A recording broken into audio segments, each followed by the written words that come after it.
Right. Well, hello, everybody. Well, thank you very much for coming. It's always a bit of a gamble when you put out a call for a workshop on a topic. You never know, if people are gonna respond. But it's wonderful that so many of you have with such enthusiasm and with such interesting talk titles as well. So thank you very much for that. So just to say very few words about what this workshop is about, you probably already know, but what it's not about is strong memory. So strong memory being that thing where all of the updates to memory become visible straight away, all is in the same order that they were issued by the program, and visible throughout the entire computer straight away. Computer designers realized that if you don't guarantee that, then you can get better performance in a bunch of different ways. And so that kicked off a whole load of academic and industrial research into understanding what these computers do guarantee to programmers, what they don't guarantee to programmers, and how we can reason about programs that are running on these kind of computers. The specific focus of this workshop is on where weak memory is heading, so the future of weak memory. Is weak memory getting weaker? I think some people today are going to argue that yes. Is weak memory getting stronger again? I think we're going to have some views on that side as well. Are there still more systems, more architectures, more languages to formalize the weak memory models for, or are we about done by now? If we are done, do we need to move on to sort of adjacent problems like persistent memory, distributed memory, and so on? Or is the whole thing obviated by everybody programming using ChatGPT and GitHub Copilot? So I just want to say a sentence about each of the talks that we have coming up today.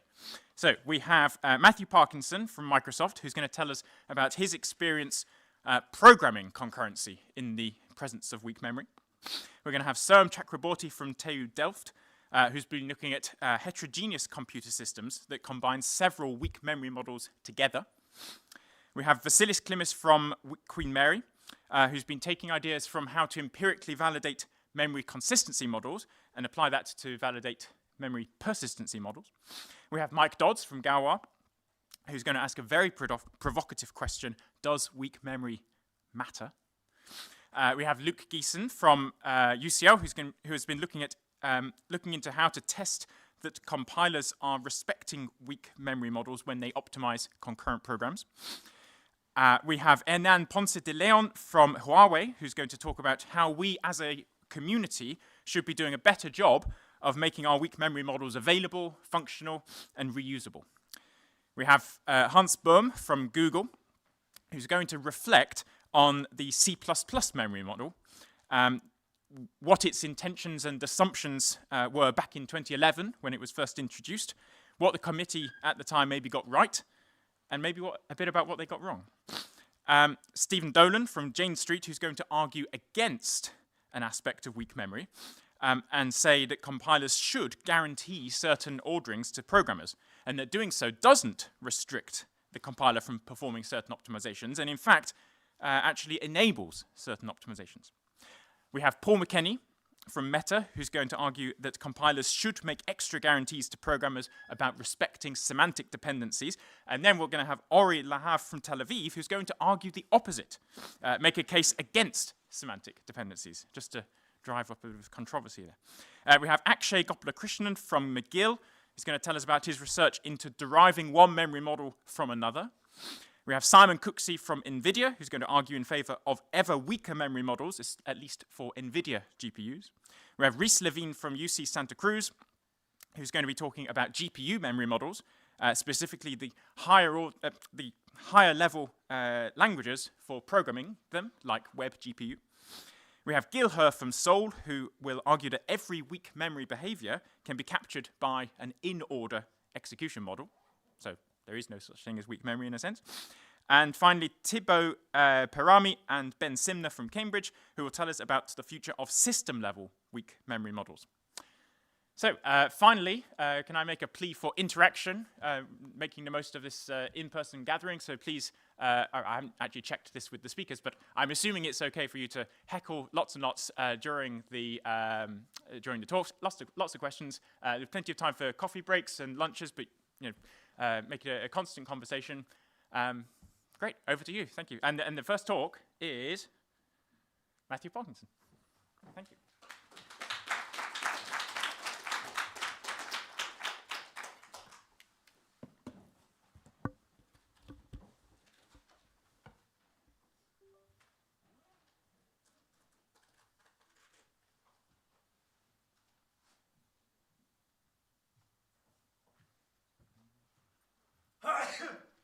Bless you.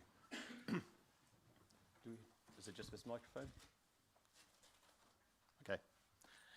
So, thank you very much for the invitation. I feel very kind of not quite the right person to be here. I don't really do weak memory models. I did sit in an office next to Peter Sewell for a long time before I joined Microsoft. So I got exposed to a lot of weak memory models. And over the last 13 years at Microsoft, I've read a lot of code.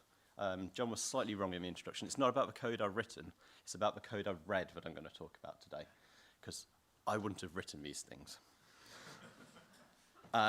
So the main experience I'm going to talk about is this project Snowflake that I did along 2017 was when we published, so like 2 years before and a year after that the kind of project was running.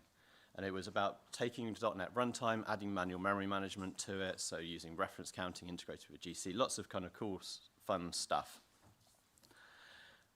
And I've read a lot of the .NET Runtime code to actually be able to modify it, and I read,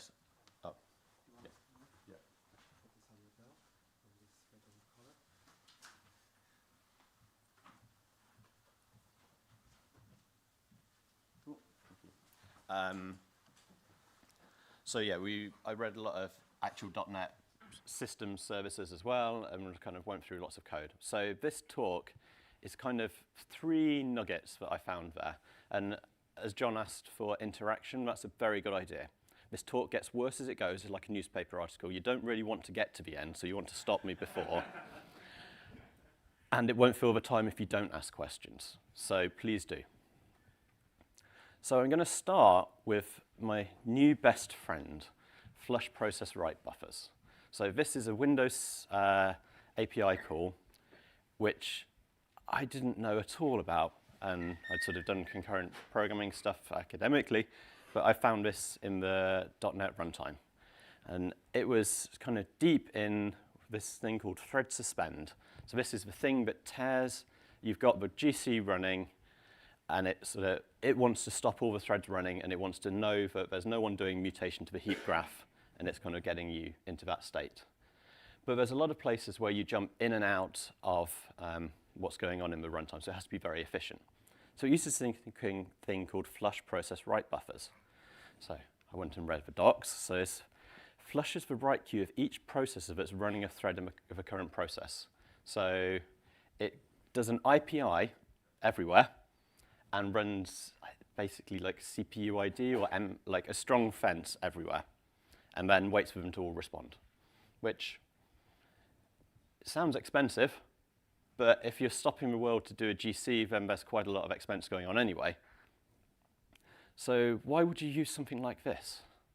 So the code that I found that used this was basically doing the following. So you've got one thread. Does my mouse work if I show it on here? Laser pointer.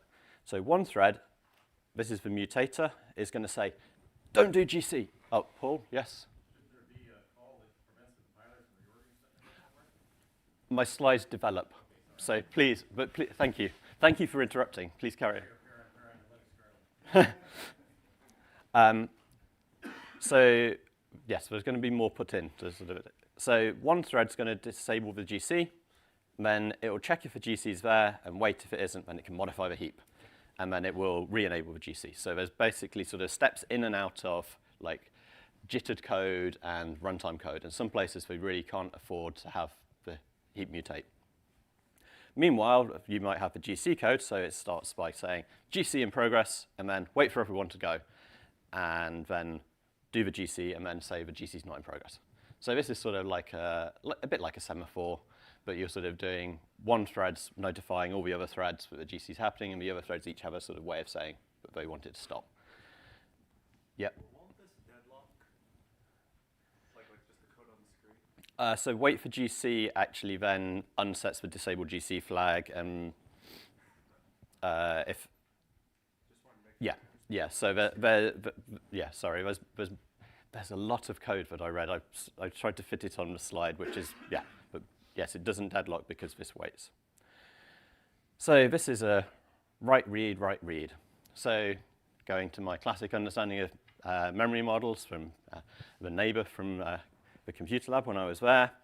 So I should put a M fence on both sides to make this work. So that would, on x86, prevent the read floating above the write, and everything would be good.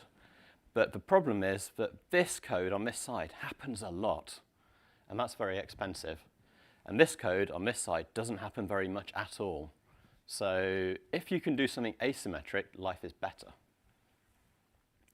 So what you have is that gone? In the code is it does flush process write buffers on this side, and it doesn't actually have stood atomic signal fence because it wasn't written in that style of thing, but it's basically, some of it was written in assembly language, some of it had a Windows thing in there, some of it was just lucky, I think, that says that this code can't be reordered. And it happens that if you do this, and you think about it really hard, and you're hopefully right, this is safe too. So the read-write reordering here doesn't happen. So if you think about what's kind of going on, the flush process write buffer is an IPI. So it's going to send an interrupt somewhere. So let's think about where that interrupt lands. So if the interrupt over here lands before the write, well, it's going to see the GC in progress when it gets to here, so it's going to go off onto wait for GC, unset stuff, and be fine. Oh, have I got really bad animations going on? Sorry, I didn't do my animations very well here. So if it lands kind of in the middle, you're still going to see GC in progress here, so that thread's going to back out. It might see the disabled GC to start with, but it will keep spinning for a little while. And this isn't just actually a spin, it does something cleverer. But sorry. And then if it lands afterwards, well, you're guaranteed that this thread will have seen the disabled GC, because all of its stuff will be visible to it. So you've basically built sequential reasoning back. Awesome, I like sequential reasoning, sorry. We've got this kind of sequential reasoning back with a really expensive instruction in one side and basically nothing on the other side. And this isn't the only place it occurs, so it's used quite a few places in .NET runtime. So Linux kernel has sysmem barrier now, and that can be used for user space RCU, and Paul's at the back who can probably correct me on anything I say there, but you're fine. It's also, I believe, used in places in Meta's Folly library, which I think there's people in the audience who can correct me if I'm wrong there, but we have a really simple example in some code I've written, but just as an asymmetric lock, where you can basically have one side of one side of a lock is really cheap and the other side is really expensive, and you can use that for as a primitive to build all this stuff on top of. It's just kind of quite useful.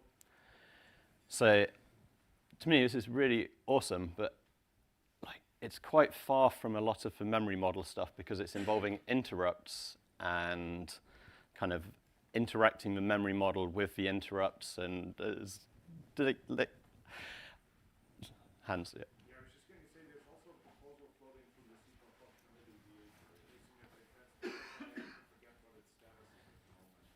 Yeah, I found, so David Goldblatt, I think, has put a proposal into the C++ standard for this. Yeah, I couldn't work out what its status was from what I found online, so. I'm not sure. I think it may be on its way into a technical specification, but there's some. Okay. Okay, Paul. It is on its way into a technical specification, and we're going back and forth with ISO about the exact format the TS must have because they changed their mind and it's too much. So they give up and just say put in the IS, but they'll start it over and like that sometimes. Okay, for anyone online listening, that there is a technical spec in C++ and it's making its way through. So I found this. So this code, if I was in a positive mood when I responded to John about the talk title, it would have been probably a love letter to flush process write buffers as the title of the talk. But actually, I was in a negative mood at the time, so I was gave a negative title. So I've actually been going around telling lots of people about this and this pattern, and it's like really good. And I actually was talking to some people on one of the Windows components and using this in a place where they were currently having kind of an expensive lock that was on a fast path, and they got rid of it. And then I went to review the code, and they'd done something extra, which I was kind of shocked at. So they had basically this kind of write. So they did a bunch of stuff, and then they wanted to say that it was finished. And on the other side, they had a read. And they had a bunch of checking that things were sort of available, and then they should be able to read it. So it's sort of the exit part of a lock. And they did the flush process write buffers here and the signal fence here. And this meant that the code actually didn't require acquire release atomics, which I thought it did. It required only relaxed. And I blew my mind, and I'm still not sure I'm convinced. And I tried running it through TSAN, and TSAN didn't agree. But so anyone in the audience who wants to go through this in much more detail with me, I would really love to. So, Mark. When you experience something like this that is like off menu, as it were, does it get tested rigorously? Yes.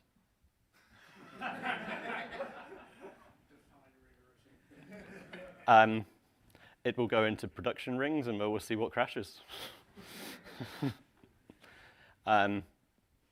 So I did go through very carefully trying to work out where interrupts could land, what could go on, and yeah, so I'm fairly convinced it's right, but how this interacts with the ARM memory model, which is why they wanted to use relaxed atomics, I'm not an expert on that at all, so that would be interesting. So that was the first sort of piece of stuff. How am I doing for time? It's 21 minutes past, so you've got another 9 minutes. Okay, cool. Then stop me because there's, yeah, go. Just to comment that this asymmetry that you talk about, where you've got one efficient thread and one slower thread, it reminds me a little bit of what I've seen in GPU programming, where you've sometimes got threads doing memory accesses that are only visible within their compute unit, or some small part of the GPU, and then you want, and then the other thread, which might be in a different part of the GPU, wants to be able to communicate, and that other part is able to kind of upgrade the accesses that were made kind of quietly in one part of the GPU so that they become visible throughout the whole GPU. And so it just reminds me a little bit of this flush process right buffers. Yeah, maybe. Cool. Okay. So. You know, I'll bite. I didn't sleep enough this morning, but this is write to read. Why isn't it just a cheap write floating fence between the two writes to make the reads work out? So if it was, so I think they wanted to put no fences on this code because this is really very fast path, so they wanted to use relaxed atomics only. But The fence between the writes is pretty much a store, and it just floats down the store pipe. It's not expensive. There's no ACK. There's no. actually, sorry. I mean, it seems like overkill, and it seems like it would be slower. Does ARM have that kind of fence? Does it have a write on the side? Everybody's got hell. ARM had write before I had write. Okay.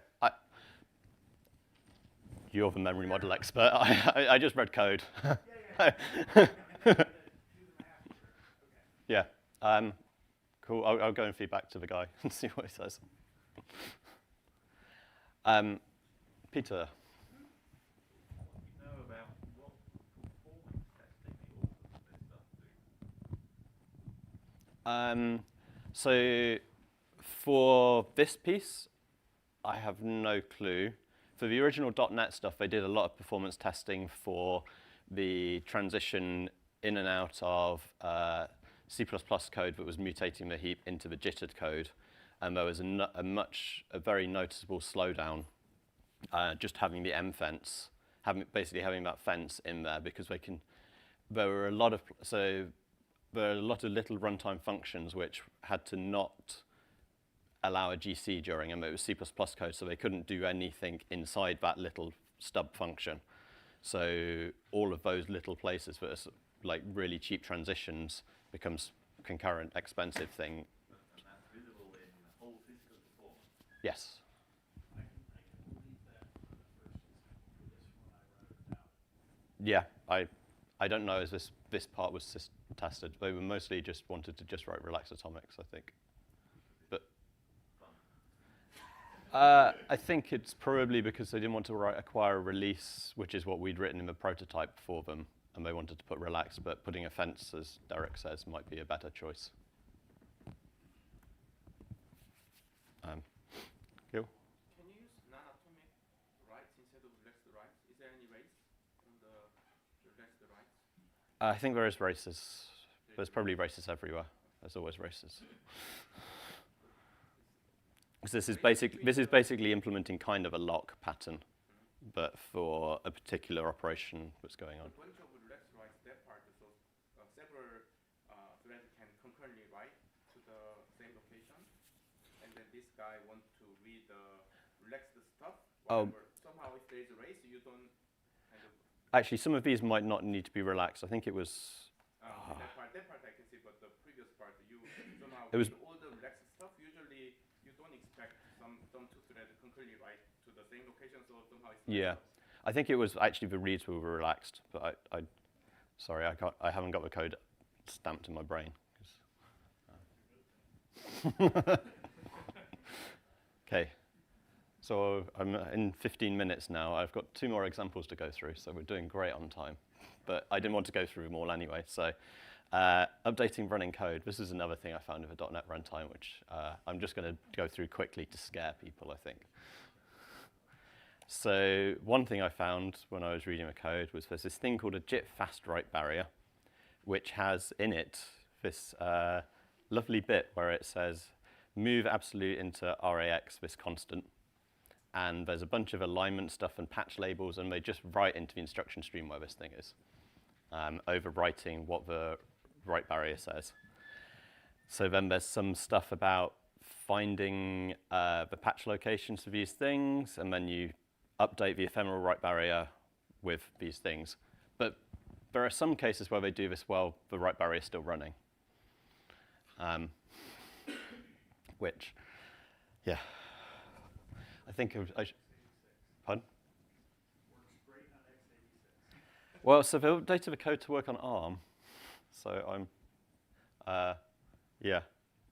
So there's a bit where it does some flush write barrier instruction cache.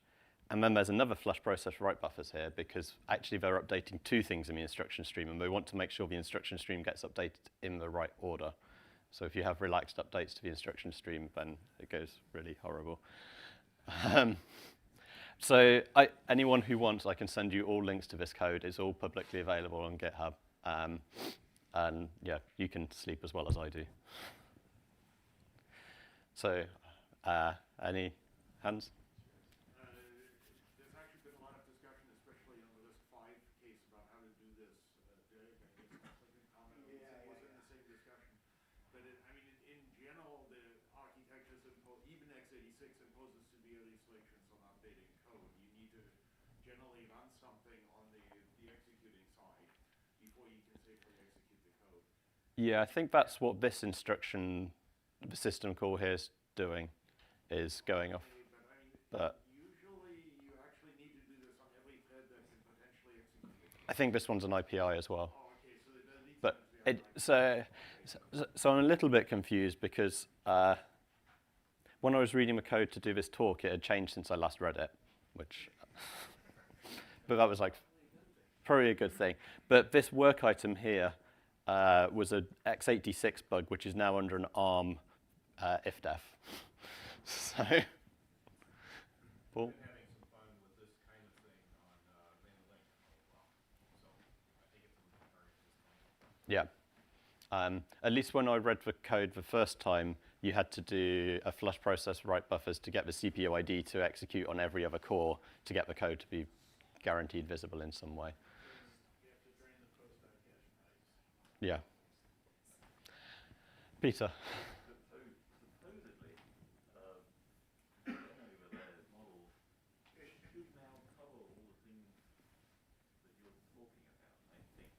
Awesome. So come talk to me. Yeah. Cool. Excellent. That's good. Are you gonna tell me about it later? Yeah. Cool. Which leads me to my question. Have you been able to extract sort of the litmus test inside of this? Like, I've got slides. That's about a litmus test, right? No, I haven't, but I will happily work with people to do that. I'm interested. Yeah. So I think I'm at like time now. I have one more example, but I'll skip that. So But there's probably a good link between what you just said and the final two talks of the day, I think, about the system level. So that's probably quite a neat. cool. So you put me in the wrong place, but we could Cool. Yeah, so that was just some things. Hope they were interesting.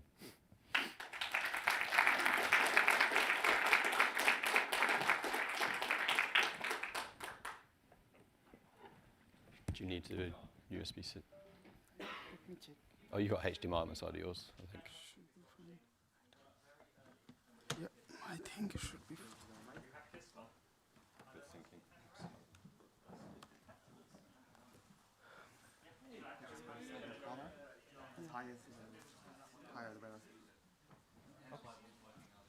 Oh, I see. Okay. Well, maybe I'll throw this around. How you modify instructions.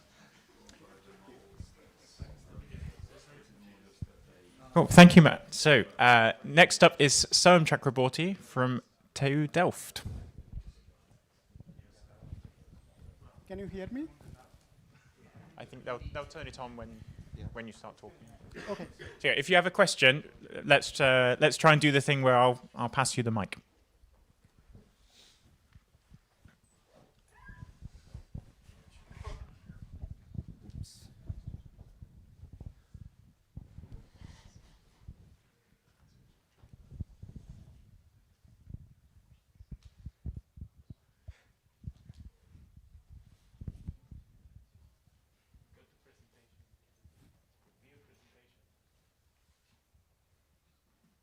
I mean, it's fine as it is. Up there, where you wear file view presentation. The second one. Oh, okay.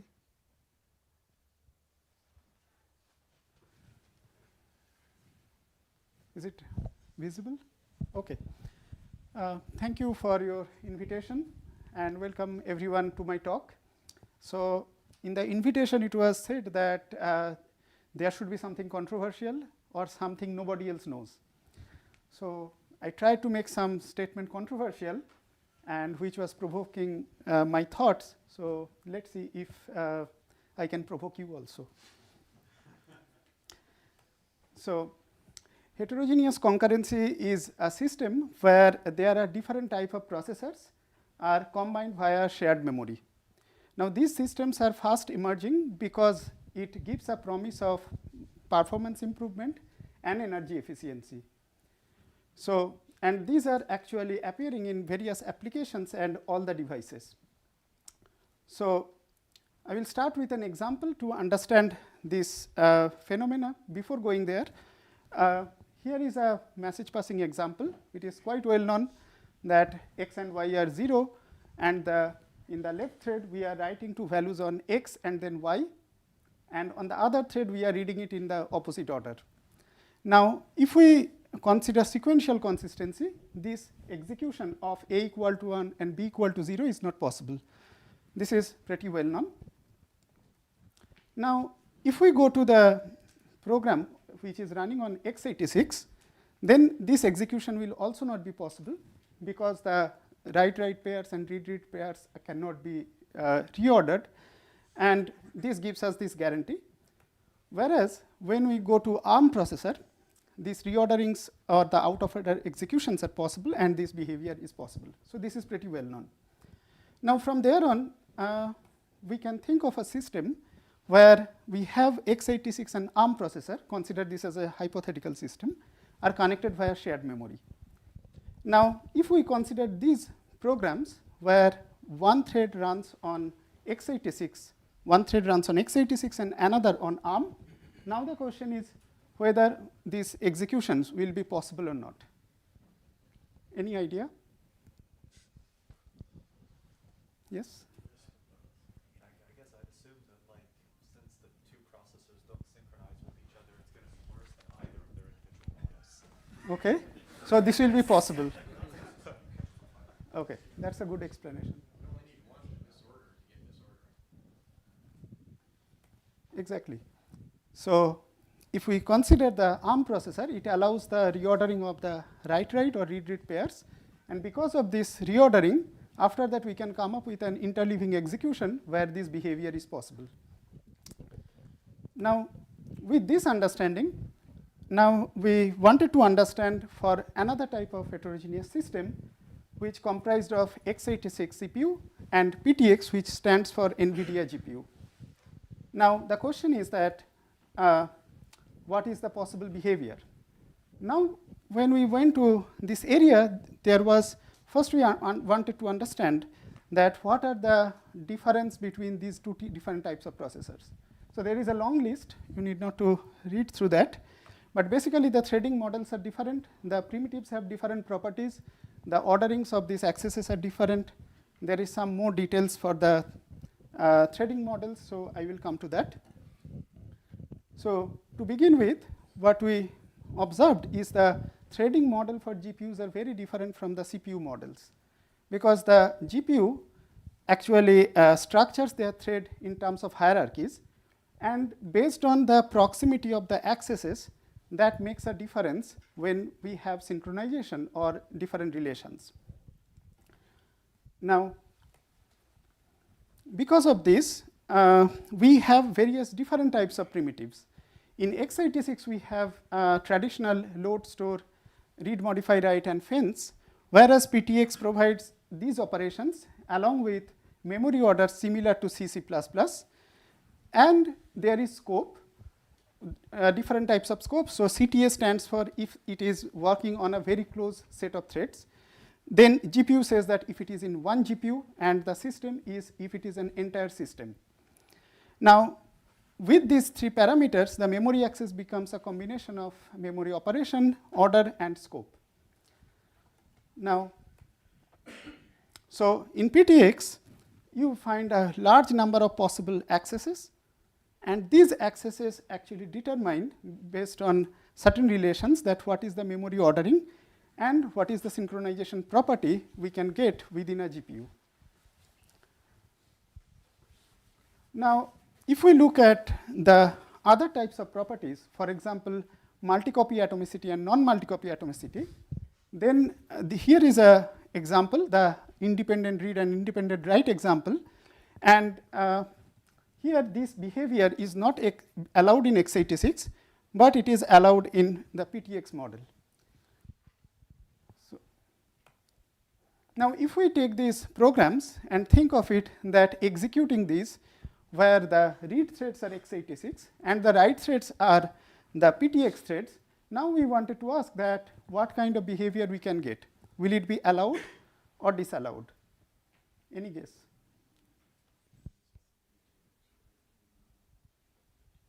Yes? Do the PTX, when they write, when they go into the x86, does it apply the x86 global store ordering to it? Yes. Could you repeat the question? Oh, not question, Okay. but... So the question is that if the writes of the PTX operations... Sorry, I meant, can you repeat what the audience member said, is what I meant, for the benefit of people watching. Okay. So the question was that if it is the writes in the PTX, if these writes go to the x86 world, then whether these writes will be treated as x86 writes, if I have said correctly.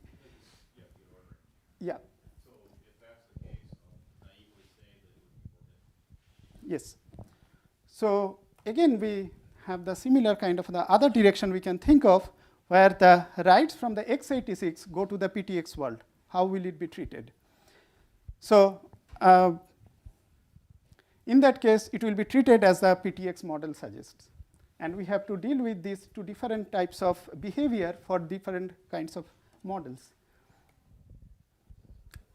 Now, with this model, we wanted to understand that what are the possible program behaviors we can get on such a system.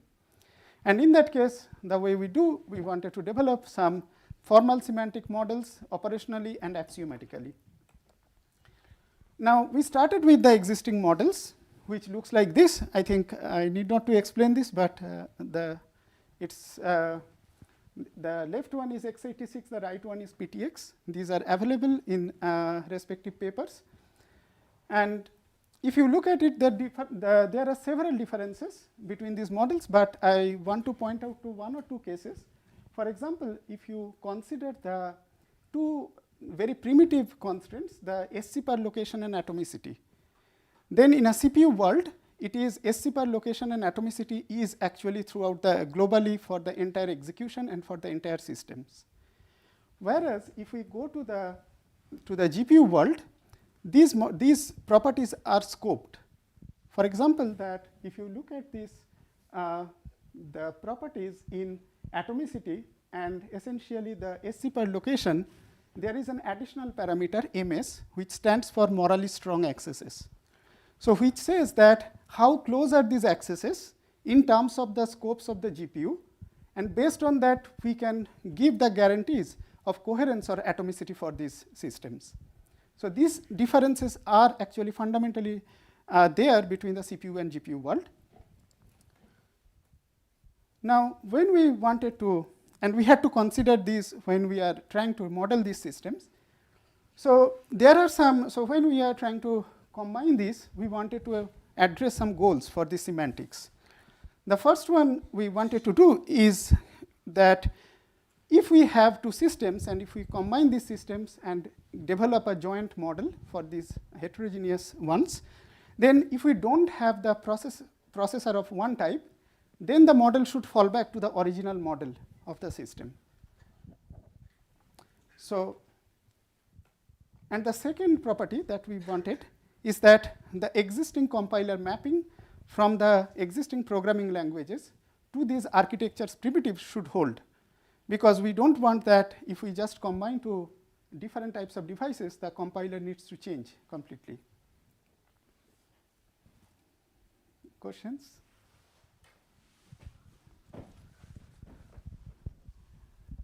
This is, as they say, more of a comment. I'm sitting here feeling very kind of queasy because, in the spirit of John's request for controversy only, I think it's kind of morally wrong to think about, or even to ask us to think about these combinations without some clue, what the actual interconnect between these things is doing. You talk about the x86 world and the PTX world, but you probably know, but some of us have no clue whether those x86 hardware threads are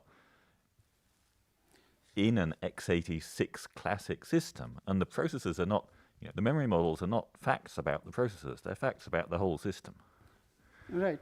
So what we consider that these processors are kind of clusters.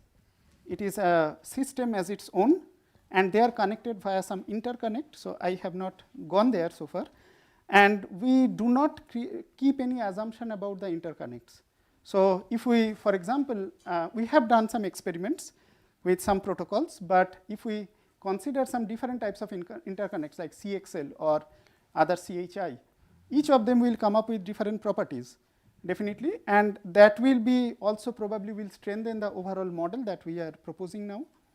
But the first step what we wanted to make is that irrespective of how they are interconnected, how do we can combine them? If we have a very weak interconnect, then will we be able to come up with a model for that? Yeah, I don't at the moment see how that makes sense, but I know nothing about GPUs, so you should just carry on. Okay. So basically, this is the existing mapping. We wanted to keep these. And to do the modeling, so how much time do I have? 6 minutes. Okay. So we wanted to understand, so axiomatically we wanted to understand these relations, and essentially what we try to do is that to understand especially the read from relations when they are going from one side to the other. I am not going to explain the relations, but there are several subtle definitions which actually we had to develop. And finally, combining these two, we got yet another complicated model, that is the compound memory model between the x86 and the CPU and the GPU. And this model actually could preserve the memory mapping from the scoped C++ programming language to each of these individual processors, and we could prove them. So in addition to that, this axiomatic model, we also proposed an operational model, lost POP, which is kind of had the flavor of the POP model. And based on that, we could actually set up the x86 and the PTX model on this general framework and could define the rules that how these different operations can interact. And for experiments, we actually experimented these systems on a simulator on GEM5 with x86 CPU and GCN3 GPU with SWMR coherence protocol. And with these experiments, these results of the experiments actually matched with the lost POP Lean theorem prover encoded version and the alloy analyzer, which was encoding the axiomatic model. And basically, it was kind of going with our intuition that the machine behavior and these models were kind of showing the refinement properties between different models. And if you want to know more details, then this is in our PLDI-23 paper on compound memory models.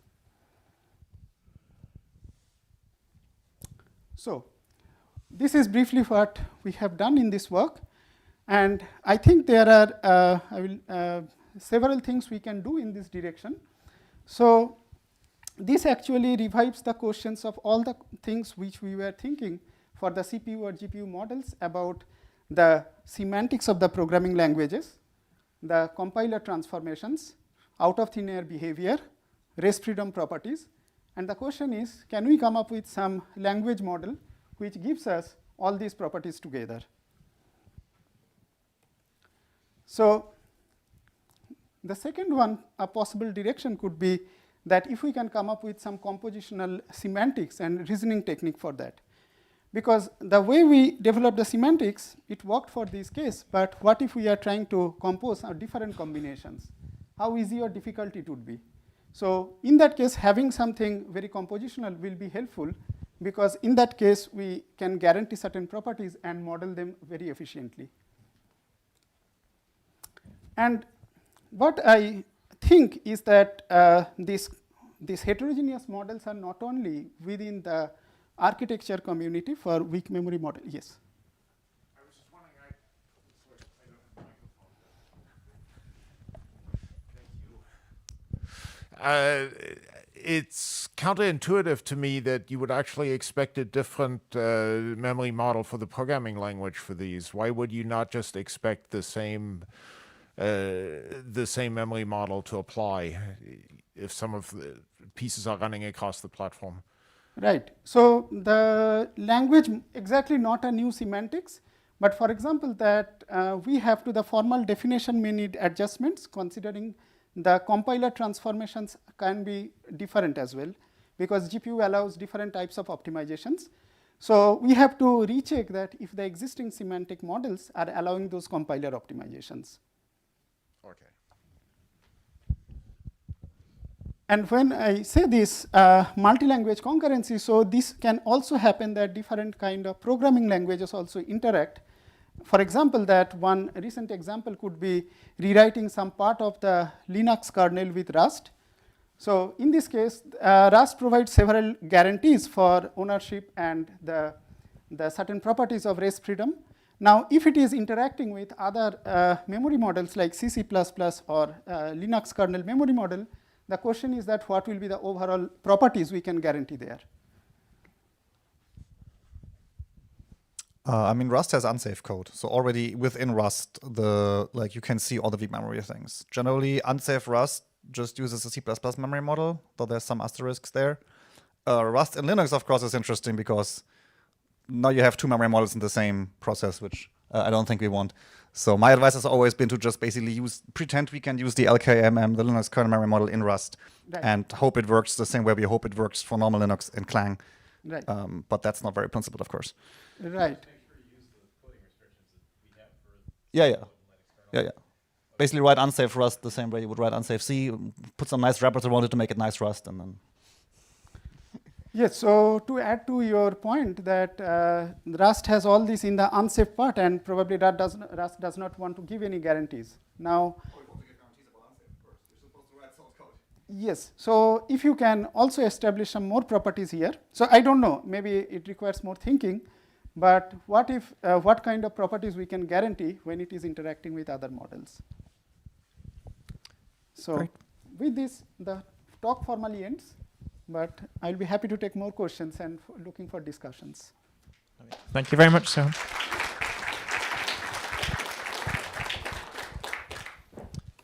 So our next speaker is Vasilis Klimas from Queen Mary. Oops, sorry.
Hello, everyone.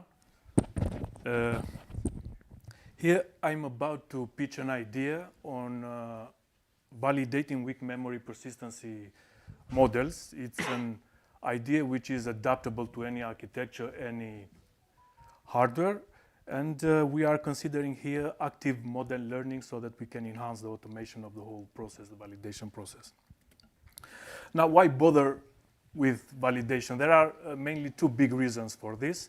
The first one is keeping vendors on their toes. We want to hold hardware vendors accountable by testing that the behaviors that we see do conform with their specification. The implementation of their hardware do conform with the specification that they. And second, we want to make sure that the proposed semantics are sound, okay, are strong enough. We want models that do not rule out behaviors that can be observed in real life, and we want models also that are not unduly, let's say, weak, so that they allow unicorns behaviors that can never be observed in real life. Now, it all started when we hit a wall, when we used a memory bus intercept method. We had purchased a fancy device, which consists of a memory interposer, which sits between the motherboard and the memory module. And this way, it monitors all the memory access from the CPU to the memory. It intercepts these messages and log everything into an external device, the so-called DDR detective. And by inspecting this log, we should be able then to deduce the order in which this memory access, the writes, are committed to the persistency domain. Okay, the order the persist order in this. Now, the problem with this approach here is that the observations here are post CPU. Okay, why this is a problem? Because turns out in x86 architecture there is this pesky buffer here, the so-called WPQ, the write pending queue, which is a battery bucked buffer, and as such it belongs to the persistent domain here, but it is inside the memory controller. And as I said earlier, we are our observation point is post CPU, which means that we don't have visibility of what is being persisted in this WPQ module. So our approach, this approach, the memory bus intercept approach, is not well suited for x86 architectures. While for ARM architectures, things are simpler. The persistent domain is just the main memory, the non-volatile memory. So we are nicely positioned in this point here to monitor and observe everything that is being persisted. Nice. We've got some very interesting results with ARM, which we got a paper accepted at ICSC. Now, testing persistency is tricky, is definitely much trickier than testing consistency models. Traditional approaches that we know from validating consistency models fall short in our domain with persistency. Why is that? Because the programs cannot differentiate between volatile cache reads and those from the non-volatile memory. They cannot distinguish whether it's reading from a cache or from a non-volatile memory. So a write here could be chilling out in any of the caches or kicking back to the non-volatile memory, with the program not being able to distinguish where each write is being located. Now, to crack this puzzle, memory hierarchy puzzle, we came up with a trick. Okay, it's a memory hierarchy timing attack. It's a simple idea. It's very straightforward idea. It's very similar to the echolocation that bats use to navigate. Okay, so the idea is that if I do a store, then, and I immediately fetch the value, the same value, then I should be able, by timestamping all my instructions, to decide the location of my store. This sounds very simple, very trivial idea, but we have discussed this with Intel, and we believe that this is a viable solution. While it is a very simple, straightforward solution, the real magic with this approach is crafting a framework which will effortlessly, smoothly, automatically handles with the nitty-gritty of the memory hierarchy for any architecture, for every hardware. And then this approach would be pretty cool. So if this could be applied for any architecture in a black box, let's say, fashion. This is a closer look of where the stores, the persist could be, the writes to the stores could be located. So it could be, as I said, hanging out in any of the caches in the WPQ, if we have the x86 architectures, or the non-volatile, the host non-volatile memory inside there. Or it could be in any device memory external, if we have the CXL package connected to our system. As I said, what is really cool here is the crafting a framework that would automatically devise these patterns for any device, any architecture, any machine that will be connected. Now, to enhance the automation of the validation process, we are considering active model learning.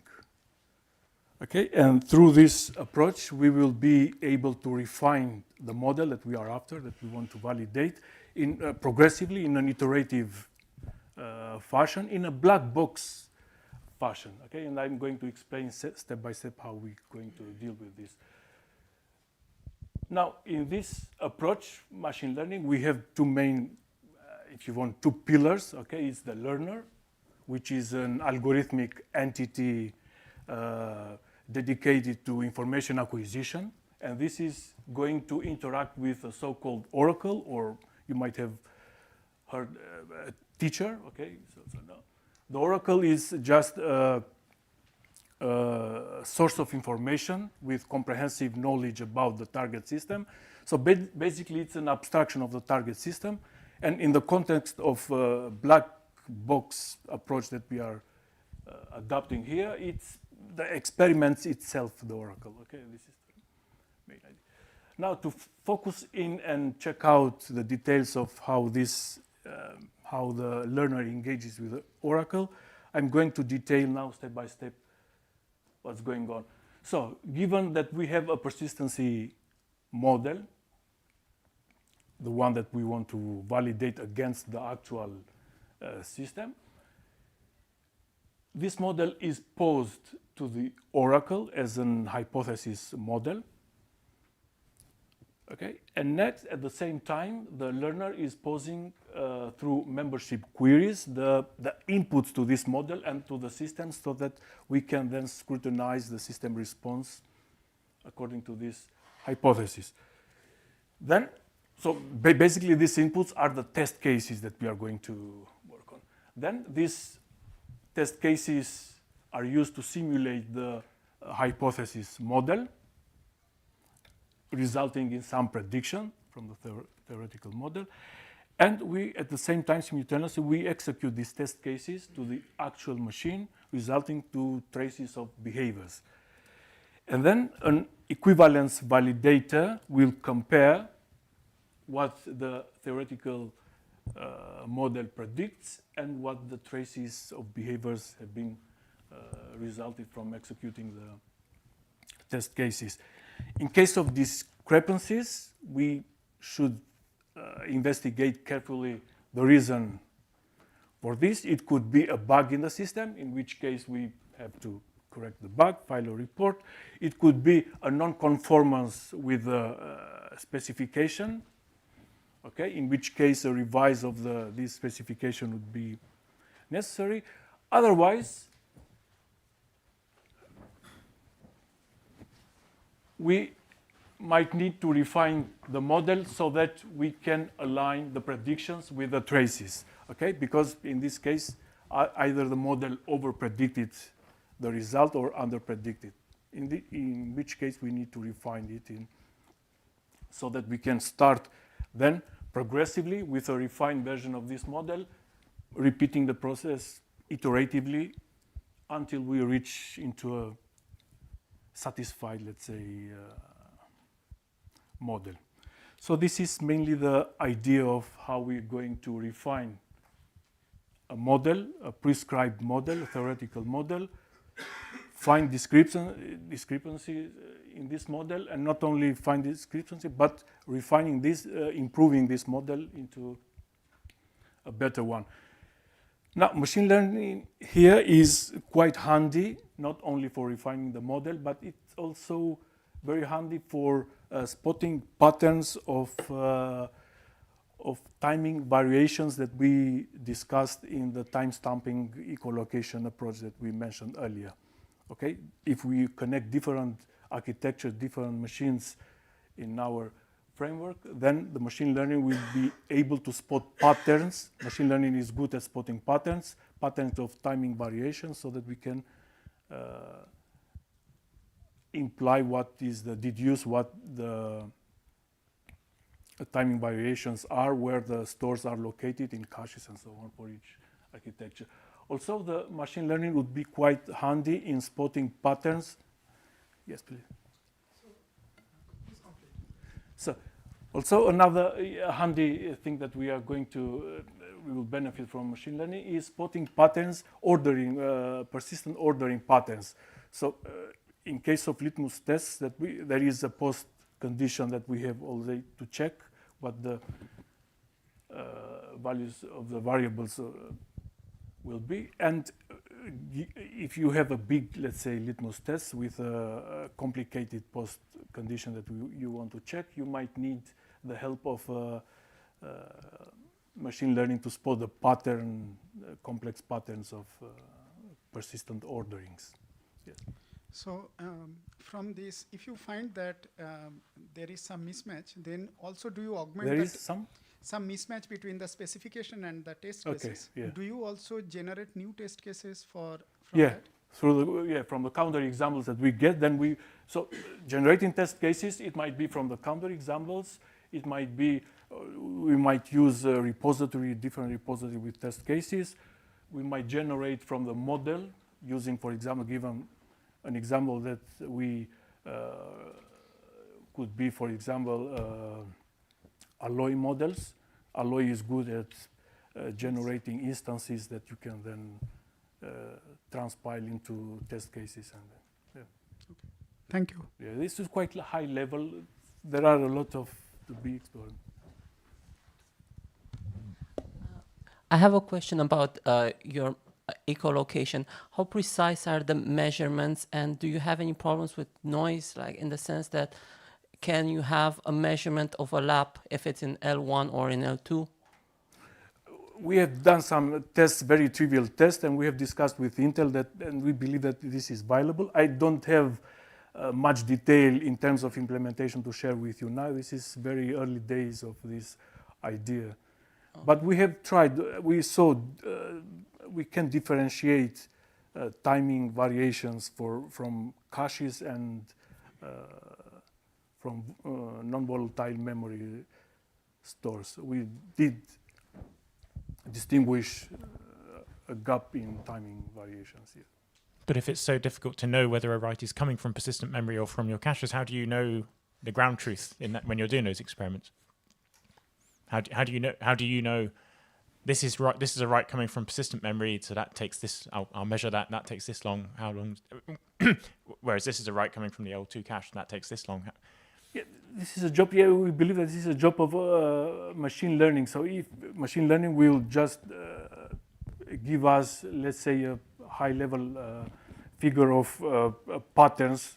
For example, in case we have 3 levels of cache L1, L2, L3, then in case the machine learning will return 4 patterns of such, then we might easily I see. So you see the writes either take this long or this long or this long, and you say, okay, well that one's probably the persistent memory, that one's probably L1, that one's probably L2. Yeah. Okay. Yeah. Cool. Couple of Now, minutes in left. terms of with regard to the formalism that we are going for the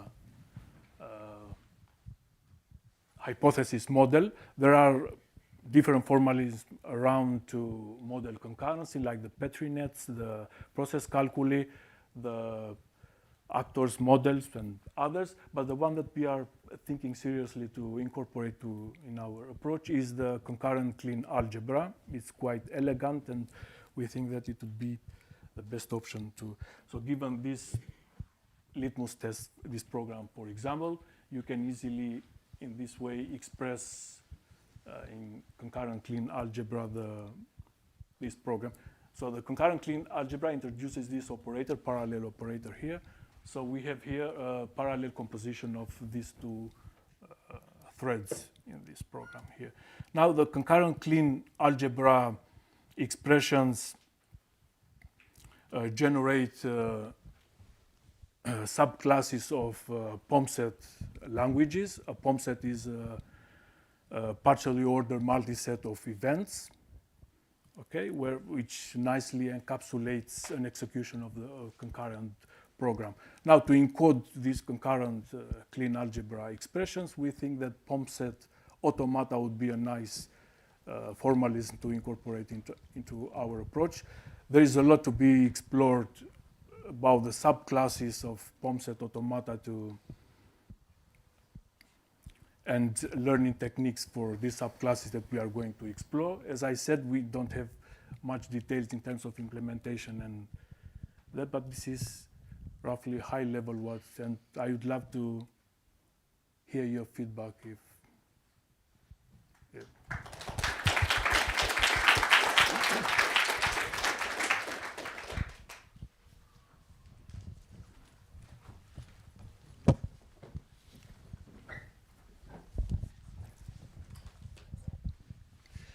I'm a bit worried about the way you're measuring whether stores have made it to persistent memory, because you're measuring time. So that tells you what the, at best, what the closest cache it's in is, but not how far it's made it. If I do a store and then I do a load immediately, I'd expect it to be satisfied by the L1 and get a fast round trip.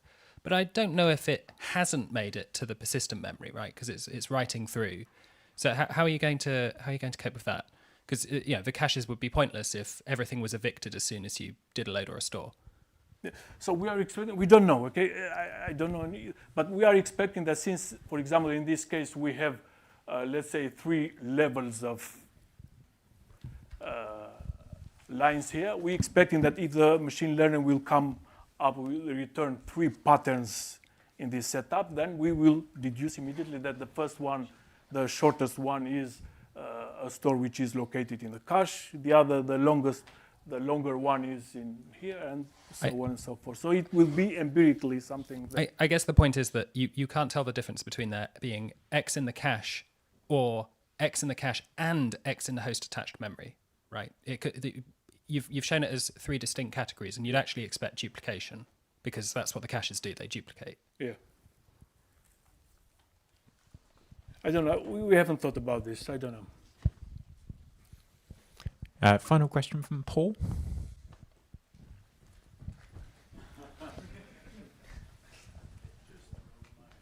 Catch boxes. One thing you could do was have cross traffic that had some probability of ejecting it, and then it's still going to be ugly. But I've generated things like that, shown them to a hardware guy, and they've identified what CPU family it was. So natural neural nets handle it with care. Thank you, Vasilis. Thanks. Cheers. Oh, yes. I'll leave the microphone off. So final talk for this session is Mike Dodds from Galois. And then it's coffee. Sure thing.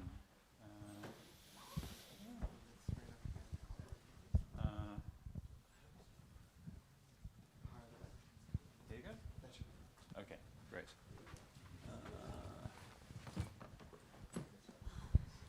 Hi.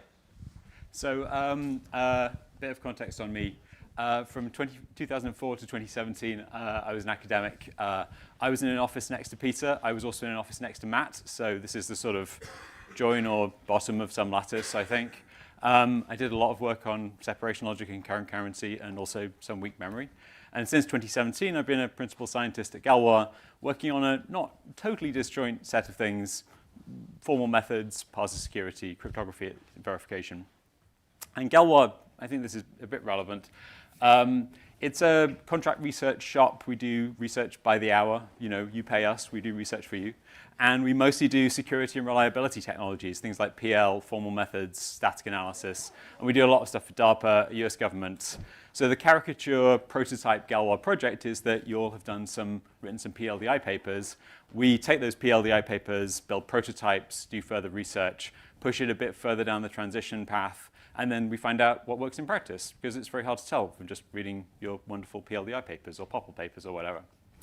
The other thing I wanted to say is, hello from the peanut gallery, because my last weak memory paper was written in about 2017-18, and I follow the literature like a bit, and I enjoy all of your papers. But this is definitely not like an area that I'm deeply, deeply in. That also will become relevant as I finish the rest of this talk. And this talk is supposed to be a bit polemical, so confidence low, but maybe useful to say it. So hopefully it's useful. Here's a true story. I go and talk to somebody, and you can imagine this is a potential funder or someone who's kind of a potential client, someone we care about who cares about security and reliability. I say, weak memory is very interesting. Memory systems have these non-SC behaviors. I'm channeling Peter or Mark or someone like that. You know, we have these kind of unsolved theories. We don't know how to define the theory of these things. We don't have the models. The models are often don't match the empirically defined behavior. And the testing and tools we have don't take these effects into account. So we should build new theories and models and tools. And then the person I'm talking to says, OK, but how do we know that weak memory matters? OK. Well, this was a surprise someone said the first time someone said it to me, because I didn't think of things this way. And I have to back up a bit and think, well, what does that mean? Well, when we're talking to Galois clients, Galois clients want tools to solve problems. And they have lots of problems. It turns out the software kind of sucks. There's lots and lots of things out there that are big, big problems. They really like formal methods. Formal methods are good tools for solving these problems often. But they want to prioritize based on what matters to them. What matters to them is not absolute value in the world. What matters to them is based on the current sort of system, the threat models, the current team, all sorts of other things, the language it's written in, where the current state of the system is. And so it's hard to say for every single client, every single target. But more or less, people care about these kinds of things. They care about system-level impact for a particular problem. So a phenomenon we're examining generates security and reliability issues pervasively or for important classes of systems or users. Security relevance, this is a huge one for kind of the people we work with on the US government.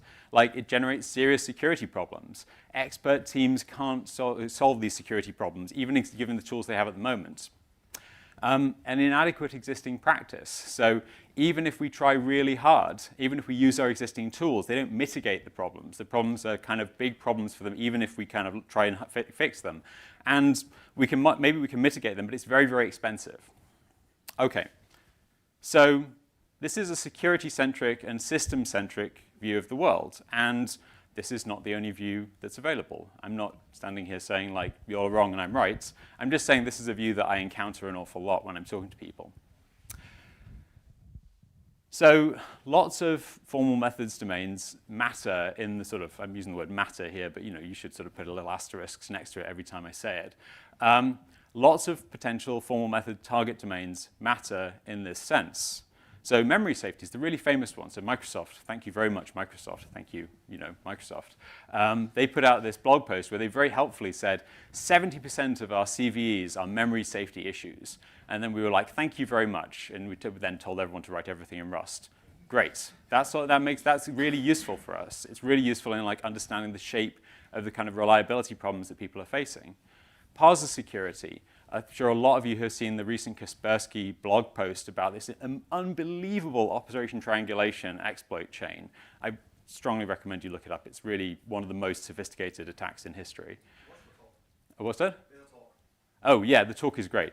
There's also this lovely psychic paper attack in parser security where two Apple iMessage parsers are individually correct, but because they parse things differently, that's an attack. Mind blown. Very cool. And also, even a bit closer to home, we have microarchitectural timing attacks, things like Meltdown and Spectre and many, many other things, which it turns out can break security models. And intuitively, according to this criteria, weak memory effects should matter. And the reason is because, well, all these things, like it's intimately related to the semantics of memory, related to memory safety issues. There's a subtle semantics for many unexpected behaviors. So it's hard for experts to get it right. The code runs at high privilege in the kernel, typically. The model can break language-level abstractions.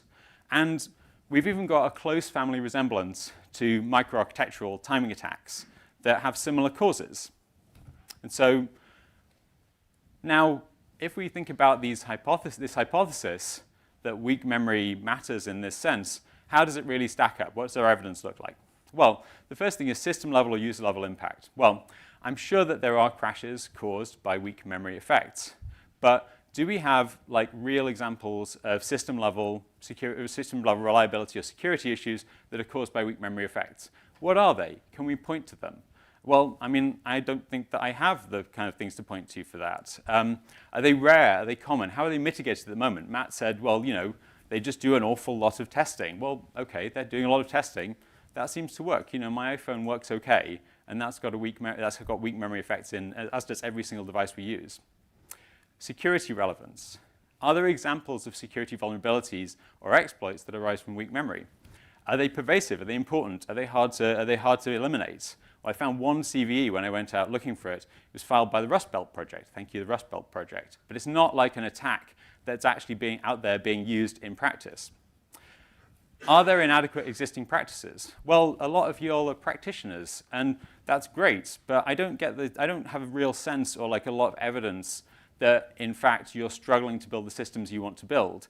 Would it be really nice to have what models that solve these problems? Yeah, it would, but I don't know that it's kind of like difficult. Paul's about to contradict me, so you know, thank you, Paul.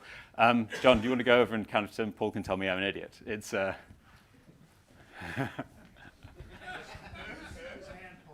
Well, if you want, I can tell you you're an idiot. Well, but, please, bring it on. Bring it on. What we do is we tend to say, is there a potential for an attack? And if there is, we treat it as such. Yeah. My belief is that there are plenty of vectors due to weak memory, but the people doing the attacking get a lot more bang for their buck attacking memory safety issues and other things like that because they have the practice there and they're easier to attack. I have a slide which is just for you in about 2 minutes. Okay. My condolences. Okay, so yeah, so I don't feel overall, according to this definition of what matters, that I have very compelling evidence that, you know, I can go to my funders, to my clients and say, look, weak memory is where it's at. We need to kind of do this quick. What are some counter hypotheses? Well, okay, counter hypothesis number one, Mike is done.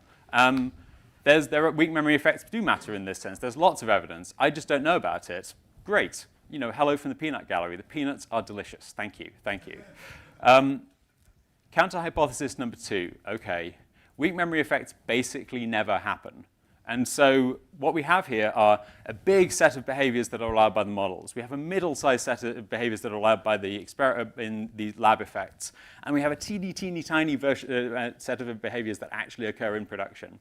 And that teeny tiny set includes nearly none of the really weird sort of behaviors that we like to kind of like write POPL papers about. And so this means that bugs are kind of caught in testing or they basically don't happen.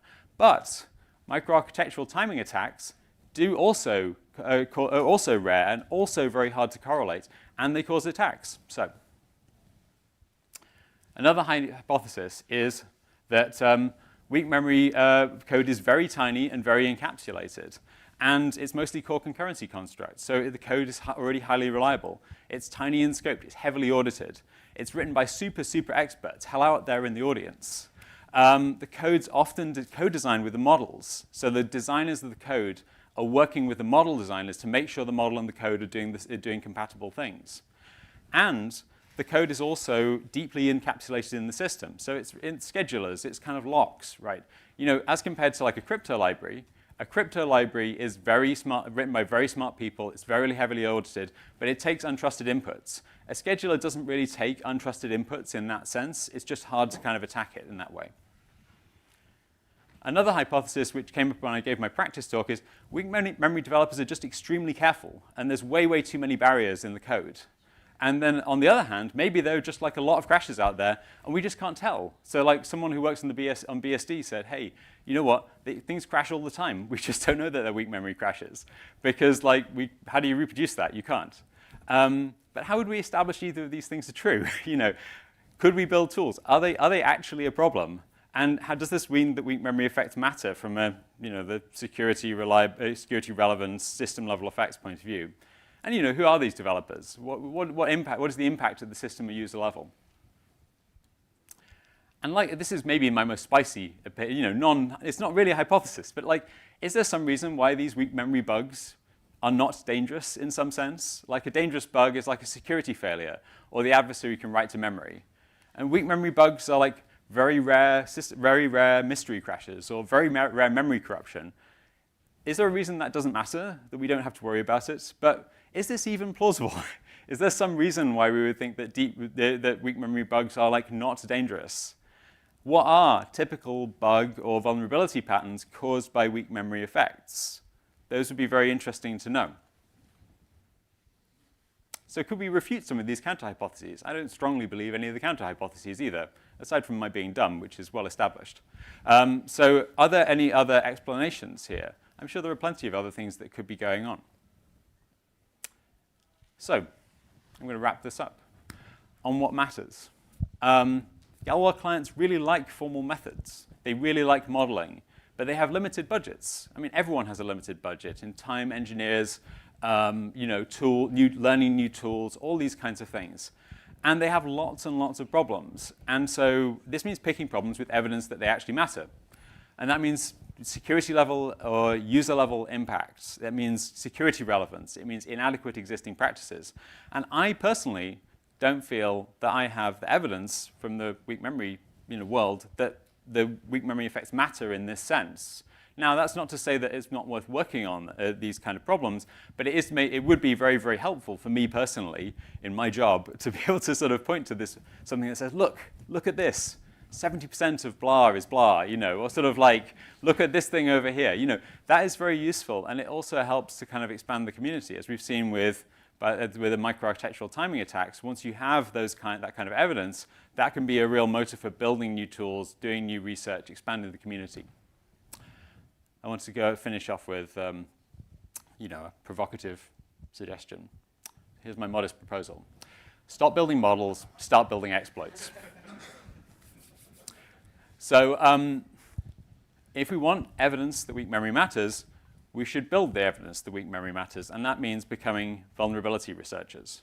And so I think that my hypothesis is kind of the same as Paul's, really. There's actually a lot of these effects should matter and probably do matter, and that there is an underexplored space of weak memory security research.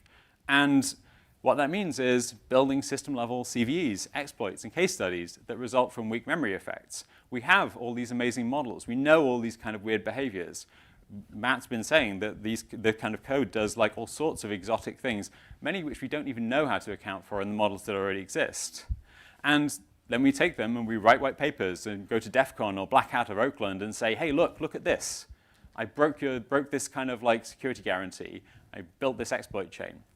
And then, so there are a couple of topics in security which anyone out here who's like a PhD student who's excited about a new field that would be good to look into. Like secure compilation is very related to this. If you haven't looked into things like return-oriented programming and weird machines, those also seem very related. Microarchitectural timing attacks I mentioned are they're also very related. So I think that there's a rich space here potentially to go out and kind of go fishing for these kinds of exploits. Maybe. Well, that's all I had to say. Thank you very much.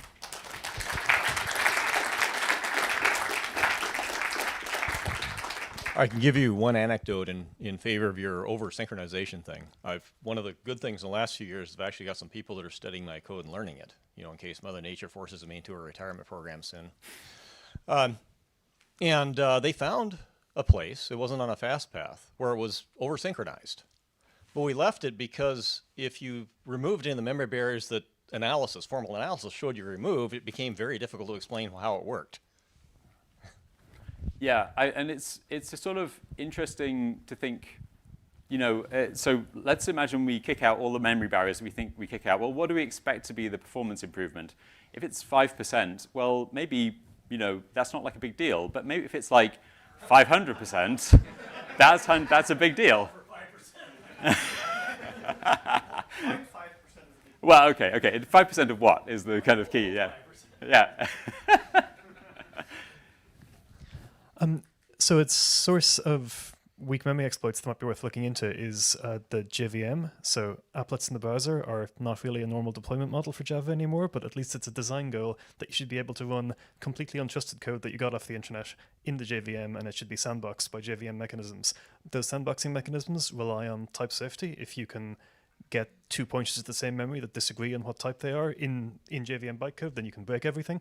And Java code has free access to threads and can observe weak memory effects. So the Java VM has to ensure that weak memory effects don't allow untrusted code to confuse types. Otherwise, you get an exploit fairly easily.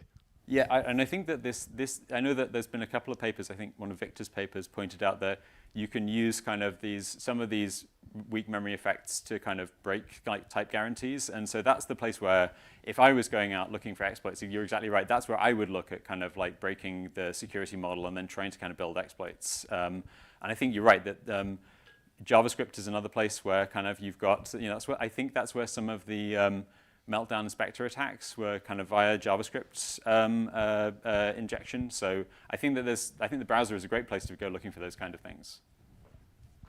Cool. So I have 2 comments in support of your slides. So the first one is, so that 70% number you talked about that Microsoft produced, when they generate that data, there is basically a security researcher for everything that gets submitted, and they have to reproduce it and demonstrate that it does exactly what's said, and then the person gets a finder's fee. And it's going to be really hard to reproduce the sort of weak memory effects, right? So they probably will go into some bucket of not properly categorized or not reproducible or something, so it's not going to end up in a nice, easy statistic. And your conjecture about using vulnerabilities to influence what people do is a big strategy inside Microsoft security teams for getting people to do things. They will literally send a VNR researcher after that product and go, no, it's broken here, here, here, here, here. You have to either do what we say or fix all these things in your existing code. And they move them that way. Yeah. And I think that the CVEs are like, there's actually amazing lever for moving the world. It's even like in open source as well. Yeah, Hans.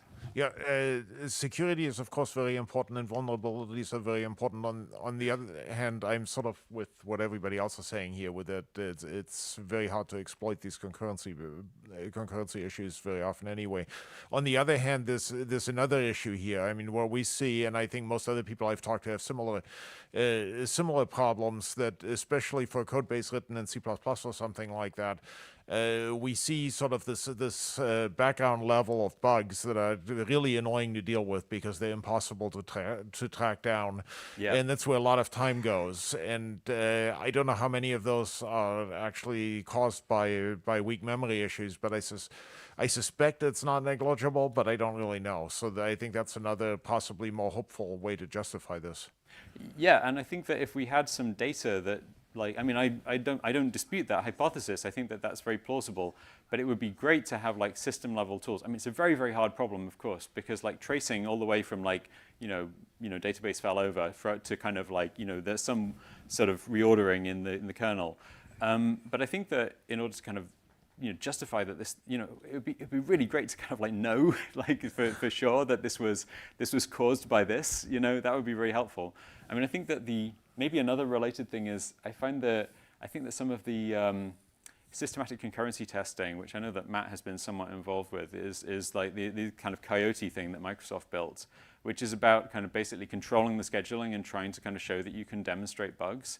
It's sort of potentially kind of interesting in this regard, because you could use it, if you could find a way to do it, maybe you could find a way to reproduce these Heisenbugs that just appear one time, your database crashes, you're like, well, what the hell happened? And then never appears again. Well, maybe we need some sort of systematic way to kind of do that testing, and then we can find out what's actually really going on. Yeah. That would be great. Yeah. Yeah, I mean, I just wanted to mention the other part of memory model issues here is the compiler side, right? When you talk about programming languages, memory models, part of that is basically rules about compilers. And certainly there are violations of programming language model memory rules that break things reliably, and we have, I think, a fair number of instances of that. But that's a different issue from the hardware one. Yeah, but are those like exploitable, or are they just kind of what do they? I mean, my question's going to sort of be like one step further down the chain there, which is actually, like, I'm not sure this sort of so what question, I suppose. Yeah, I'm not sure whether I've seen exploitable ones. I suspect those exist actually, because the sort of a standard example in Java is forgetting to declare something volatile, and then having it optimized out of a loop.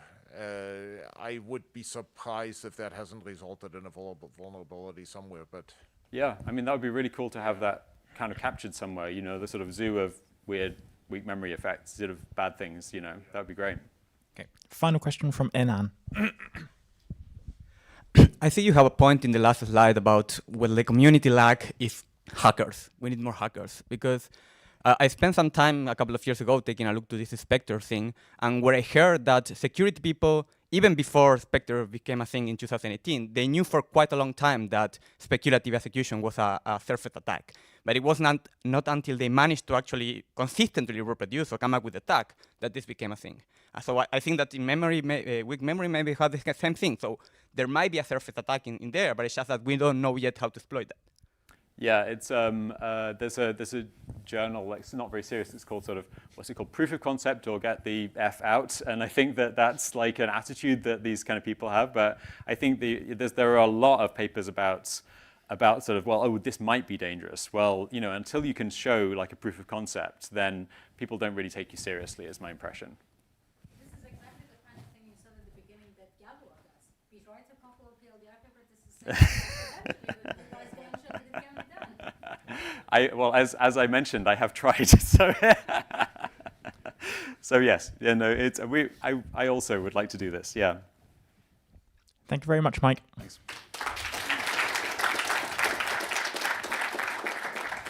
We now have a break until 11 o'clock, and there will be coffee in the Maxwell Library. See you in half an hour.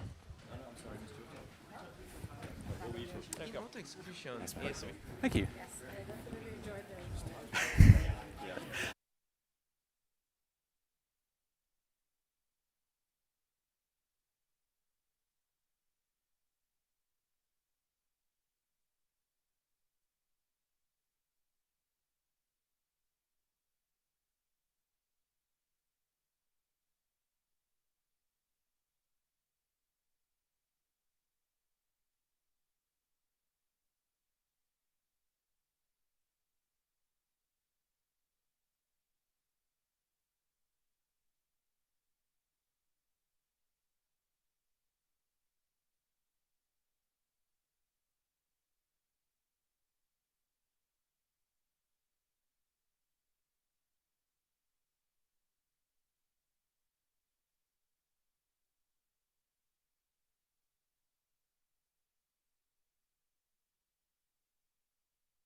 Thanks, John.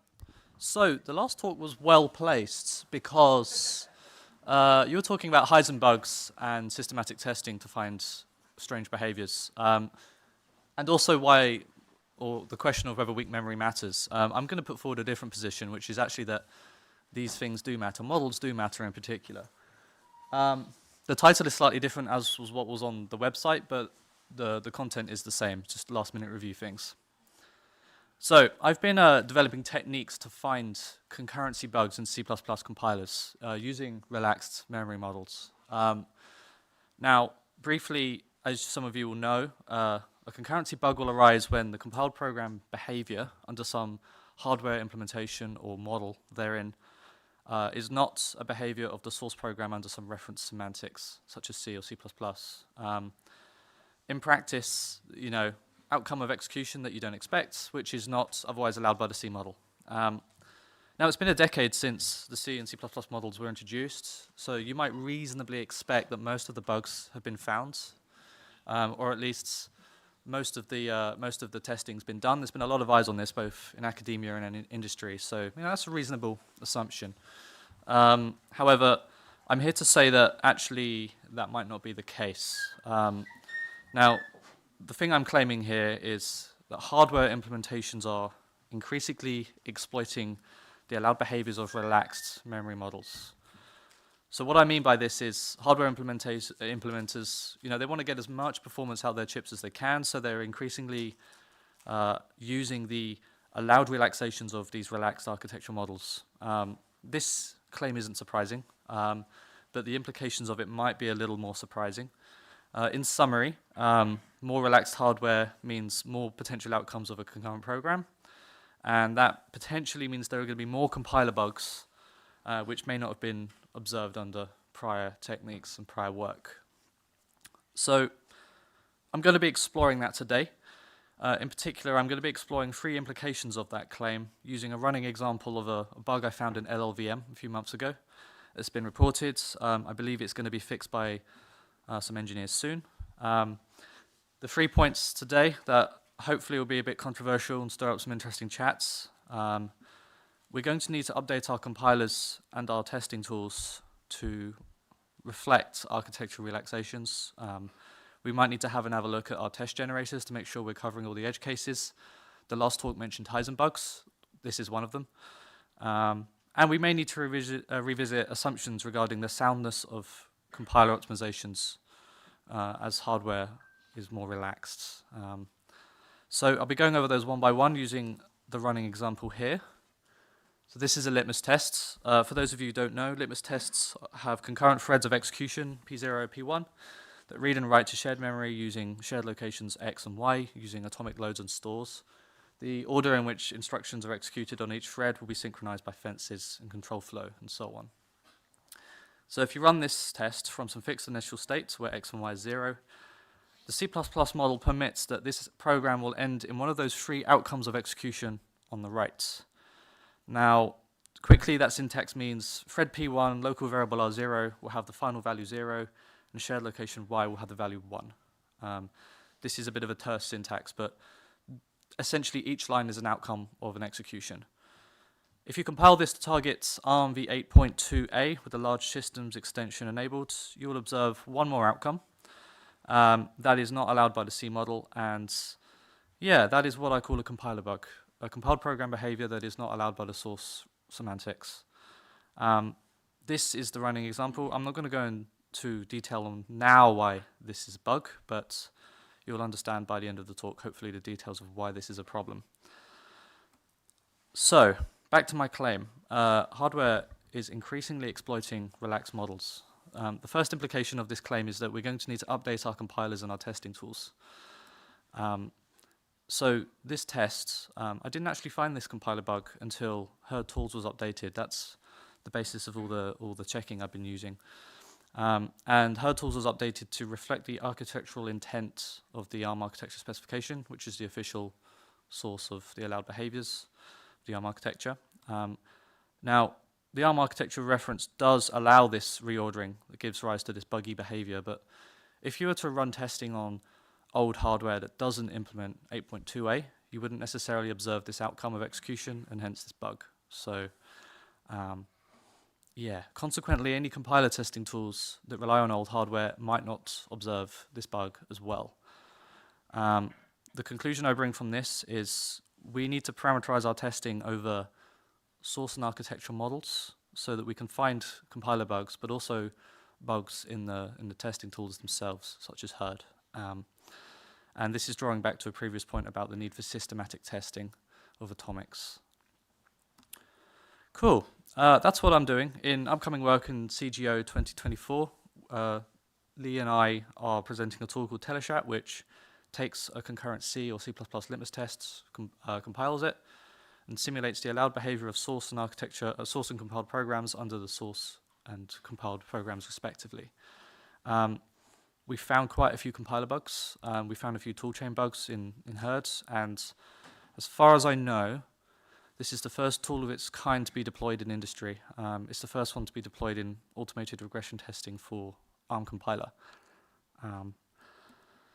Yeah, so we need to parameterize testing over source and architecture models, or something as close as we can get to the ground truth. The second implication of this claim here is that we might need to also update our test generators. So this example, some keen eyes amongst you will have realized this is a special variant of the message passing litmus test. P0 does 2 stores to x and y, and P1 does a read modify write of y followed by a load of x. Now, conventionally in a message passing test, you will store the value written by the exchange into some local variable R1, and then you'll check reordering with R1 with respect to R0 in order to see if message passing has been reordered. As far as I know, the state-of-the-art test generators will not generate this test on the right. I hand wrote this thing, and it took me a lot of thinking to do so. And so the conclusion I draw from this is, yeah, we need to have another look at our test generators in order to do a bit more systematic testing of the compilation of atomics. I realize this is an edge case litmus test where we're not considering the value of a read, but nevertheless, it induces a bug when compiled and run. Yeah. So why did you do this test, or how did you come up with it? So there was an update made in herd tools to change the semantics of an instruction, which gives rise to new behaviors. And I went, that instruction is emitted by an atomic. Let's see if there's a test that will exhibit a behavior that isn't allowed under the source model, but is exhibited by the compiled program. Kind of following on from that update to herds to match the architectural intent. Yeah, it's a bug. There's a similar one as well in the Linux kernel. There was a few years ago. It's been fixed. So the third point, and perhaps the most controversial one, we may need to revisit assumptions regarding the soundness of compiler optimizations with respect to hardware relaxations. So going back to this example again, the interesting thing about this is if you do put a int r1 equals and assign the value read by the exchange into P1, the compiler bug can actually disappear. The very act of constraining this program so that it keeps around that read will prevent the reordering of the exchange over the acquire fence. Now, if you compile this to target ARMv8.2, the LLVM will emit currently a swap instruction. Now, the swap instruction, as according to the ARM, if its destination register is a 0 register, which is a special kind of register, WZR, XZR, it's not regarded as doing a read for the purposes of the DNB-LD barrier, which is what the acquire fence is compiled to. Now, as we see here, we have this DNB-LD, which is the acquire fence, and the destination register is the 0 register. And this is because the LLVM dead register optimization pass will rewrite the destination register of the swap to the 0 register because the read isn't used. This is perfectly valid, at least according to the C model and my understanding. You know, unused reads can be deleted, optimized away, who cares, fine. But in this case, this thread local optimization actually allows the reordering of the effects of this swap past the fence. So the conclusion I'm drawing here is actually this thread local optimization is actually affecting the concurrency semantics as a whole. Kind of surprising, you'd think. It doesn't directly affect Y, but it does affect the reordering of the effects of the swap. Now, this was a bit worrying to me. I looked back into the previous work on this, one of the papers on compiler testing with memory models. I found this claim that said, optimizations affecting only the thread local state cannot induce concurrency compiler bugs. Now, we have an example here that might question that claim. So the conclusion I draw from this is that we might need to revisit some of the assumptions regarding the soundness of these optimizations. This is a bit of a nasty bug, but nevertheless, it brings into question those kinds of assumptions. Yeah, so that's all I've got time for. To summarize, hardware implementations are getting more relaxed, and the implications of that are that we're going to need to parameterize our testing over models. We're going to need to have a look at our test generators to find more cases like this, and we may need to revisit the soundness of compiler optimizations in light of these relaxations. Yeah, I'm happy to talk about all of this stuff. It's a bit of a nasty bug. There's also some more open questions here. So, does the small scope hypothesis hold? Every compiler bug I've ever seen can be reduced to one of these tiny litmus tests, 4 lines of code, 2 threads, whatever. Now, in light of hardware relaxations, the question is there a large code, a bit of code that, when compiled, induces a compiler bug, but that code cannot otherwise be reduced to one of these tiny litmus tests? In light of hardware relaxations, there's more permitted behaviors of these machines, and therefore the question is, are there tests that cannot be reduced, or otherwise? Or otherwise, is there a proof that all programs can be reduced into these small examples? The implication of this is, in order to test in the large, we may need scalable techniques if we cannot otherwise reduce our programs. So that's where tools like Euler, D'Artagnan will come in versus Herd. Secondly, I implied that we might need to look at the soundness of optimizations. A follow-on question is, do we need to have a look at the C model? And equally, are there more examples like this? I can answer this one. It's yes. I know 2 of them. So there's the one I've reported, and there's also one regarding the semantics of atomic fetch add, which was highlighted by, I think, Will Deacon, gave the engineers in the kernel community a bit of a headache a few years ago, and then I believe that's been fixed in LLVM GCC 2. So point stands, need systematic testing to see if there are any more nasty cases like this.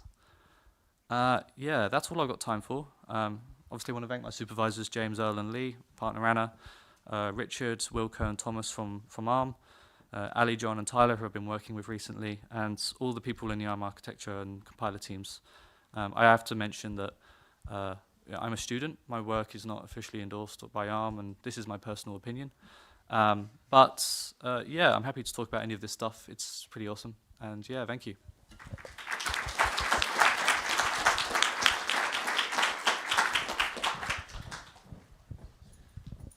Thanks, Luke. Very interesting talk. So just in answer to your last questions about are there any more of these optimizations that are on SAND, I think there was a paper by Soham and Victor, this was back in 2015, there were mentioned a number of these optimizations that were incorrect, including Roach-Mattel reordering and expression linearization and things like that. Yeah, I'm familiar with Soham's work. I've read it quite a lot. So this is more with regards to sequential optimizations like this that do deletion of code. I'm happy to talk about that more.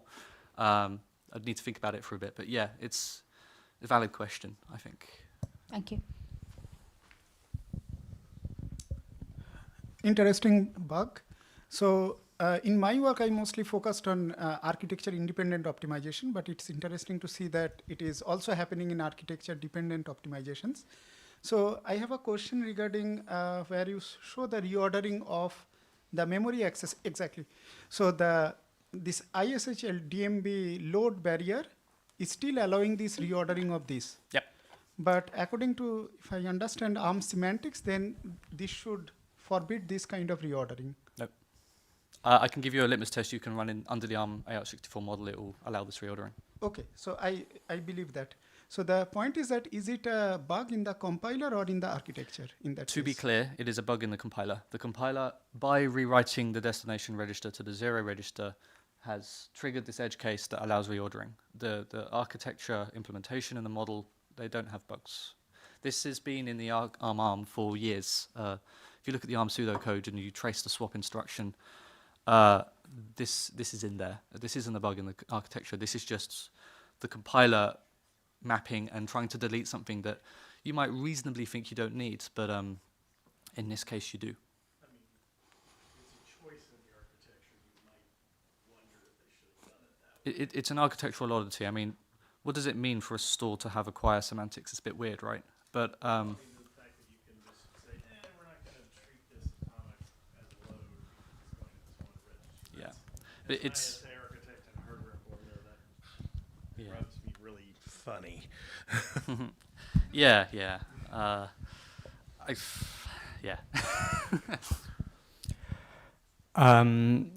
So if I'm not wrong, you have mostly considered C11 or RC11 as the source language.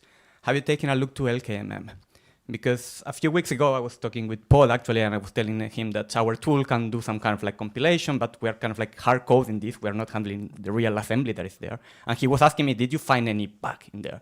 And I say no, and one of the reasons why I think we did not do this is because while for LKMM there are many litmus tests, there are like 5,000 around there, like they don't really exercise like most of the, for example, read modify instructions. I think like only a handful of test cases have this. So yep. I think that could be a situation where you could find something, particularly because if I'm not wrong, I think that the inline assembly of RISC in the kernel has been rewritten quite recently. So maybe that's a good target. Absolutely, yeah. So I focused on C and C++ initially. RC11 is, the Linux kernel is a target for sure. The small scope hypothesis holds. Can we compile a large fragment of the Linux kernel and feasibly get all of the outcomes in an amount of time that is acceptable to run in CI, right? Yeah, or can we reduce these tests down to something a bit more feasible? So I'm very happy to see more compiler testing, which has always seemed a very hard thing to do. My intuition is that there are any number of unfound bugs that need larger test cases. And I mean, more broadly, these litmus tests that we're used to using, they're essentially tests of the semantics. And it's only by lucky accident and some aggressive test harnesses that they turn out to be useful for testing hardware. And for making things that will trigger interesting compiler optimization failures and interactions between those and the architecture models, we need some much fancier generation of interesting LLVM for particular passes or interesting C, which is a hard problem, but a quite important problem. Absolutely. Someone should do that. Maybe Absolutely. lots of people should do that. Yeah, I know John and Ali and Matt Windsor, they did the C4 tool that takes one of these tiny tests and fills it with a bunch of code. The metamorphic test, they turn a small litmus test into a pretty massive one, actually. It could be useful to throw that through the compiler, see what comes out. I've had a look at that, but I haven't made any progress on that just yet. I agree, though. I would love to see a counterexample of one of these large tests that induces a bug that we can't otherwise reduce to these tiny litmus tests, right? Because it's a question of reducibility as well. Like, does C reduce? Can we use C reduce for concurrent programs, and so on? Because engineers, they won't read a 400-line bug report. They'll read a 4-line bug report and go, oh, this is allowed, this is forbidden, this is a bug. Well, let's fix it. You know, it's a convenience thing as well as a question of reducibility. Yeah, my inclination would be to try to do this per phase if one can, because the end-to-end problem is huge, yeah, kind of yucky. But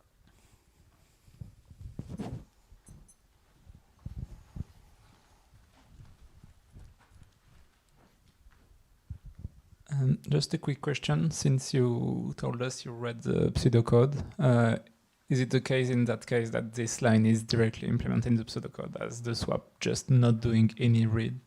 Yeah. Okay. It's the same for LDAD STAD, Yeah. which is the target of atomic fetch add. It's one of those two instructions. Same thing. Okay.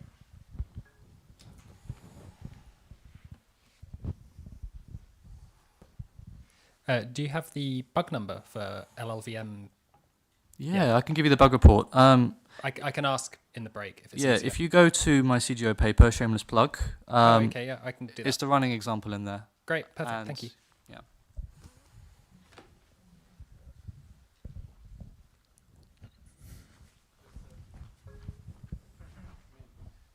I just want to let you know one interesting compiler bugs, important compiler bugs we recently found. The flow-sensitive escape analysis is wrong. So basically, compiler assume that until your local variable's address is escaped, but up to the first point where it is escaped, until that point, the compiler assumes that it's a local. No one can, so you can do constant propagation or whatever. But that's wrong, because the escape point can be reordered earlier. So we constructed a counter example and we ran it on ARM machines and actually observed the miscompilation. So we reported and then they accepted it as a bug, but somehow anyway, we have the bug number LLVM and maybe both GCC and LLVM. But anyway, so just conceptually flow sensitive escape analysis, we think it's maybe sequentially thinking that it's correct, but actually it's incorrect. That's very interesting. Let's chat later, yeah? Thank you. Thank you, Luke. Next up, Enan. Hello. Okay. Does it work? Okay, no. So today, when Sean invited me to do this, so one of the proposals was to have some kind of like tricky talks or something like that. So I was thinking, what can I say? And I actually decided to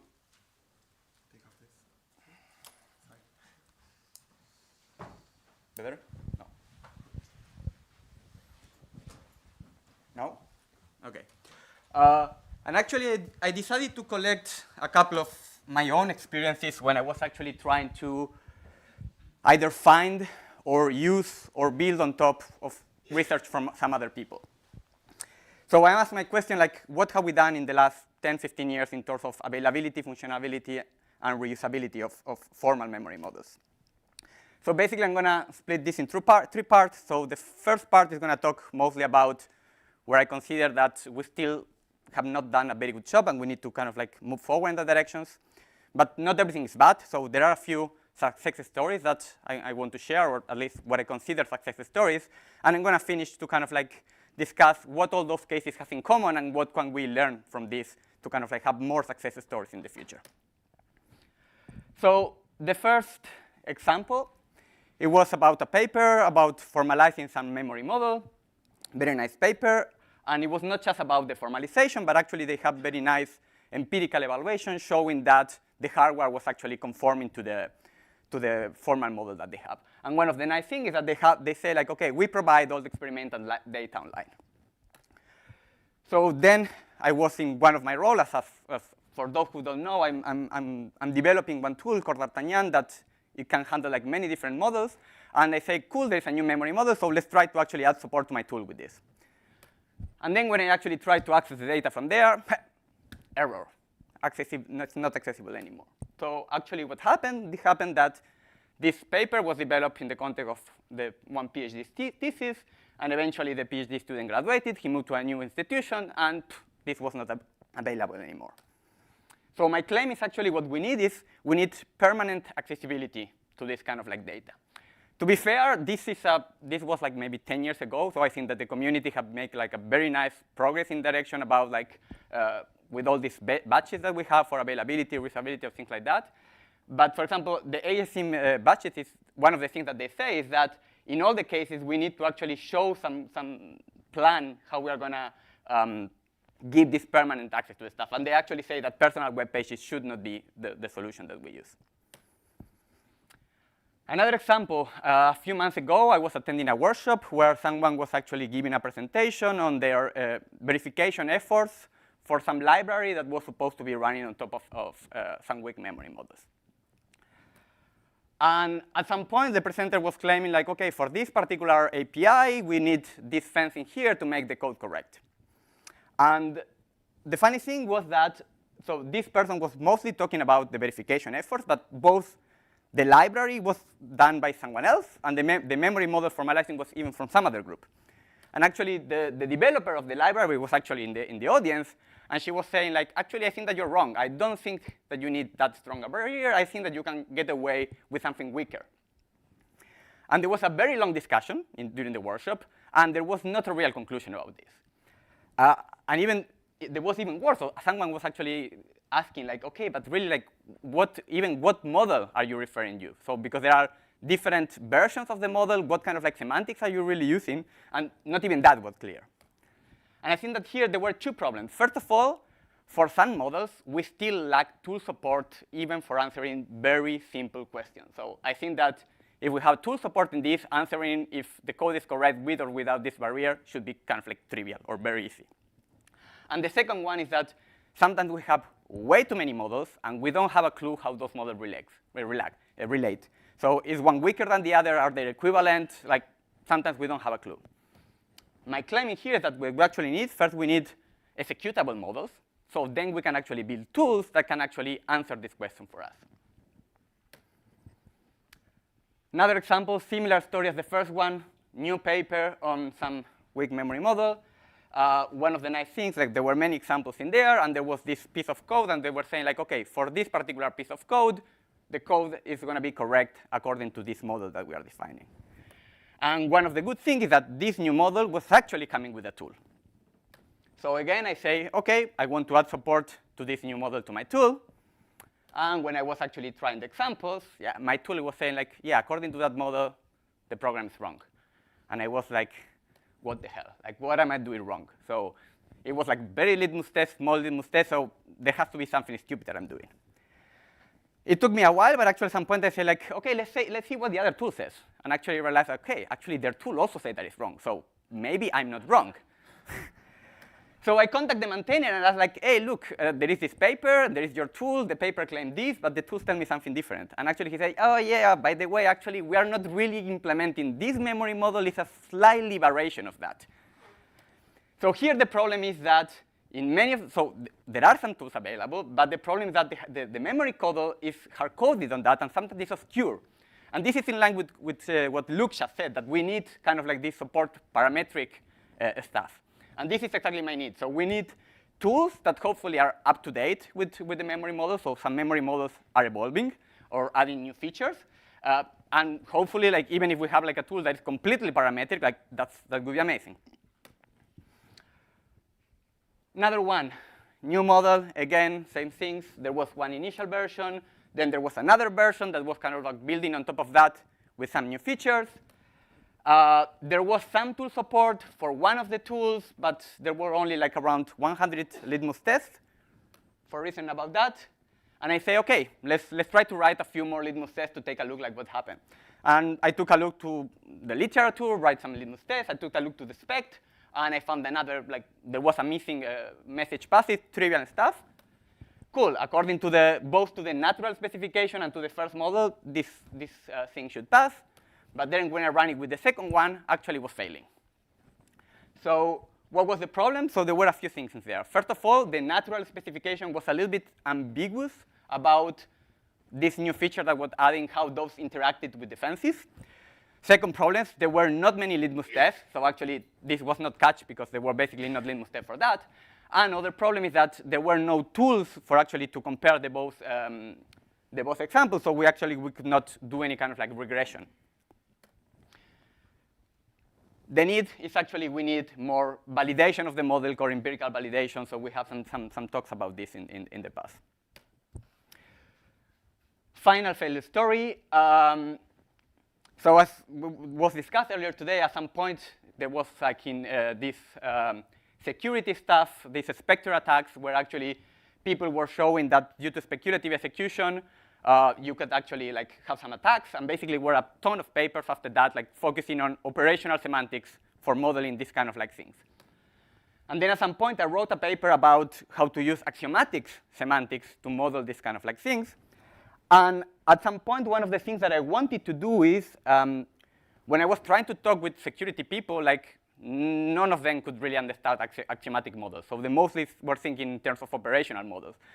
So I was trying to think like, okay, would it be possible to actually show them formally that actually my semantics are equivalent to some of those operational ones? And I know that there is a bunch of people in here that have done that extensively, so it's definitely doing it. I have no clue how to do that. And when I was actually trying to take a look, like, how should I do that, I could not find much information. So I would have liked to be able to reuse some, or even take a look to some mechanized proofs to get an idea of like where to start. But I could not find this kind of like things. And particularly, I would imagine that there are many of those things that you can reuse from one case to another. So it would be really nice to have those things in a way that we can reuse. So we need to make all these kind of things both available and reusable. Yeah. I do believe in that. I think these proofs of equivalence, they're like some arcane art.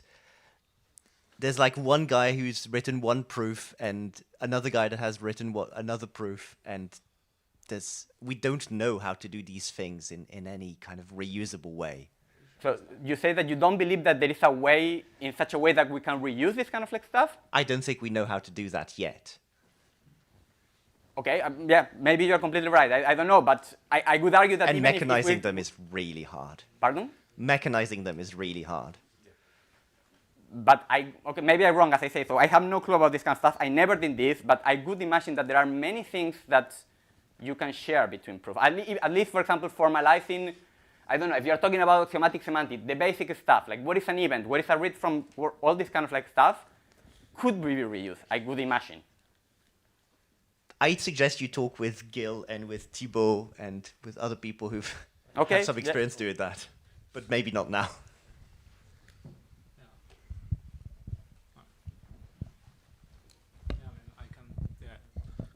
Just come talk to me, I think. Okay, but as I say, like, not everything is bad. So I think that we have some success stories also in the community. And I'm going to talk about some of the cases that I think like shine on top of the others. So I think that the formalization of the RISC-V memory model is one of these cases. So as far as I know, at some point there was this the specs of RISC-V, and it was actually allowing a bunch of like some weak memory models behaviors, and some people in Princeton actually started to try to formalize this, and they were actually showed that it was impossible to correctly implement the compilation from C11 to RISC-V. So actually what ended up happening is that they ended up working together to kind of like formalize these kind of like things. And this is a rough path line of how things kind of like evolve, and I'm going to talk a little bit more like by the end of this. So basically, these people started by trying to develop some tools to prove some things. Eventually, when they have some tools that were like in some nice state, they say, okay, let's try to apply this to some real specification. Obviously, you need a bunch of litmus tests to be able to kind of, because at the end of the day, we also have some kind of like bounded verification or kind of like testing stuff, so you need to generate a lot of litmus tests. They found some issues. They communicated with the maintainers of the specification. There was some acknowledgments that, okay, there's problems in here. We work together. We fix. Eventually, they publish a paper. And then the RISC-V Foundation formed a task force to actually create a formal specification of RISC-V. And why I do consider this a success story, one of the reasons, like, this was finally accepted by the RISC Foundation. So if you take a look to the specification of RISC-V, there is one section talking about the memory model, and you have like different formal models for that. And also one nice thing is that this memory model is not only used by the people who develop the model, but also by some external people. So if you take a look to, for example, the Herb repository, that is one of the tools that allow you to reason about these kind of like things, there are some pull requests or issues raised by external people, like trying to ask, like, how do I use this? Or I found these things that I'm not sure if it's correct or not. Second success story, the ARM memory model. Same thing, there's a very nice paper about the ARM's effort in formalizing their memory model. Actually, at the same time, right now, we have downstairs a tutorial from the ARM team explaining their efforts on trying to keep this formal.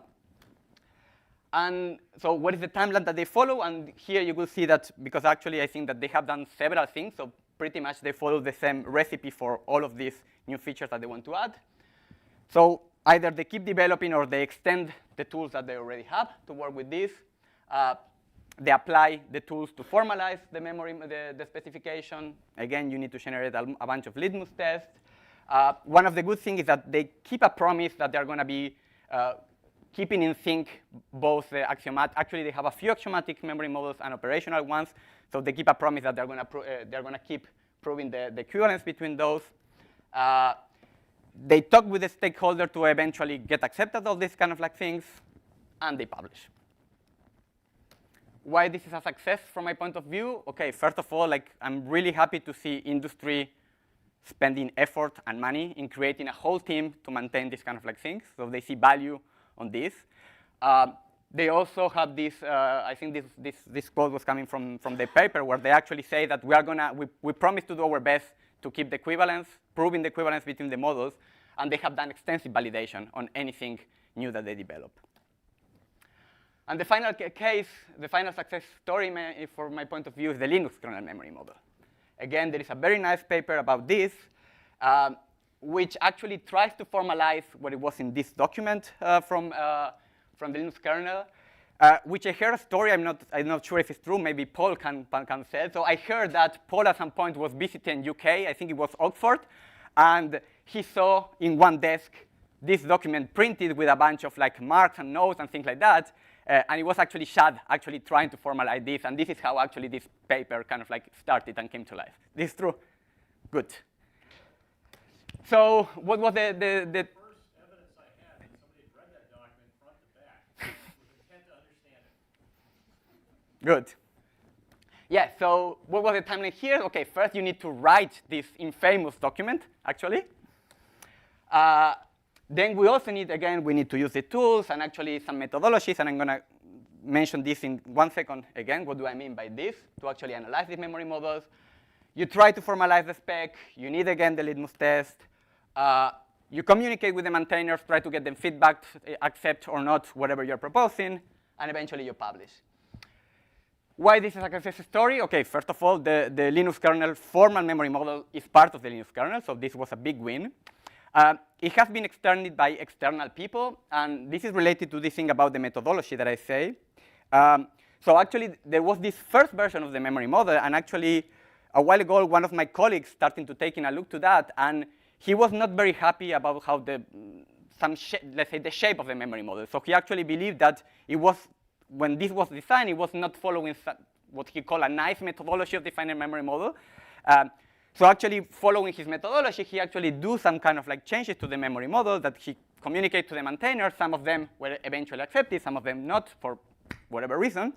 But for me, one of the reasons that you have external people, and by external people, I mean like people that were not initially in the group that developed this, who were actually able to contribute to this kind of like stuff. And probably for me, like the main win of this is that this memory model has been extensively, for whatever extensively means, used by people who might not necessarily be expert in weak memory models. So a lot of kernel developers, if you take a look to the Linux kernel mailing list, every now and then you're going to see people, developers saying, oh, there is some problem with this code, and here is the small litmus test that I ran with Herd, and this is what Herd says. So I think this is a big success. So what all these 3 stories have in common? First of all, everything is open source. So actually, by having everything open source, you allow that anybody can comment or criticize your work. But also people can build on top of that. So I think this is very nice. We have tool support for this. And I think this is very, very important because it doesn't matter how smart you are going to always miss a corner case. So I think that you really need to have some tools that allow you to reason this. And actually, within the group of people that I work, we come up with something that we call the Dyer principle. That actually means D'Artagnan is always right. I cannot tell you how many times we tried to do something and we were getting wrong results, and we say, oh, we have a bug in the tool. And then we always realize that it's our fault. The tool is correct. The tool is telling you, according to the model that you gave me, this is the outcome. Maybe there's a problem in the model or whatever, but this is what the model says. All of the cases were also collaboration between academia and industry. I think this is very important because particularly academia and industry not necessarily have the same goals always. And also validation is very important. So we have some established validation technologies, so or methodologies. We have Basilides spoke today. Luke mentioned something. Reese is going to be speaking. I'm not sure if he's going to be talking about that part of his work, but he also did some very nice work on validating GPU memory models. So we have the methodologies in there. However, what kind of like thing we can still improve? About open sourcing, I don't know, something that, I don't know if this would make sense, but would it make sense to maybe have some kind of like centralized repository where we have our models in there available for everybody and people could comment?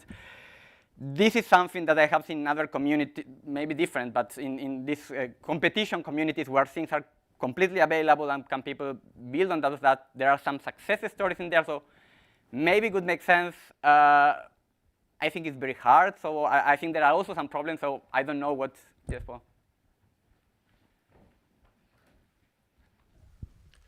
So we have our model actually in the Linux kernel source code, and that will be the source of truth. Okay, but if you want to, it's easy. It's on Git, right? You could just pull it down and put it wherever you want, and that'd be great, as long as you keep it up to date, right? Well, yeah, exactly. This is another problem. Not as changing that fast at this point. Keeping things up to date, or I would even say that some people are not even aware that some things are kind of like progressing or whatever. So I'm not saying this is the answer. I don't know. I think that this brings also like a lot of challenges. Like, who is going to be maintaining this? Like, this is a lot of work, and I know that some people are not willing to do this. In the particular case of Linux kernel source code, if somebody is willing to just grab the thing every release and put it somewhere, that's fine. Or even have a pointer to it, whatever. I mean, that's fine. The source of truth will remain in the source code, but if somebody wants to pull it into a place where people can find it easily, great.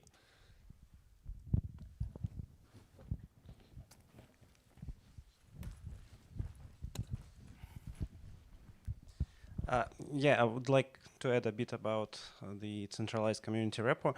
It would be really nice if we'll make some effort to have like common Coq library for mechanizing stuff.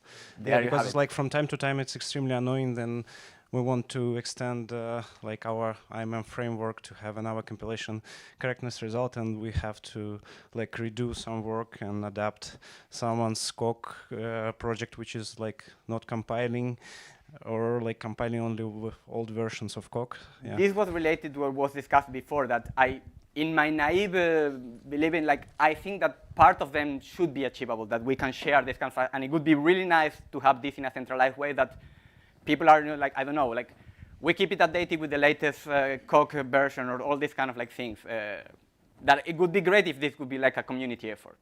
Yeah, and this is where I mean also like having common interfaces. Like, for example, for defined axiomatic models, like I think there is a common interface of CAT. I would argue that this kind of like the language that maybe with some variation, but pretty much everybody's using this. So, and you've got about a minute left of your time. Okay, so I'm almost there. Okay. 2 questions waiting for you. So if you want the questions or to let me finish. I just only have 2 minutes bullet point. About collaboration between academia and industry, I think we are doing great in here. And if you see like affiliations of the speakers today, it's very even, so very good in here. And as I say, about the methodology for validation. So we have a bunch of things in there. It's just that maybe we don't always use it. And I think we should make use of that. And with that, I finalize. Thank you very much.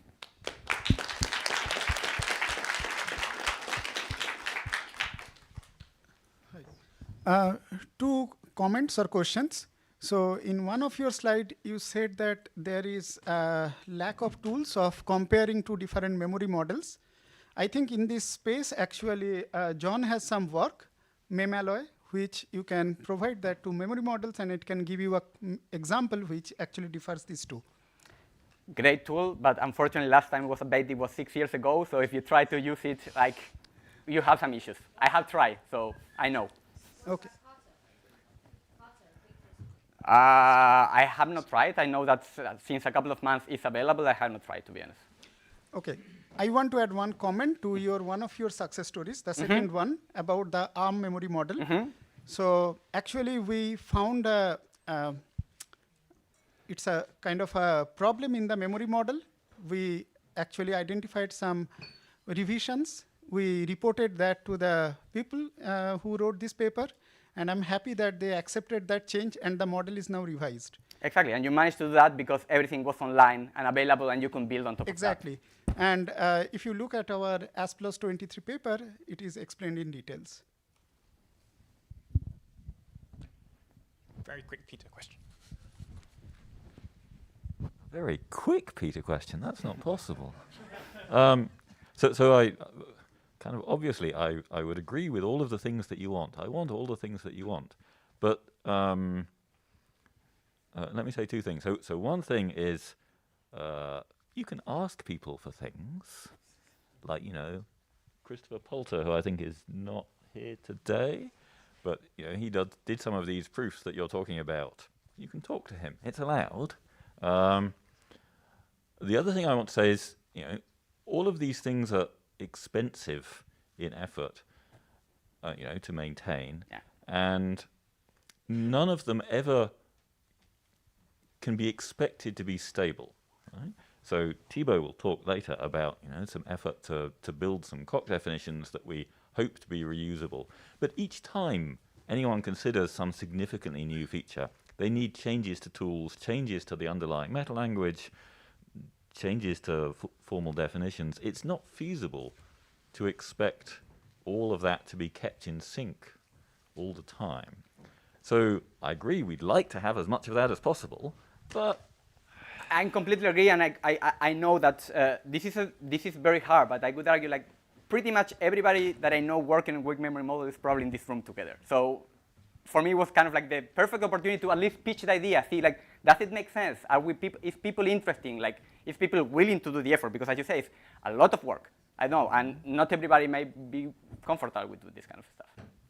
But I think that this was a nice platform to at least like pitch the idea and see who's interested and see what fits like again. Wonderful. Thank you, Enan.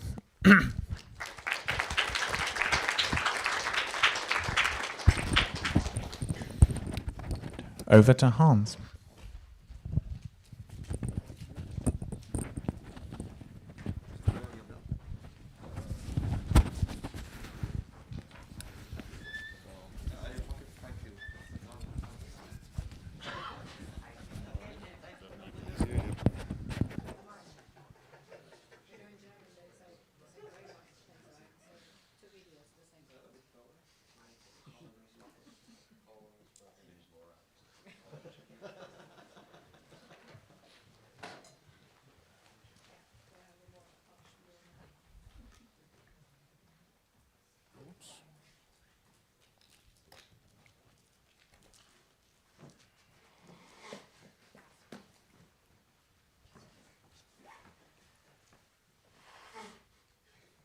Oops.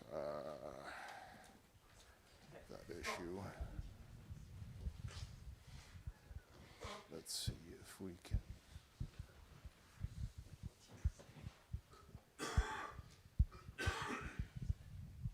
Oh, is this going to be a problem?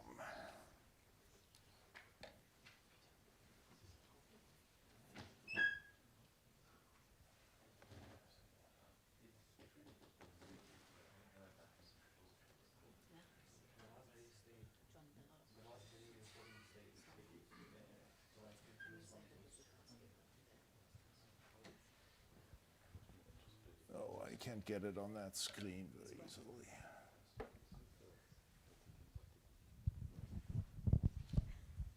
Oops.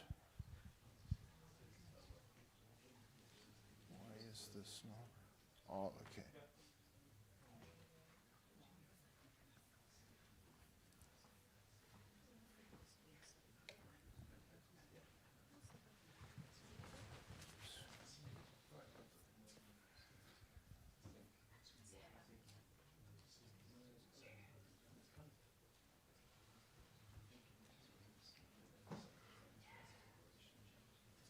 Maybe that's good enough.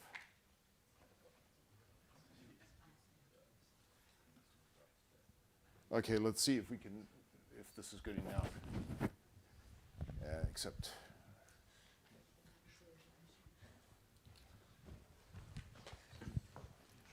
Let me see.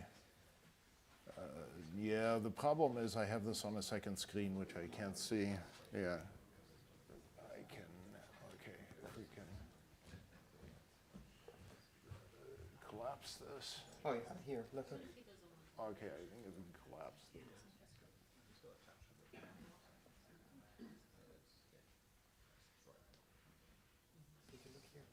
Oops. Oh, okay. Oh, okay, that's useful. Yes, thank you. So maybe this is just good enough. Yeah, maybe I'll just go ahead and try. Sure. Oh, you got it a little bit. I suspect it'll move to the wrong. Okay, good. Yeah, and then, yeah, it'll work. Okay, thank you. Sorry about that. Oops. Good. Okay. Except,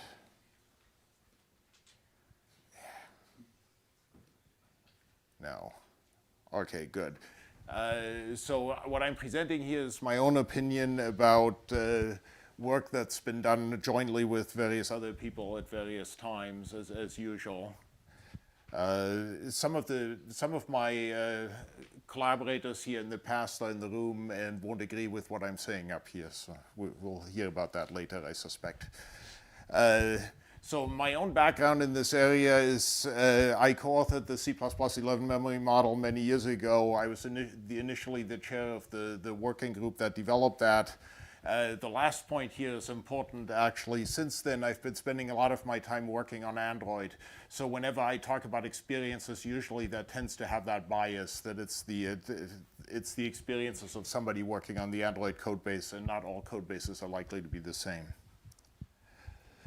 So the basic C++ model, and I think everybody here basically is familiar with that, is the idea was that we would guarantee sequential consistency, but we would provide that guarantee with enough restrictions so that it is actually both meaningful and easy to implement. Normally, sequential consistency in a programming language doesn't make much sense because we need to talk about granularity, and that's kind of ambiguous. So we dealt with both that issue and making it much easier to implement by basically restricting the program in such a way that sequential consistency initially appears to mean much less, but is still somewhat meaningful. So basically the restriction we impose is that there are no data races in order to get sequential consistency. And everybody in this room knows what that means. And as a result of that, many times when you violate sequential consistency, it's actually not observable, so this becomes reasonable. So basically, the guarantee that C++ is designed to provide is that so long as you have no data races and no use of these special advanced constructs, which eventually actually everybody ended up focusing on mostly, and most of these discussions here have actually been focused on, then you get sequential consistency. In spite of the fact that this appears like a rather weak guarantee because of the data race freedom assumption, this guarantee actually, in spite of that restriction, is still somewhat relevant. It actually improved the situation at the time. In particular, it makes it clear, for example, that compilers are not allowed to introduce assignments of a variable to itself, because that's actually observable and violates the sequential consistency for data race-free program rules. There's some other implications this had. I mean, long before C++11, actually, architectures decided that you don't really need byte stores. You can implement them with longer stores. This is a bad idea in a multi-threaded context, and basically the C++ memory model made it fairly clear that no, you cannot do this unless you're willing to pay tremendous cost. Similarly, as part of this, you can't, it also became clear that you can't move operations out of critical sections, which was kind of obvious anyway, but some compilers did it anyway because the rules were not clear at the time. This sequential consistency for data race-free programs actually is, to some extent, was not obvious at the time, and I think sometimes when I talk to people now, even it's not that obvious. Here are a couple of cases where it was actually kind of subtle. So that rule, in particular, the C++ rules say that you cannot store to the same variable from two threads at the same time, even if you're storing the same values. In some other papers since then, this was described as a benign data race or something, but it often is not benign.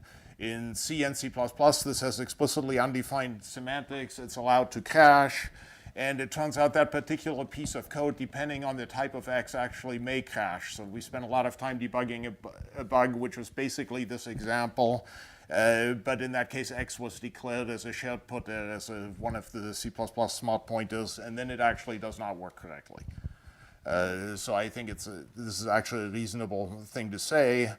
One thing, when you think about it for sufficiently long, is completely clear but tends to confuse people at the beginning, is then when we talk about data race-free programs, we actually talk about executions in a sequentially consistent model.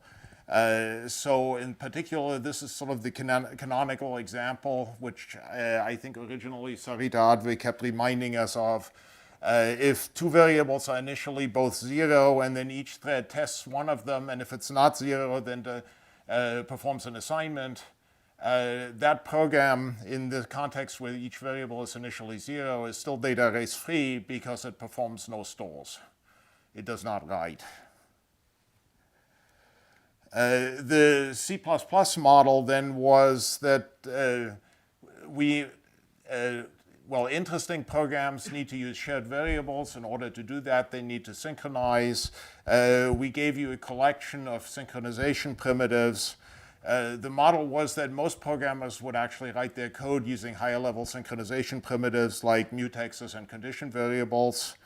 And then we would give you a way to access individual variables in a shared way. These are the atomics that were provided originally in C++11. Those two, as well as the basic higher level synchronization guarantee, well, those two, including the basic higher level synchronization guarantees, provide this DRF guarantee. So long as you don't have any data races in your program and you use those synchronization primitives, you only see sequentially consistent behavior.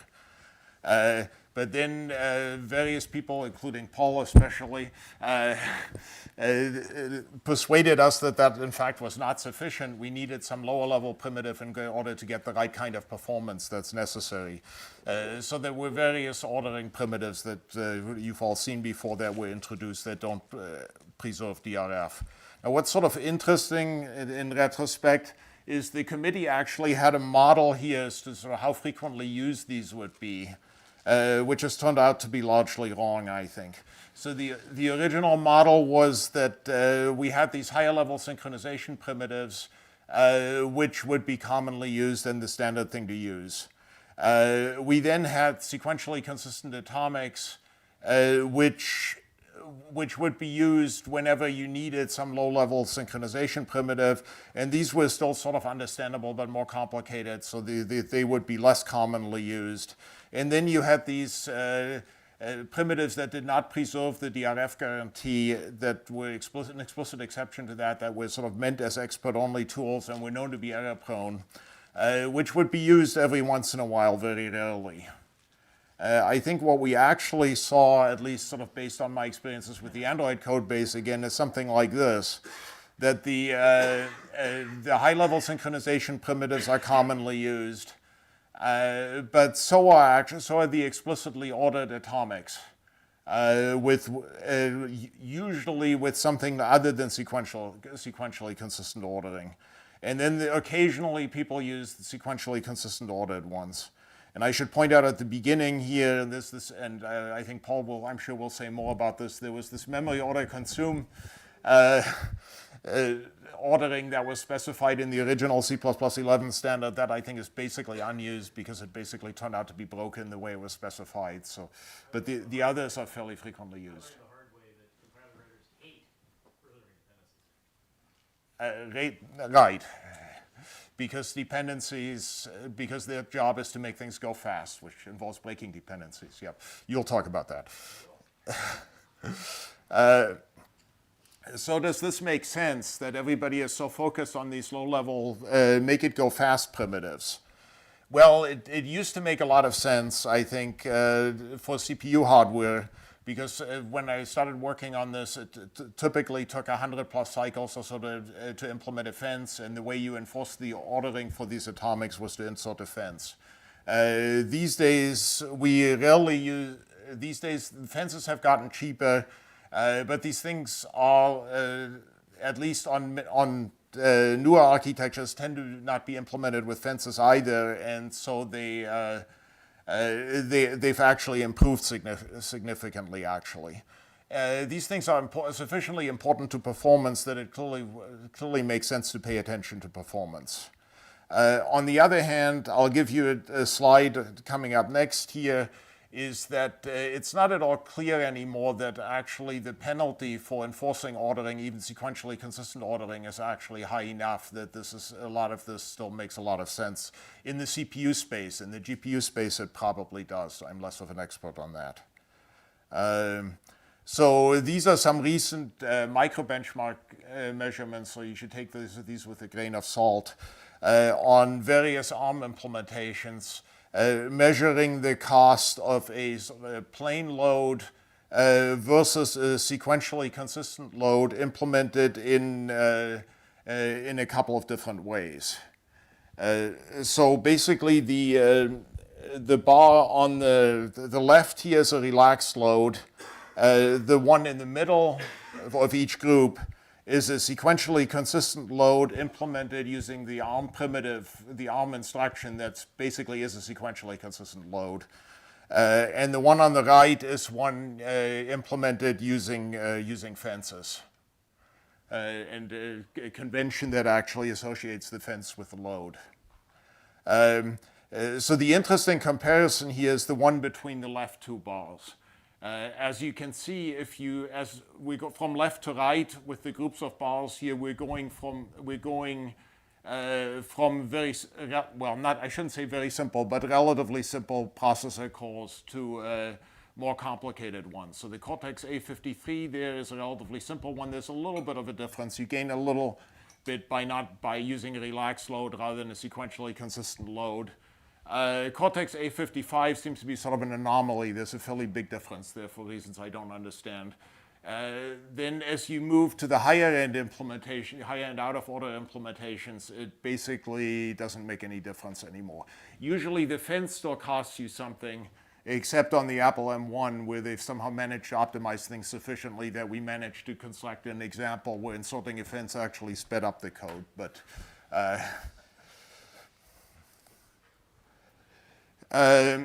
so getting back to the C++ memory model in general, I think in general things have worked out pretty well. Concurrent programming is still hard, clearly, but the compilation rules have gotten much clearer. Modern compilers generally follow them, and we no longer have incompatible hardware. Oops, I got sorry about that. So let me not try to correct that. So this model has largely unchanged. There are some relatively minor pain points that are still around here. So memory order consume is still officially around, but doesn't really work. There was an issue with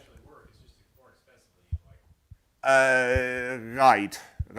I mean, it's implemented as a quire on every implementation, so you basically get a quire if you write it, which is correct.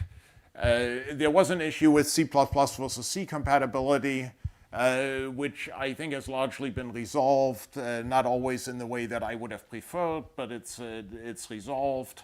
There were many complaints that you needed access to non-atomic data in an atomic way, and a mechanism for that was added to C++. This is still a little confusing on the C side, but basically that was there. There has been some confusion, which I think is kind of inherent in trying to define this model here.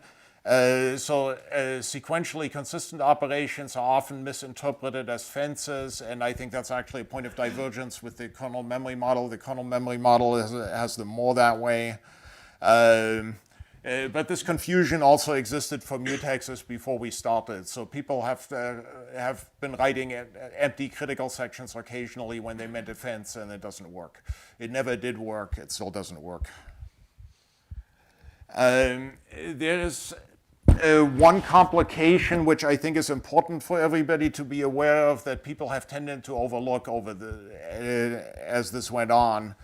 In general, mappings from C++ atomics to machine instructions have been well studied, but they're generally not unique. Sometimes the simplified versions are, but on many architectures, even the simple versions are not. We have to worry about leading fence versus trailing fence conventions and so on. And on something like ARM, we have to decide whether we're using fences or not. The different conventions very often are incompatible.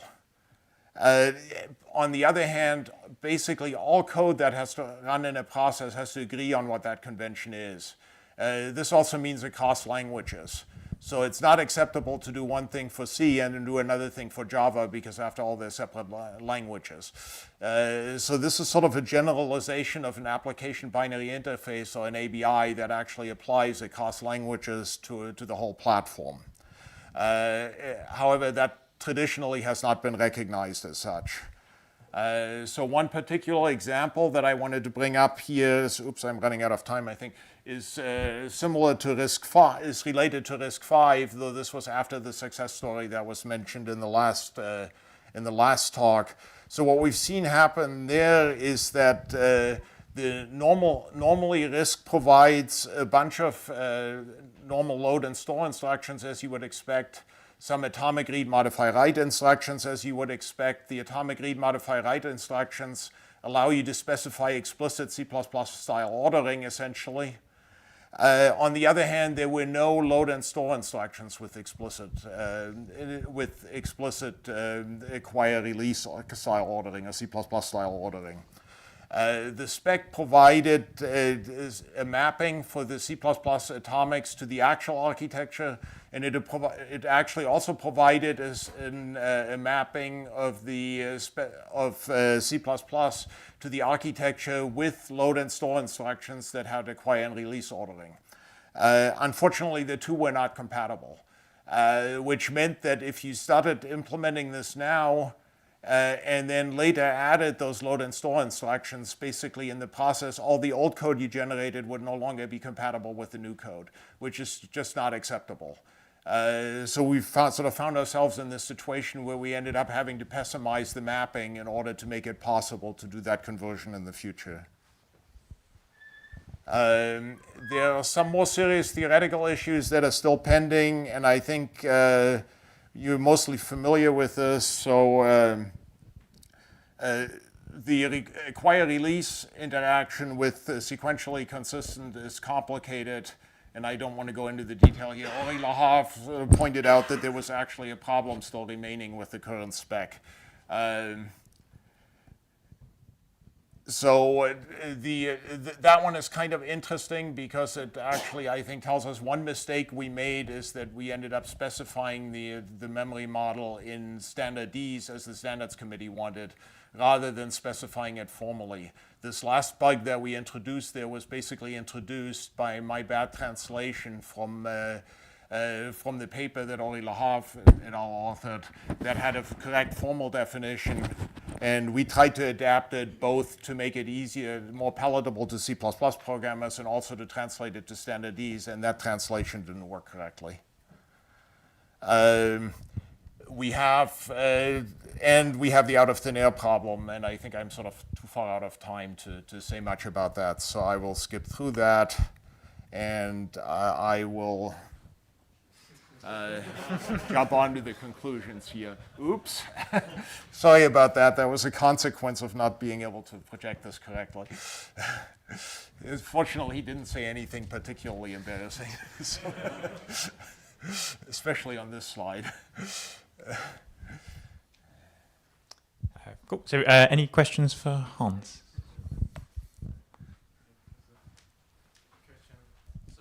The sequentially consistent ordering for load and store are important, and why? And is there examples, or is it real people use it, or?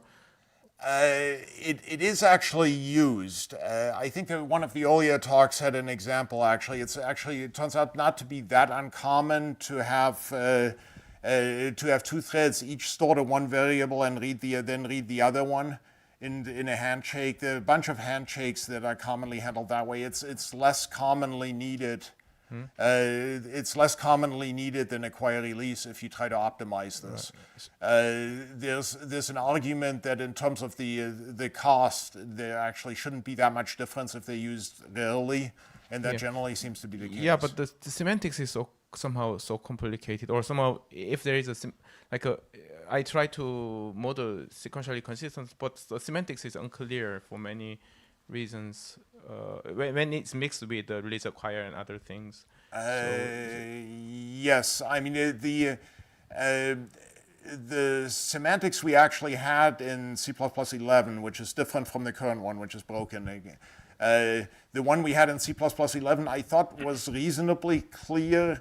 The problem is it wasn't implementable on a bunch of different hardware architectures. So as a result, we went to the current formulation, which is complicated and was an attempt to basically adapt the LC11 ones.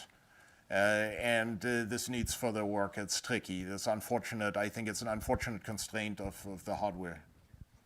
Perhaps you could have one last question while Stephen sets up. So you have this evaluation about how costly it was to implement sequential consistency, but I think you were only mentioning loads in there.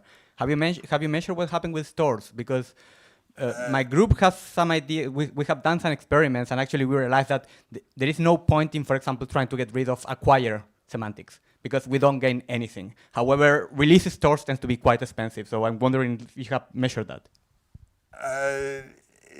This probably actually, I think I did at some point. I don't really remember the differences. There is clearly clearly on x86 for release stores, release versus sequentially consistent stores makes a difference. On ARM, I unfortunately don't remember exactly what the results were. I'm sure there is a difference. My assumption always is that the loads tend to be more important in most use cases, but. For the same reason, the architects usually assume that loads are far more frequent than stores. I think that usually applies for atomics, but that's not completely clear. Cool. I think we better draw it to a close. Thanks very much, Hans.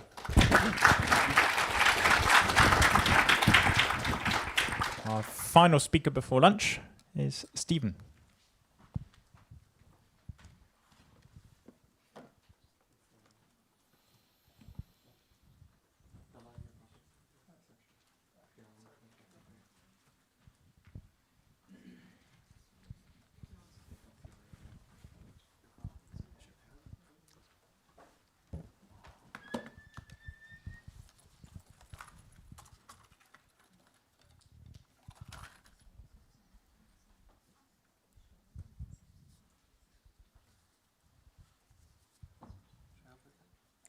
That okay?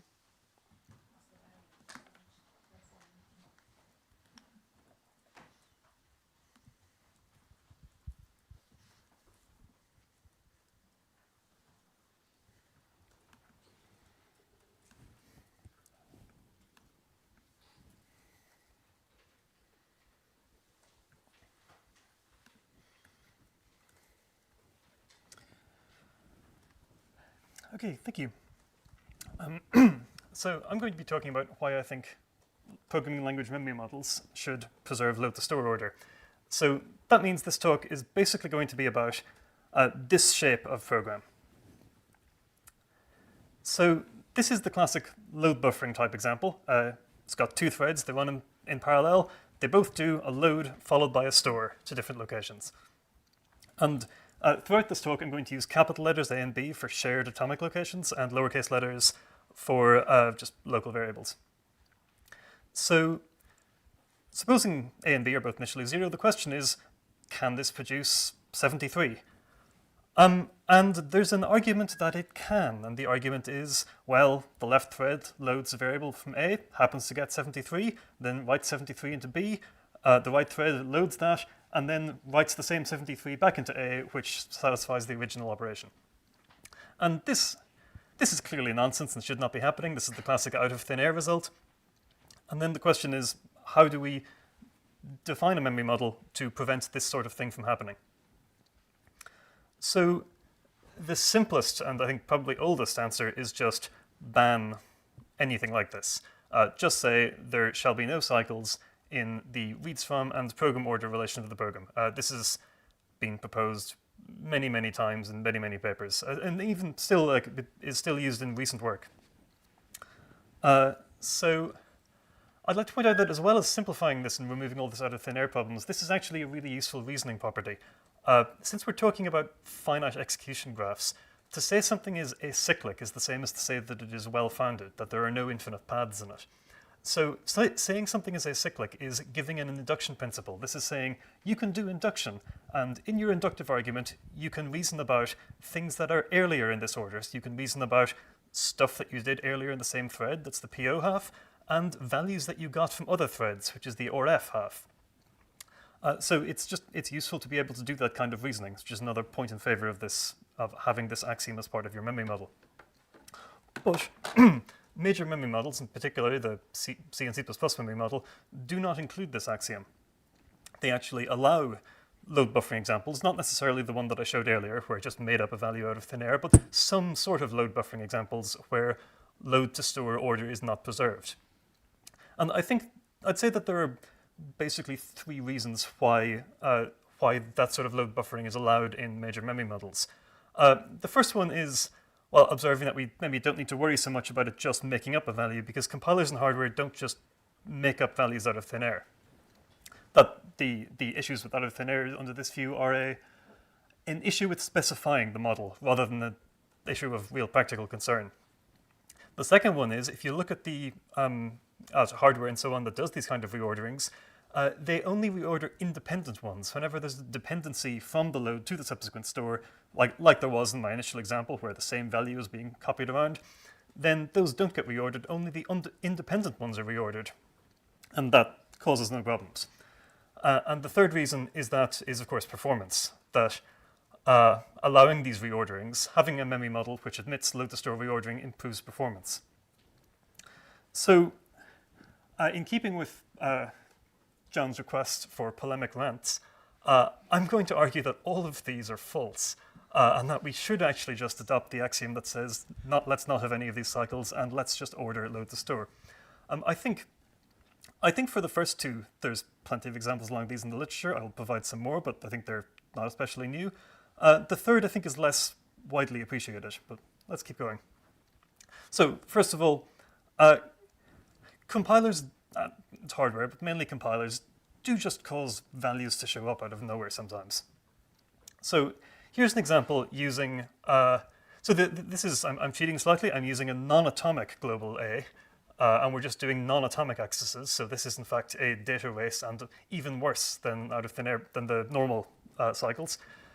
But in this, we're going to have two threads, and they're both just going to do a single operation. One of them is going to decrement A, and the other is going to do a bitwise OR, setting its low bit to 1. So if these single operations were truly done as a single atomic read modify write operations, then we would expect the resulting value to be either -1 or 0. So it would be -1 if the decrement happens first, then the bitwise OR does nothing, and it would be 0 if the bitwise OR happens first, then the decrement undoes it.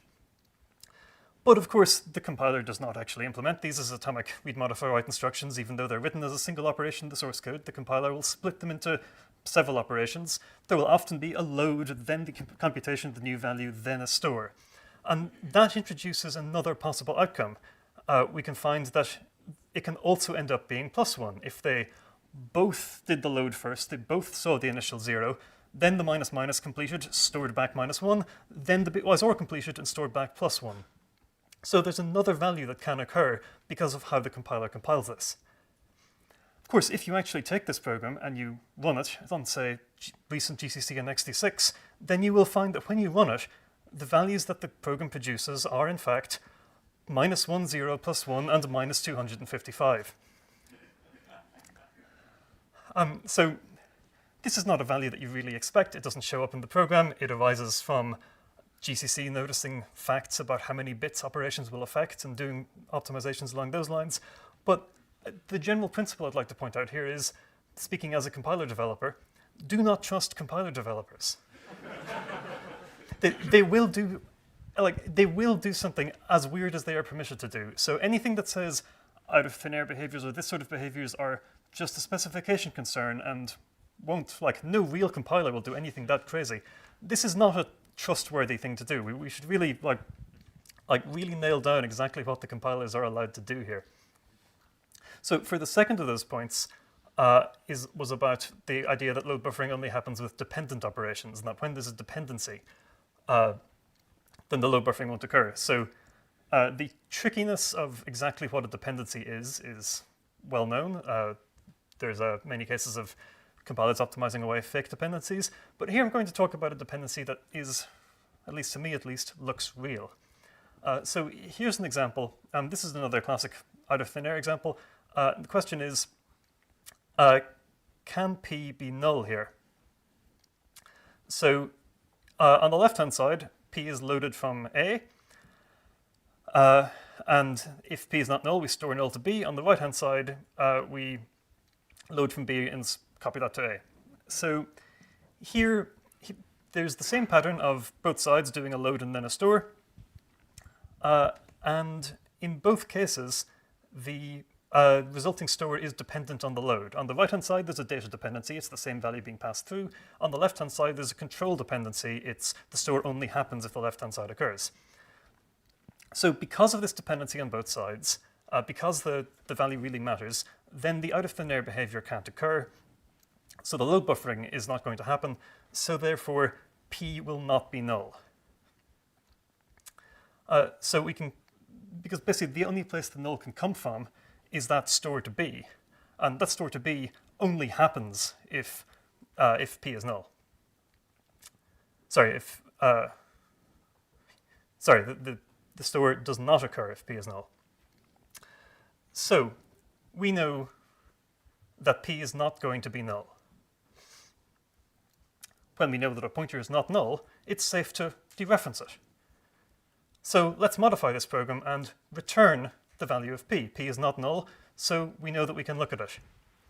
Now, this is a different program. In this program, P might be null. Because this line, the return star P, that's undefined behavior for P to be null. Therefore, the compiler can assume that, for instance, the store of null to B always occurs, because there are two cases. Either P is not null, and the store is in the program, or P is null and behavior is undefined, it can do what it wants, including store null to B. So seeing this operation, the compiler is now allowed to delete the P not equal to null check and reorder the store, moving it earlier before the load, because it is now not dependent on the load anymore, and now P can be null and this program can crash. So I'd like to just look again at the argument in the no case. The argument there was about where might the null come from. It says null only arises in the store to B. So there's, where could the null come from? Well, it could come from the initial value, which wasn't null. It could come from the right-hand side, but that would have had to come from somewhere else. Or the only place it could arise is this initial store to null. That's an inductive argument. I was doing induction there. I was referring to the inductive case being, oh, it came from some other thread that must have gotten it from somewhere, and the base case being where the null came from. That's a use of the induction principle that we would really like to have, but we can't have unless we assume that there are no cycles in program order and reads from. So that no is just not a valid argument in the C++ memory model, and this program is allowed to crash. So that's the second of the three reasons that I think have justified allowing these cycles. The third one is performance. So now I'm going to argue that allowing load buffering makes performance worse, at least in some cases. So here's a fragment of C. This fragment of C should really return 0. There are no data races here. No other thread ever accesses these memory locations. We set star q equal to OR, and then we return star q minus OR. So at this point, the two values subtracted are going to be equal. That should return 0. So let's look at the rest of the program. Let's look at some context here. R is a local variable. P is a parameter to the function. Q is some pointer that we got back from calling foo, which is some unknown outside function that we called, and we gave it the address of R. Then we do this sequence of operations. We assign 2 to R, 1 to P, or to Q, and then do that in subtraction. So the current release version of Clang compiles the last block of code, the last 4 instructions there, to the following sequence of ARM64 assembly. It puts 2 into this W8 register, 1 into W9. So then W8 is stored to X2928. That's the address of the R local variable on the stack. Then it stores 1 into P. And then, very interestingly, there's this third from the last instruction, the store of W8 to X0. That's storing into Q. It's the third operation here. But the value that it's storing in there is 2. And putting 2 in there means Clang was doing something quite complicated. Clang noticed that P and R cannot possibly alias, that they must be different locations. In particular, the write of 1 into P cannot have overwritten the write of 2 into R. On the basis that, well, P is something that you got as a parameter, or is on your stack, or wasn't even defined by the time you got P, so it must be this new fresh location. If, for some reason, or P was equal to the address of OR, and these things did overwrite, then this code would return the wrong answer. This code is doing a subtract of, it does at the end 2 minus the contents of OR. If the contents of OR are in fact 1 at this point, then it would return a non-zero value, which it really shouldn't be able to do. So this code is correct only on the assumption that star P and OR do not alias. But of course, they might alias because of load buffering. So if the contents of foo are to do a relaxed store of the value that it got, and when we call the function go, the thing that we pass to it is the contents of this global atomic variable A, and we've another thread that does a load and a store, then we have this same pattern. We have this thread doing the thread on the left doing the go function has a load of A and later an independent store of B. That independent store can be moved before the load. The other thread can load that, return the same value, and then that can satisfy the original load. And this is allowed. This is a reordering of independent values. But isn't that erase the UV? Like that's non-atomic locations, but compiler does that only for non-atomic, and your example has erase on non-atomic locations. Sorry, no, my example is no erase on non-atomic locations. There's only one thread. Sorry, the other thread is only doing atomic accesses. Sorry, when I say load relax and store relax here, I mean atomic, like atomic load explicit memory order relaxed. So you mean this is compiler, then you have a miscompilation for these programs, which is a well-defined program, or maybe I missed. Yeah, what's the type of A and B? A and B are atomic int stars. They're atomic variables holding int pointers.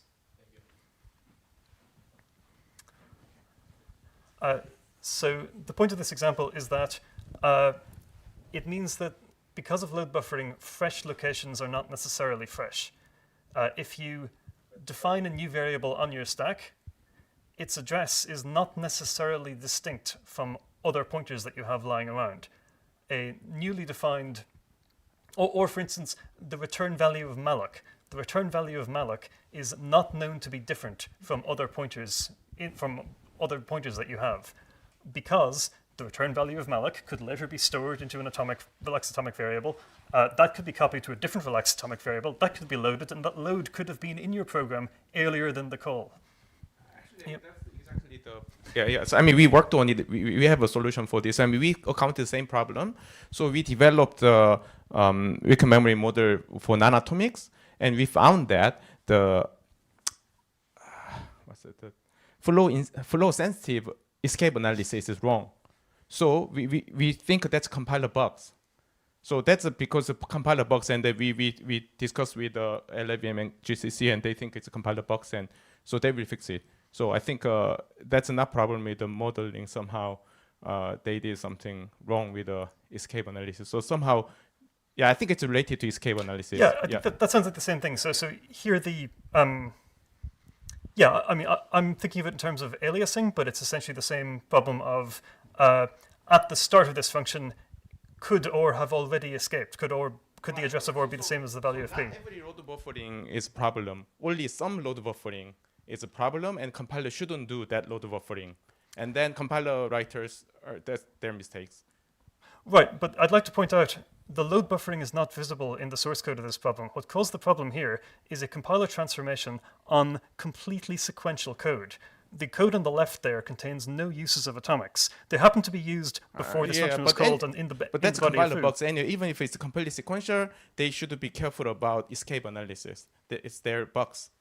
So that's my viewpoint. So I agree that this is a compiler bug with respect to the C++ memory model, which right, and permits that's this sort fixable, of and then buffering. that's a correct. I mean, that's a fixable bugs. I mean, yes, I mean, most bugs are fixable if you do some work. I'm saying is a load of it's not essential problem with the load of buffering. Just compiler developers made mistake, and load of buffering is okay. Other cases. Right. So the cases which is you can't tell from looking at the program that this is one of the cases where it's not okay. This is just a sequential optimization that can never be done because of the possibility of load buffering. No, we have a sequential model, and where every sound optimization in this sequential model is also sound in the fully weak memory model. We have Coq proof. Yes. So in our sequential memory model, sequential execution model, there is some gadget that disallow the kind of load of buffering. But all the other load of bufferings are sound. And we have formal proof that all the other load of buffering is sound in the weak memory model. Right, but in the, yeah. Right. So I think we're basically saying the same thing, but disagreeing about whether it should happen, which is that soundly allowing load buffering means inhibiting optimizations of sequential code, specifically these kind of flow-sensitive escape analysis ones. And I am arguing that that's bad, and languages, I mean, maybe it's too late for C++, but languages like, for instance, Rust, that's still agonizing over exactly how its model should be, should not allow load buffering because you get these standard optimizations still work for sequential code. And I also argue that the cost of preventing load buffering for relaxed atomics is really very small. The only bit of published actual numbers I've seen from this is a paper by Dembski in 2018, which added fake dependencies to prevent these reorderings between loads and stores of relaxed atomics. And they did this, so this of course has no cost for sequential code, but for concurrent code that took some data structure benchmarks, did nothing but the concurrent data structures, which is maybe an unrealistic amount of relaxed operations to happen, and found that the average cost was they got very slightly faster when they inserted these extra operations, which means it's just completely in the noise. There was one benchmark that got 6.3% slower, which is again in the noise, I would say. I mean, if you think this is not in the noise, I'd point out the work of like stabilizer and so on, which show that you get plus and minus 30% swings in benchmarks when you change the length of the username of the person running the benchmark. But I mean, if you have a data set that's averaging out to below 0, some of them are above a few percent and some of them are below.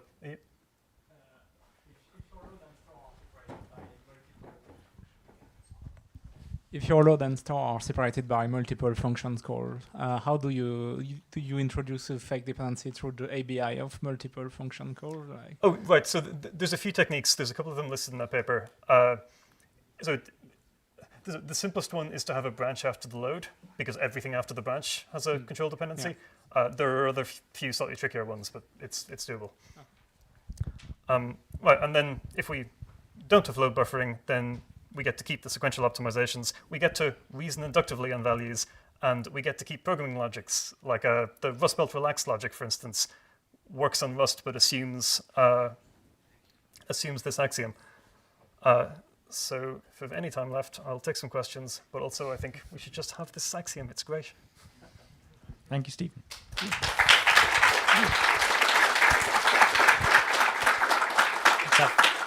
One last question, and then we better go to lunch. Not a question, but a more observation. My understanding is that a few percent slowdown isn't acceptable to implementers who use relaxed atomics. They want the atomicity, they don't care about the order. And when they're running this on a load of machines, that's going to slow down quite observably. This is something that I think Paul mentioned to me in an email. But the question is, in practice, would this be accepted, even if in theory we keep all these nice theories? So, these numbers. So, we need to do more benchmark to get more believable numbers, or like more numbers. If you're talking about over a large collection of machines, and that's a statement about the average, not a statement about one particular benchmark.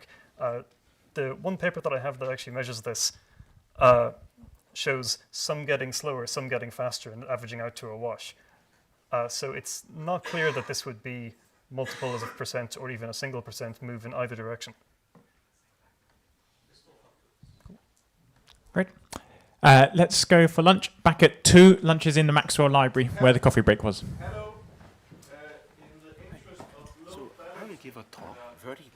Hello, in the interest of load balancing, there are 2 lunches, and this lecture hall goes to the lunch upstairs. Oh, yes. Thank you. The source semantics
I'm not able to present, but maybe it's some problem with my.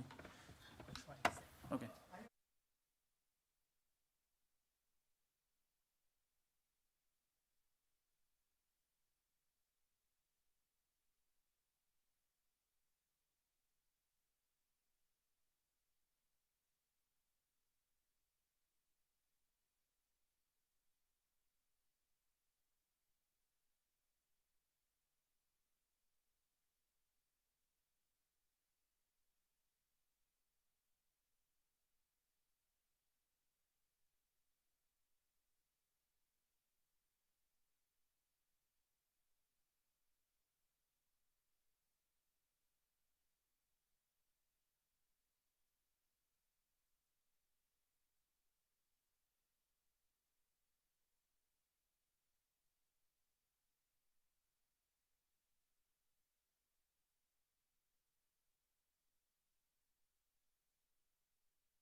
Hello? Oh yeah, it's working now.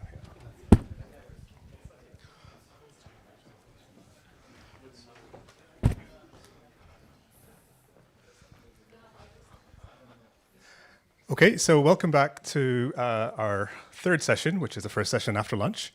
And we'll try to get things away on time with Paul McKenney's talk on respecting semantic dependencies. Okay, Thank you, great. sir. So they said they wanted rants. This is a rant.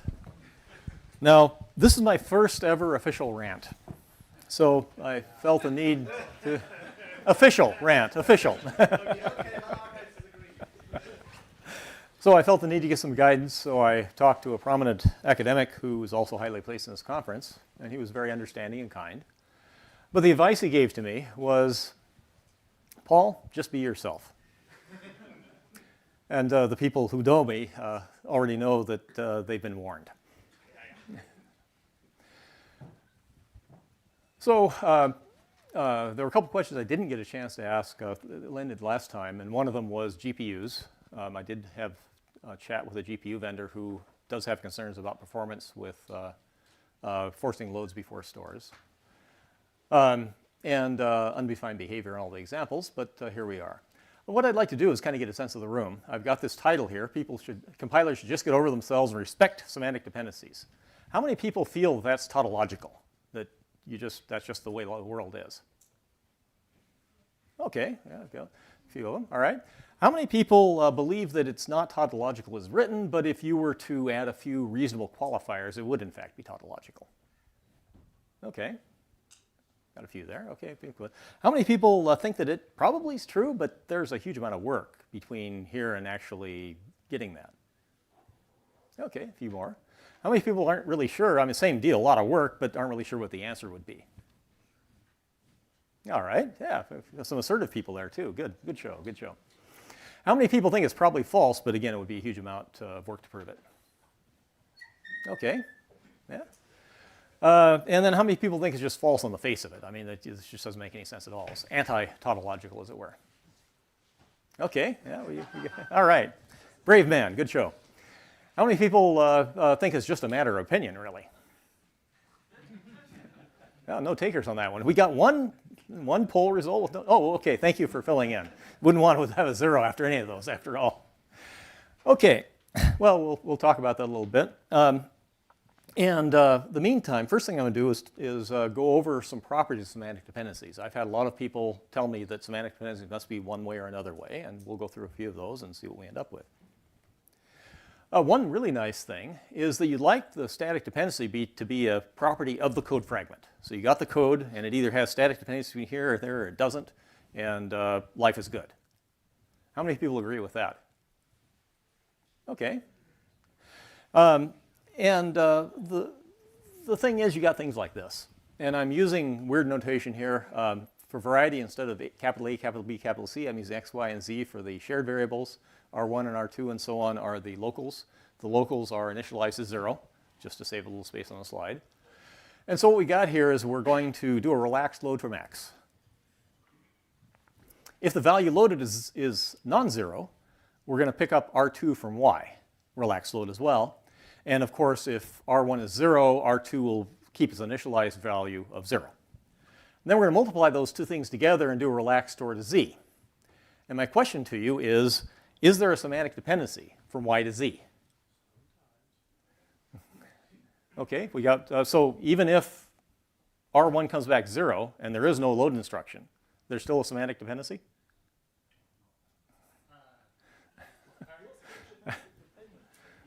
Yeah, and I think you got, I think the gentleman over there, he said the word execution, and that's the trick here. I mean, the thing is, this is per execution. If you have to, instead of looking at it as a code fragment, I'm sorry to the people that want it that way. It's not really, it often is. I mean, there's a lot of code fragments where for all executions, the semantic dependency is there or not, but there are some cases where they can come and go. Now, you can quantify across all the executions. You could do something like say, well, if any one of them has a dependency, I have to preserve the dependency, therefore I'm going to look at it that way. Or you could be an analysis tool and say, if there's anyone where there's not a dependency, you can't count on it. Okay. But the problem with that, of course, is that we have a lot of compiler people, And compiler people like optimizations, and they like specialization optimizations, where you have a bunch of cases, and in this case, there's no semantic dependency. In this other case, there is. Well, you'd like to optimize this separately and get rid of the semantic dependency, make it go faster. And so those guys are going to want to think of this stuff as per execution. So I think we really have to accept the fact that semantic dependencies are not a function of the code itself, but of executions of that code. Go ahead. So does your argument apply to non-atomics as well, or only for like? I'm talking only about atomics. If you, in C and C++, the languages I'm worried about, not Java, okay, but in C and C++, if you have non-atomics and you let them race, that's undefined behavior. And we saw in the last presentation some examples where funny things happen. Go ahead. The program does not need to think about semantic dependence at all about non-atomics. That's your argument. I'm not sure I'm going to go that far, but I'm going to say that non-atomics that race, the question was, I don't have to worry about semantic dependencies at all for non-atomics. I'm not going to go that far. Instead, I'm going to say that if you have data races, you have undefined behavior, your program has no semantics, and so the question of semantic dependencies becomes irrelevant. All right, because you may have to trace semantic dependencies through non-atomics, or not, as we'll see. Okay, you'd like it to be inherent in the language standard. Okay, you got this nice standard for C, you got one for C++, you got a bunch of other standards, and you'd like to be able to look at the standard and work out what the semantic dependencies are. For C and C++, sadly, you've got guys like this. Pretty simple function named foo, why not? It takes a character as a parameter, it returns a character, and we take that character and we add 200 to it.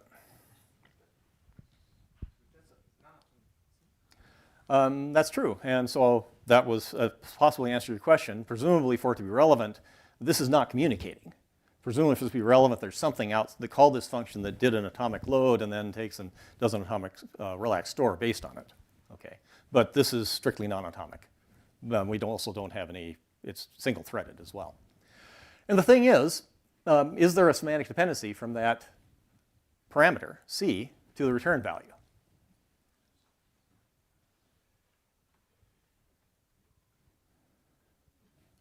You're all right. The answer is sometimes.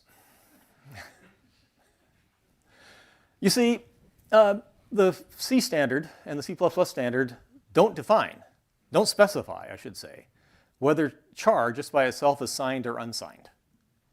If you happen to be running on an architecture that has decided that char is unsigned, this is perfectly well defined. There is a semantic dependency.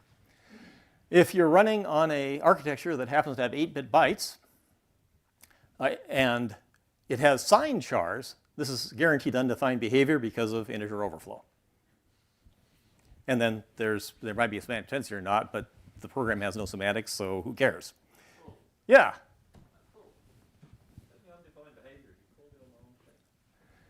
Is it undefined behavior if you called on the wrong thing? You can come up with examples where if you give it the wrong thing, it will result in undefined behavior.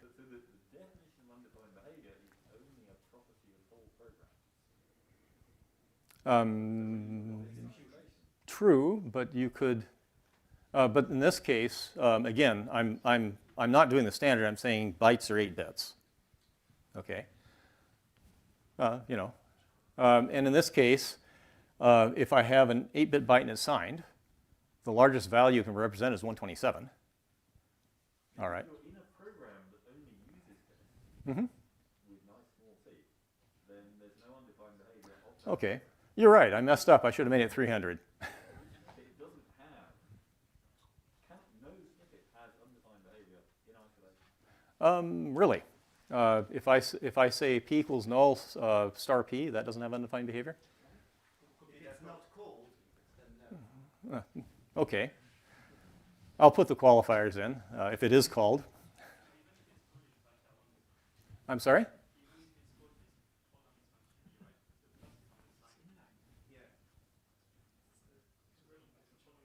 Well, yeah. Okay.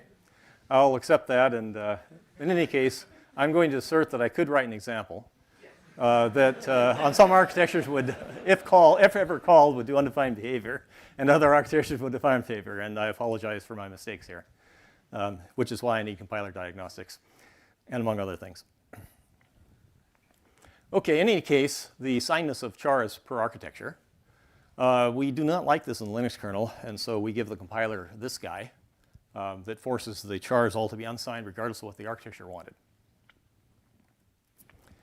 All right, and so the standards is the beginning. Semantic dependency is not defined strictly by the standard. You'd like these things to be deterministic. They might not be, okay? This is foo again, but with two unsigned ints coming in, x and y. This is single-threaded, returns an int. We take x and multiply it by star x and plus y divided by plus y. Let's assume that the y passed in is 0. Okay, then you plus y, you get 1 on the numerator. You plus again, you get 2 on the denominator. You divide that, it truncates, you get 0. You multiply x by 0, and it's not going to matter what x was, you're going to return 0 no matter what, if y is 0 in that case. On the other hand, if it happens with the denominator first, you're going to get 1 on the denominator and 2 on the numerator. You get the value 2, multiply x by 2, you change x, that's going to change the return value, so there's clearly a semantic dependency there. So there are things in the standard, and the problem was is that they couldn't get people to agree on any order, and I'm not sure what agreement you could come to on what order you should do side effects and expressions. And so it's not specified. What a lot of projects do is they say, don't do that, okay? And the thing is, sometimes you have to. But the thing is that we luck out with compilers because the compiler freezes its non-deterministic choice into the binary, and then life is reasonable. You work the binary level and get something sensible. But it's still a potential problem. Now, another thing you'd like is you'd like semantic dependency to be defined within the confines of the abstract machine. Okay, you'd like to be able to analyze the abstract machine, whatever it ends up being after all this, and then get semantic dependencies out of that. But thus far, the record of that approach is kind of against it. Now, I'm not trying to cast shade on the people who chase this. They've done a lot of hard work, but we don't have a sharp definition of semantic dependency that's usable at this point, which indicates we should do something else. The other point, and this is something that my predecessor before lunch brought up, is that real systems are not Turing complete. And that means that if you're using the abstract machine, it is Turing complete, and there are some problems you're going to run into that you won't run into with real implementations running this stuff. And finally, standards are not mathematical objects. I mean, if you've actually participated in a standards meeting, you know that. But I'll have a slide on that. I'm not going to go through volatile. We don't have the time, but that usually gets some excitement going. I would argue that the part of the C++ standards that's closest to math, and it's not all that close, is the memory model. It was developed with support of mathematics from some people in this room, and that was really cool. That might be the first time that happened. But as we saw from Hans's presentation, we got 15 years on, and we're still finding bugs. Okay, so C pointer provenance, we've added some math. I'm not going to go into that. We're running short. But the other thing is to be careful what you wish for, right? Just because it's math doesn't mean you can solve it. Now, we did solve FLT, well, Andrew Wiles did in 1994. Collapse conjecture is still open. Again, we'll skip volatile. The thing is that if we want to worry about STEP, and I can see a lot of annoyed faces at this, and I'm sorry, but we have to really step outside of the abstract machine. So what do I really think? You know, if it's called a semantic dependency, I mean, it's got this word semantic in it. And that means if the compiler breaks it, well, either somebody chose the wrong definition, in which case you might choose a better one, or your compiler's buggy, in which case you might fix the compiler, although we had a debate in the session before lunch about whether a certain thing was a compiler bug or not, so your mileage may vary. Or, as was brought up in one of the objections to my previous thing earlier, that dependency might be in meaningless code. And that code might be meaningless because it contains undefined behavior, however you want to say that. Or the dependency might not affect observed behavior. Maybe it's dead code and gets eliminated, in which case the dependency is eliminated too. Or perhaps it calculates some result that then just kind of gets discarded and doesn't affect things. All right? So if we have a meaningful dependency, the compiler really has to pay attention to it. Otherwise, it's going to get a wrong result, no matter how you define semantic dependency. And compilers have been doing this for a long time. Been around for 70 years. That's even longer than I am old, okay? They've been longer than I have. Not many years longer, but longer. And we've had to do this for registry allocation in the 50s. Vectorization needed to worry about dependencies, and we're having to worry about them now. We've been able to rely on that with some pain and agony, and so this should be something we should be able to continue doing for some period of time. Now, I hope that we come up with something that does better, but we're not in a bad place at this point, I would argue. What we can do instead, we said, I think we've got agreement more or less we should have semantic dependency be per execution. I think we need to think in terms of real systems to make this actually work well. Again, I see some people that aren't happy about that, but I'm not here to make you happy. I'm sorry. This is a rant. That allows the physics. I think we need to accept that there will be special purpose definitions of SDEP depending on what you're doing, just like there are in many other situations for other things. Approximations to it, and I think we need to accept that people will be applying that, not necessarily always at the source level, but also the object level too, in implementations involving compilers. And I suspect there'll be a lot of other things as well. Okay, there's a lot of people who've helped with this. I'm not going to, and I'm going to read the last line because it's important. Please note that appearance on this list in no way indicates any sort of endorsement of any part of this rant. All right. And there's a lot of other people I've worked with, but those are the ones that came to mind immediately when making the slides. I'm going to disconnect this so that the guy coming after me can figure out what's going on with the projector, and I can take questions for a few minutes. Great. Okay, thanks. I'll go over here. Okay, any questions for Paul? We've got 3 or 4 minutes.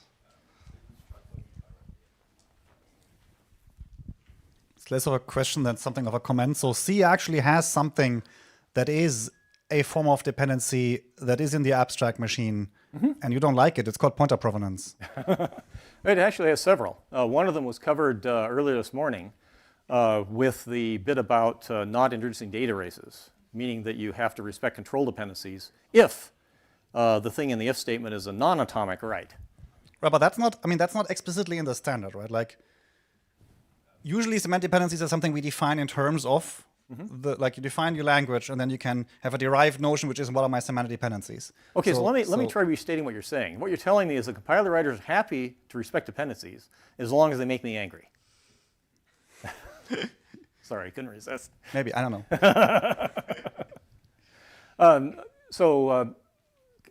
Help me out though. In what way is pointer provenance a dependency in this sense?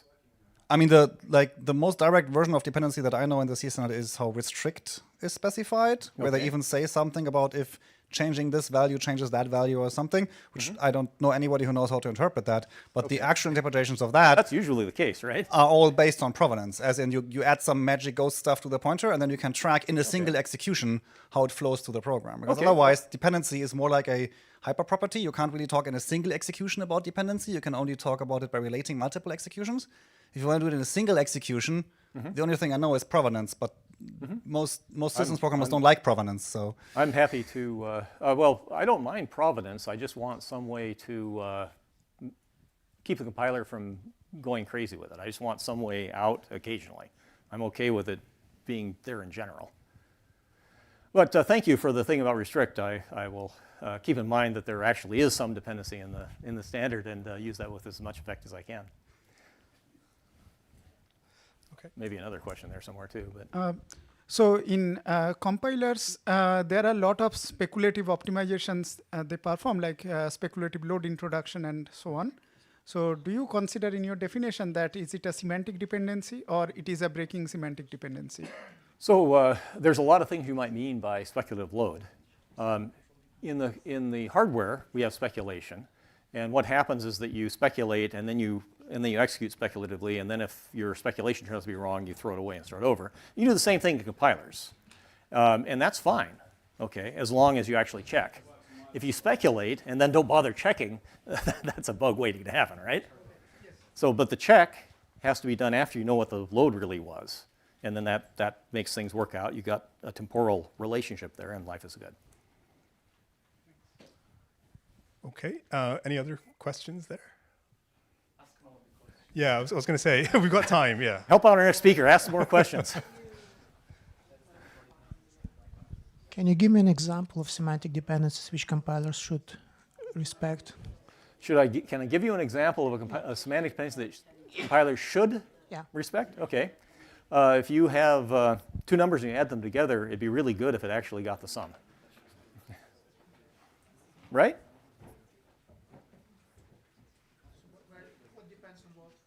Well, the sum depends on the two terms coming in, right? So the value of the sum depends on the value of the add-ins. Okay. You got one behind you and one up there. Yep. So And the up there.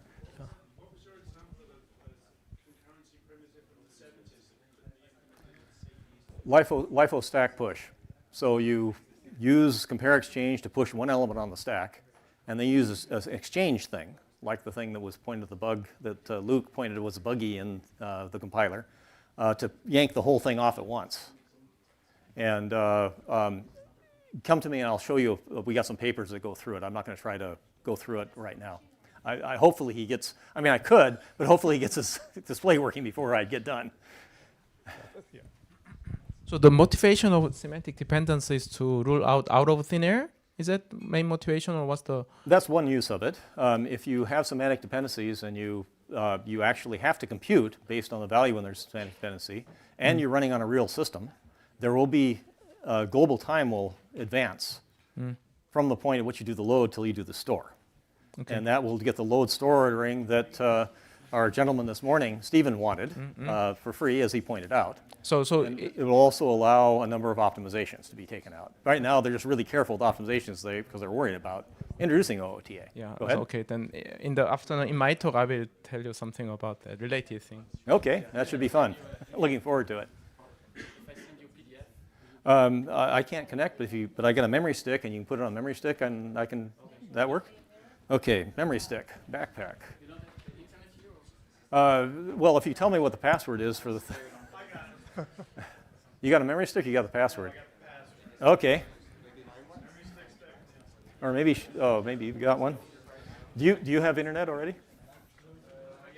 Do you have internet? Okay, well we should use him then. No, but I don't think he will show. We'll see. Well, yeah, but you can email it to him. Yeah, but his is showing. No, he's not. It's Mac or something. Yeah, there's an. Okay. All right. Then let me do that, and then do that, and that, and what do I do? Okay, it's POPL. Which thing do I? Okay. Give me a second. IET guess. IET okay. capital. Got it. Minus It's giving it to me, so that one's easy. Now I have to. Now I need to know what I'm doing. I know what you're doing. Capital A. Capital A. MY. MY. Capital J. Capital J. 0. 0. HN. H. SON. Johnson. Johnson. Okay. JOHN. SON. J. Sorry. J0H. Okay, let's try that and see if it likes it. It's thinking about it. Well, I think there was more. Oh, you're right. Okay, well, in that case, yep, this does say so, so let me try this again. Okay, so I got Amy, I've got Johnson with a 0, and then I got percent, good Lord. Capital PI 4. That's capital I? Okay. 4 November Echo. Okay, well, let's see if that works better.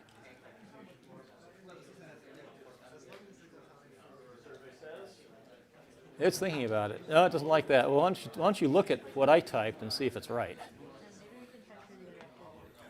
Might need a magnifying glass.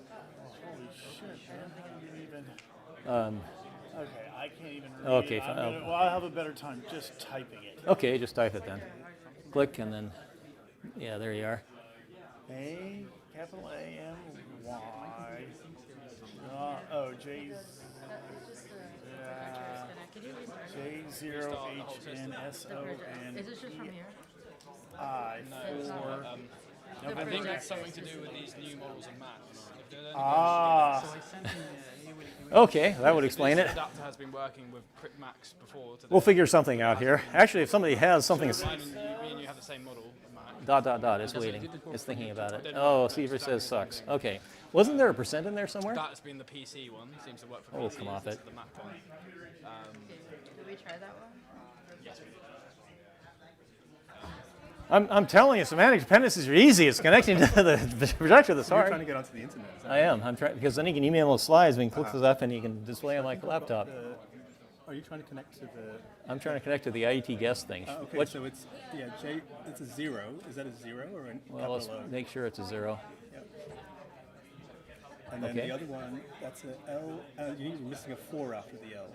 Okay. I don't know if that's an L or not. Let's make it be an L and put a 4 Yeah, like that. Exactly. And then there's a percentage after the N, between the N and the P.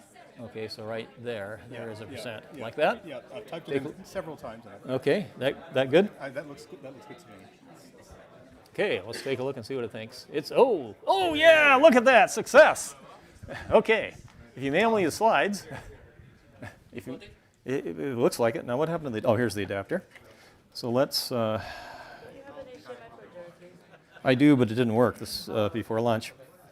Okay, so we're going to put this in here, and we're going to plug that in there. And Ori's going to email me the slides. And you email me the slides? Okay, great. Okay. Troubles, because I had troubles this morning. Yeah, it looks like this is. Is it USB-C? And you send them to my kernel.org address? Two addresses of the Oh, look at that, right there. Something? Yeah, we did. Look, if I can make my fingers work. And we got that, and we got that. I think you need to restart the projector. This isn't, it's not coming up, is it? No. Have you not extended it yet? What did we do before to make it Yeah, let me save this and then I'll get back. Sorry to, I'm a concurrency guy, but since my teenagers left home, I'm not quite as good at doing real work in concurrency.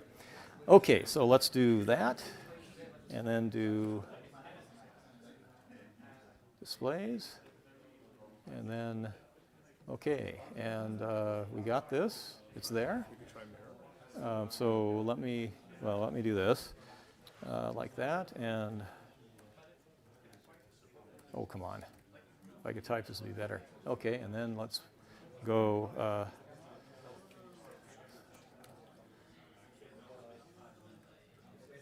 Oh, What did you do to get it working before? It's just like we just plugged it in. pretty much. Now I've got to remember what the name is. The last time this happened, we tried 3 different computers, and we had to restart the projector and also unplug and replug on our side. Okay. It- I don't actually know how to do that. So Well, I'll call somebody. okay, well, if you're making it so I can't do anything. Just leave it for a bit. Yeah, okay, so, okay, like that, and that's the slides. And yeah, we're good. And then I got to get it all the way over here. You have one here. You have it stay here. Oh, you're right, I keep forgetting that. Okay, and if I do that, and then I do F5. Okay, and then you can do page up, page down to do it. Page up, page down. Yeah, and let me give you this. Oh, perfect. Scott, did you do something useful? Thank you. Oh, here's my Mac. I've only got a Mac as well. Okay, so I think we've got our tech problems sorted now. Yeah.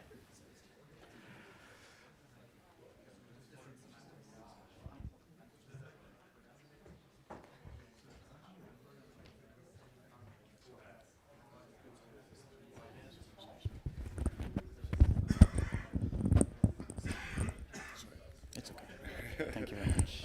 Don't mean to be annoying. No, it's okay. Thank you. I'll email him. Yeah.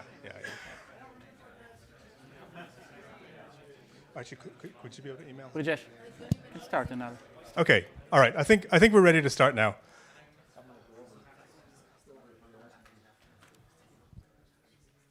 Thank you. I have to click once.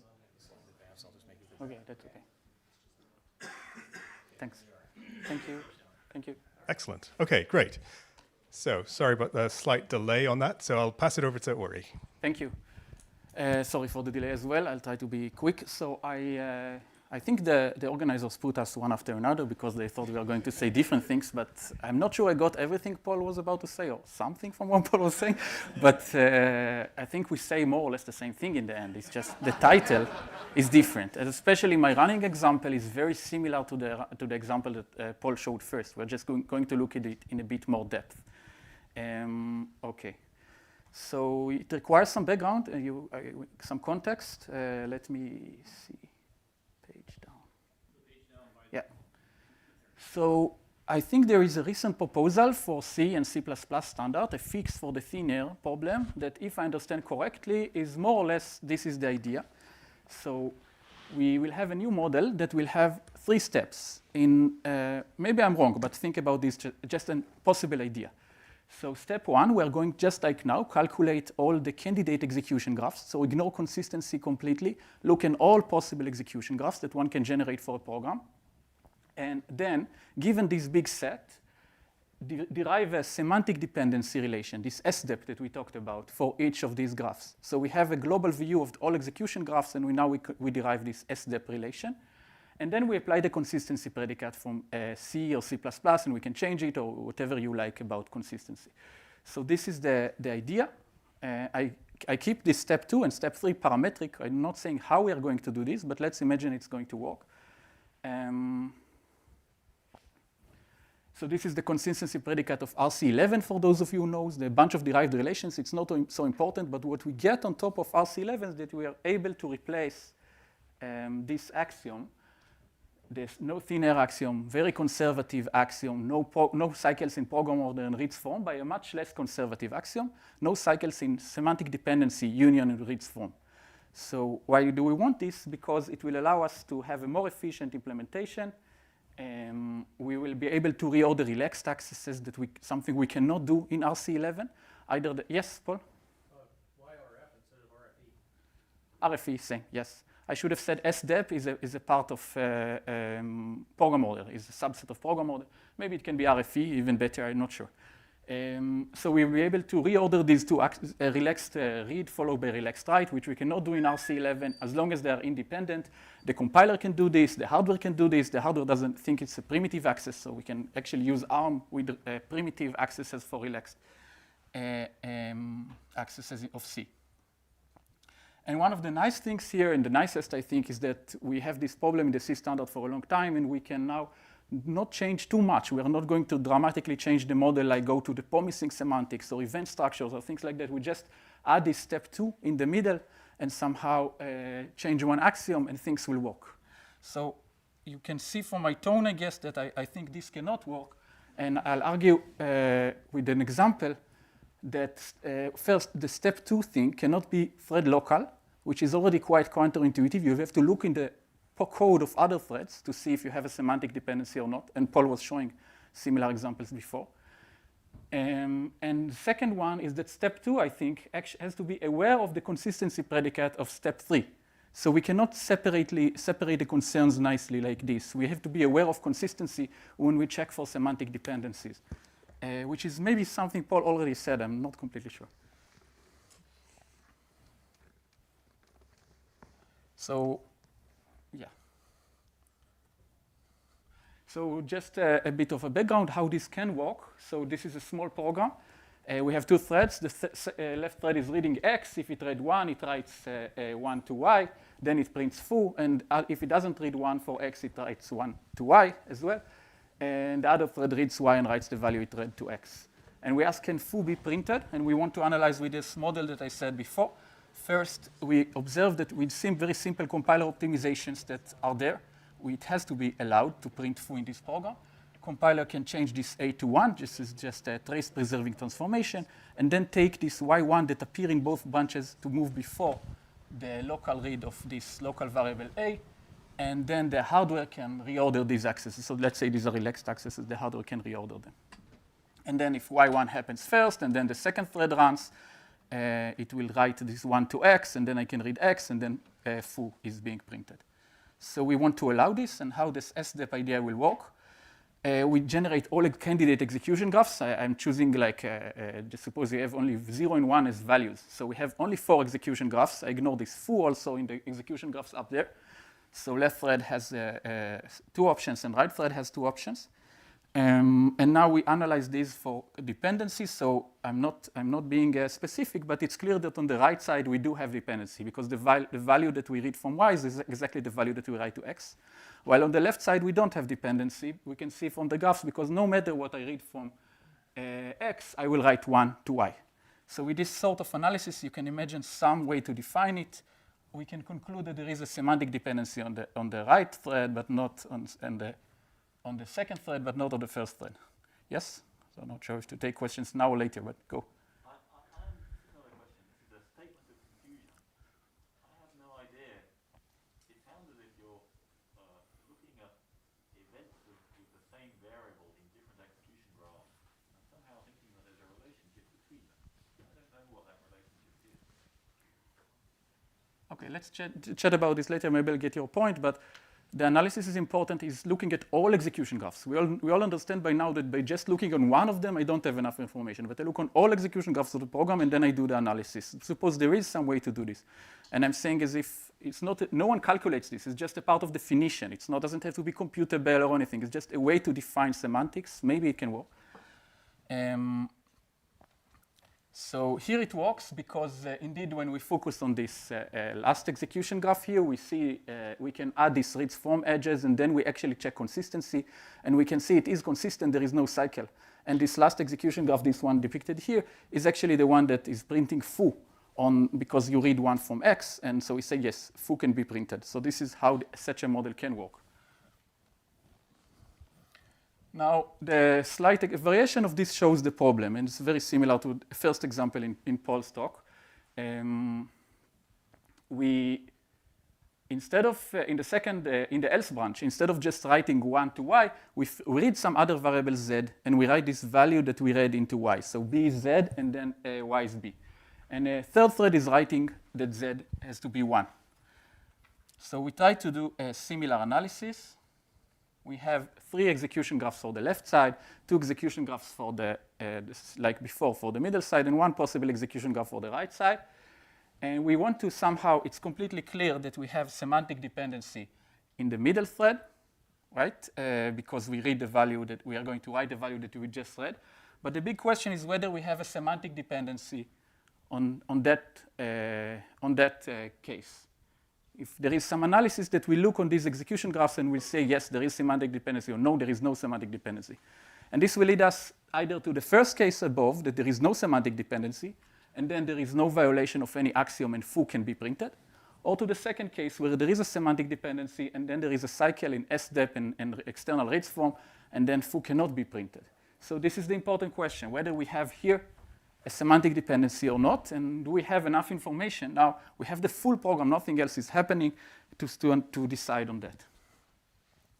So first I claim there must not be a semantic dependency, because by compiler optimizations, that now it's a matter of assumptions, but I think we want to allow these compiler optimizations. We want to allow the compiler to introduce redundant loads. Give me a second about that later. I'll say more about this later. And we also want to allow the compiler to forward loads across atomics. So in this case that we read z and then we read x, and x is atomic, and let's say z is non-atomic, and then we read z again. We want to be able to forward the result of the first read to the second read. And also okay. So both of these optimizations are done by LLVM. Yes, if it's a question about load introduction, then wait a bit. These are all relaxed atomics. These are all relaxed atomics, but here I'm saying that Z can easily be done non-atomic. But think for now that they are all relaxed atomic. I can easily change the problem that Z is non-atomic and I put some synchronization. This Z thing is simple, so I don't have races on Z. But about load introduction, wait a bit more for the end of this talk. So both of these transformations are actually performed. You can check it. In some cases, either both LLVM and GCC will do these optimizations. If we don't like them, we need to fix the compilers. And how does this look? Roughly, it's not the whole picture, but you can introduce this load of Z. I'm manipulating thread 1. Introduce a load of Z. And then there is this if else, but I do the same thing that I do in the if and the else branch. So this dot, dot, dot in else branch is exactly what I do in the if branch, which is exactly like the original thread. And then the second thing is this forwarding. I forward the read of Z to the second read of Z, and I go over this read of X in the middle. So it's exactly the forwarding that we need. And then the third step is, again, trace preserving transformation, where you just change this C to 1. I think I'll take questions in the end if that's okay. Not sure if because I see some people are wondering, but it's okay that we disagree. I hope this talk will be this workshop will be some place where we can kind of make sure we have the same assumptions on this problem. Otherwise, we are not attacking the same problem. So when I reach this one, now it's very similar to the example I had before. Y is 1 can go out, and then it can if and else both have Y is 1. And then it can go before the if, before the X, and then we can get this foo behavior. So with this analysis of compiler optimizations, we have to allow this behavior. We have to say that there is no S step there. But the problem is, if we change now thread number 3 to Z is 0, now with this one, foo cannot be printed, because printing foo means that you read 1, but 1 is nowhere in the program. In the program, this is a clear case of out of thin air value that you can read. So if Z is 0 in the third thread, then you should not be able to print foo. So in this case, we must have a semantic dependency. So the conclusion, the first conclusion, I think, is that the SDEP calculation, this the ideal calculation that we didn't define, we already understand, if we accept my assumption so far, that it cannot be thread local. You have to look at what happens in other thread in order to know if I have a semantic dependency or not. And I think the situation is even worse. Now you can change this Z to be any of your litmus tests, whatever you want. And I think if this litmus test returns always 0, then I would count this as thin air behavior to show that this foo is printed. This is my favorite litmus test. I don't know if so it's just showing some complicated correlation between, it's not important, release acquire and atomicity. So there is some reasoning here. You need to really understand deeply the C11 axioms. I'm a bit exaggerating, but never mind, to see that this always returns 0. And if it's always returns 0, then indeed, if we want to forbid this behavior, then the step 2 calculation of semantic dependency has to understand the consistency predicate and know about consistency to see that it always returns 0, and then say, yes, there is a semantic dependency in this case. What I assumed here is something that I find very natural. It's very dangerous to show sanity conditions for weak memory models, because many intuitions we have are just wrong at later point.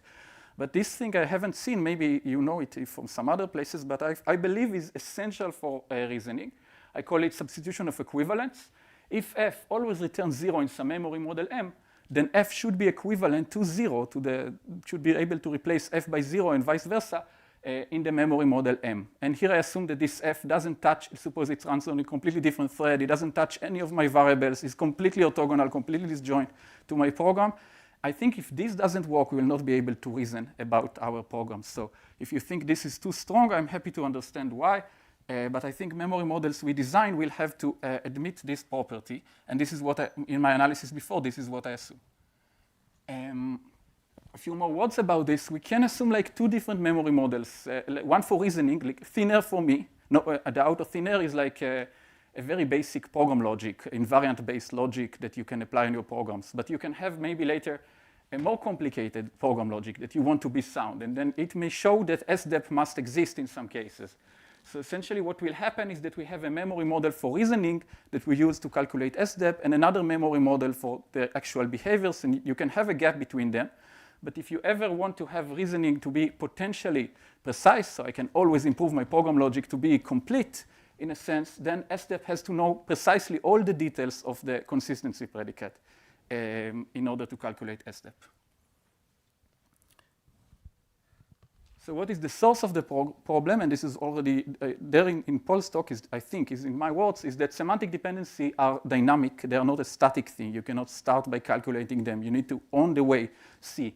In our case, SDEP, we should have it if and only if the model allows a thread to read a particular thread, our case is thread 1, to read a particular value, this z is 1, at a certain program point. And this is not something that we can only know when we actually run or we apply the full consistency predicate from beginning. Event structure models and POMSENT models and the promising semantics that I'm involved in capture these dynamic dependencies, while this idea that I started with cannot do this. So this is the rule from promising semantics. The details are not important, but it can only promise if it can certify from the current state. I should be sure that I can fulfill my promise from the current state. So I have my current state when I'm saying that something depends or doesn't depend on something else. It's not that I do it a priori without knowing what will be the state of the memory and what I can read and what I cannot read at some point. So this is the last slide. It's a short, I think, relatively short talk. It's related to our POPL'23 paper that you are invited to look at and discuss with us. So it's my view on the thin air. So a lot of the discussion also here today about the auto-thin air problem revolves around this memory order relaxed from C11, as if this is the worst thing ever. And there were already some questions raised here this morning. Is it indeed important at all to forbid read-write reordering of relaxed accesses? More provocatively, do we actually even need relaxed writes? So let's just not use relaxed writes in our programs. So it's all focused on this relaxed thing. But I think, and this is related to this load introduction, the load introduction thing doesn't work in C11. You cannot introduce a load of a non-atomic because it may create races. But load introduction is something compilers are doing. And you will get a similar, I think even more practical, I would say, but I'm not coming from the practical world too much, problem if you try to just support two things. Strong accesses, let's say SC or mutexes, whatever you prefer, that you can race on. And the second is weak accesses, these non-atomics that allow all the optimizations that you can do in sequential code, especially in load introduction and read-write reordering. So just try to develop a memory model for these two simple things. You don't need to understand all the C11 stuff. And you will soon get stuck. And you'll get stuck. You need ideas like promising semantics, event structure, things that you think are much more difficult than what this small problem looks like. So my understanding is that the difficult problem for C11 is actually load introduction, rather than this reordering of relaxed accesses. And somehow our focus on relaxed accesses obscure this deeper problem that I think there is in this C11 or RC11 memory model. And that's it. Now I'm happy to take questions. Thank you. Thank you.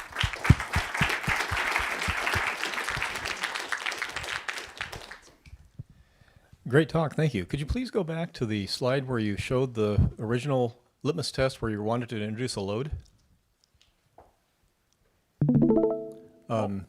Okay, so if I understand correctly, on thread 1 on the left-hand pane, we have Z being a relaxed load only in the else clause.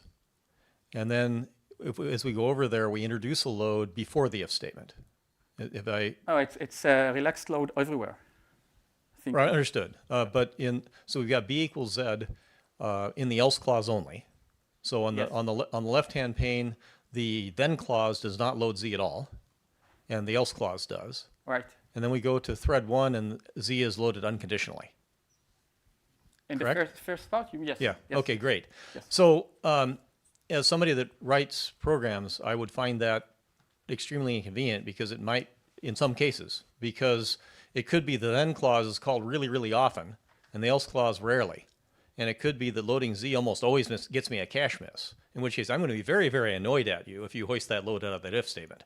So you're trying to use compilers. I'm trying to prove compilers. So I don't care about the performance. It's something that we want to allow. I care about the performance. I don't know for sure. It's something that we want to allow. So I want to see what model can allow this thing. Maybe in other cases it will be also useful for performance. I guess LLVM and GCC, I don't know. They know what they do in some cases, and they do it to improve performance, not just because they want. So they not do exactly this thing, but very similar things. They will introduce a load in the program. For non-atomics right now. Yeah, of course. For non-atomics, yes. So I can easily make... If I'm hoisting out of a loop... I can easily make Z non-atomic in this example if I just put some release acquire synchronization. So I just try to simplify. If you make it non-atomic, I'm not worried, because then I'm probably not getting the cache miss, or if I do get the cache miss, I probably messed up. But to Ralph's point, though, he mentioned that hoisting out of loops is important. But if I'm hoisting out of a loop, I have a situation where I would have loaded it unless I went through the loop 0 times. That's load introduction, yes.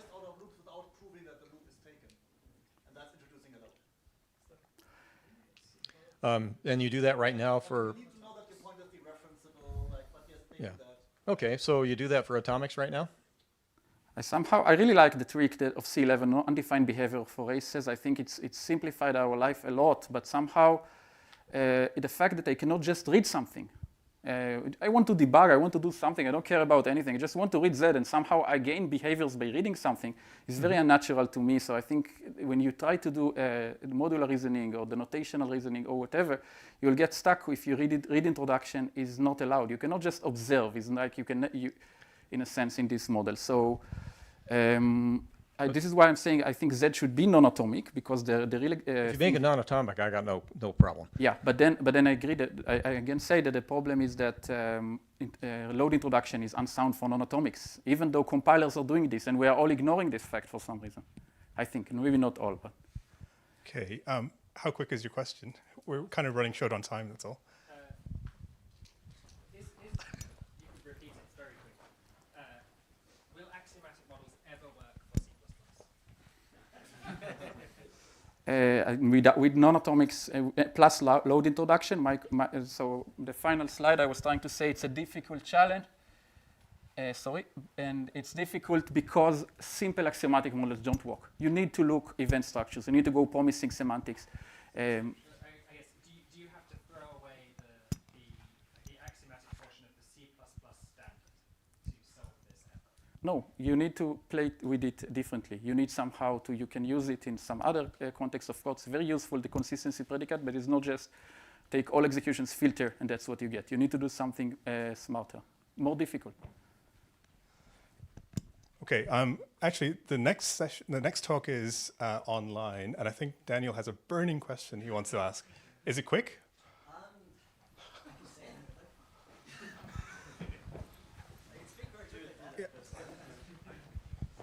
Yeah, so there are sort of 3 things that I want to go through really quickly, but I'm going to try and just speed through these as fast as I can. So one is that, to my understanding, promising, you talk about wanting to go from sort of the state of the program to assertions about the program state and future. This is, as I understand it, not actually what promising does, because you're allowed to put promises in memory state and then use them to validate future promises. So what you're doing there when you peek into the future of the program is you're using speculation that you did in order to get to your current state, in order to further speculate about future state, which is a similar sort of, speculation based on speculation type of thing. And then in terms of what we do to handle these kinds of whole program invariants that you mentioned, I was quite interested that you put up that sort of sanity check there, because in the latest version of the model, we basically have a piece of machinery that says, do exactly this.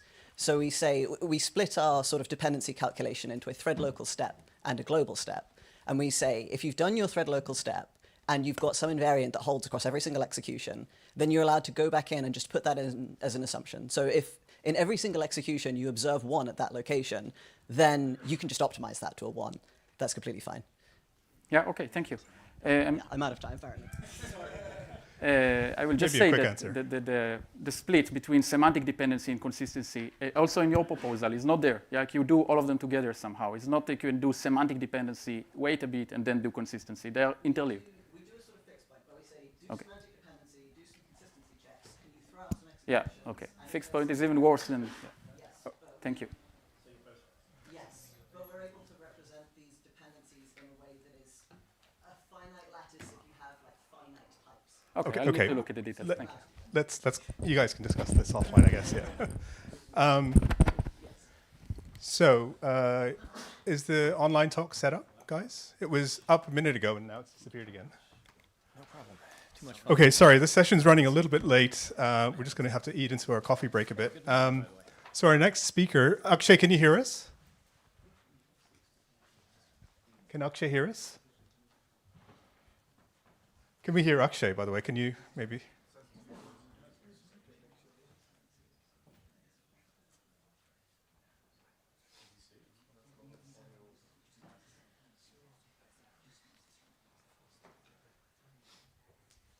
So, can you hear me? Yes, yes, we can hear you. Can you hear me? Yes.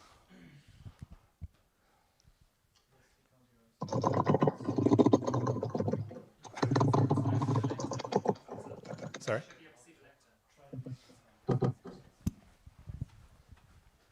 All right. So I seem to not be able to hear from Discord. So if any questions, I'll have to check Discord chat. And I think the YouTube has. I think the YouTube is lagging a little bit, so I may hear the question a little late. So. Okay, so please go ahead. Yeah. All right. So let me make it.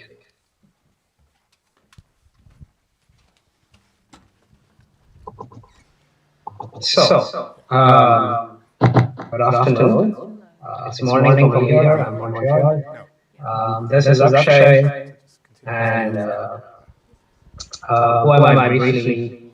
I'm just a PhD student doing some stuff. I'm in consistency. It's my entry level, I would say, to memory consistency, not like stuff which already maybe Paul and others discussed. I'm being supervised by Dr. Brugge, who's at McGill, and been getting a lot of help from Mark Batley. A lot of things. Mark is there in the room. Hi, Mark. Hope you're good. And the problem, or the stuff I'm going to discuss is pretty simple. It's a simple problem that we're trying to see if it can be tackled. What is it? Okay, so what is it? Let's say I have a compiler, and here's some memory model B. Let's say that's the program language model. Let's say we allows optimizations T1, T2, T0. Great. So the compiler can do these optimizations. Great. Now, let's say I want to allow T3, but T3 is not safe. So, okay. I'll do something and add a T3. So let's say we do and fine. But can we specify how much? Like this exact picture, meaning I get T2 in addition to T3. That's the first question. The second one is, let's say if I come up with a new optimization, let's say T4, and I proved it for E, it's allowed by great. So in my old side, can simply just say, okay, now you can get it. But the question is, when can I have this new side? This should be, intuitively it seems like it should be true, but is it actually true?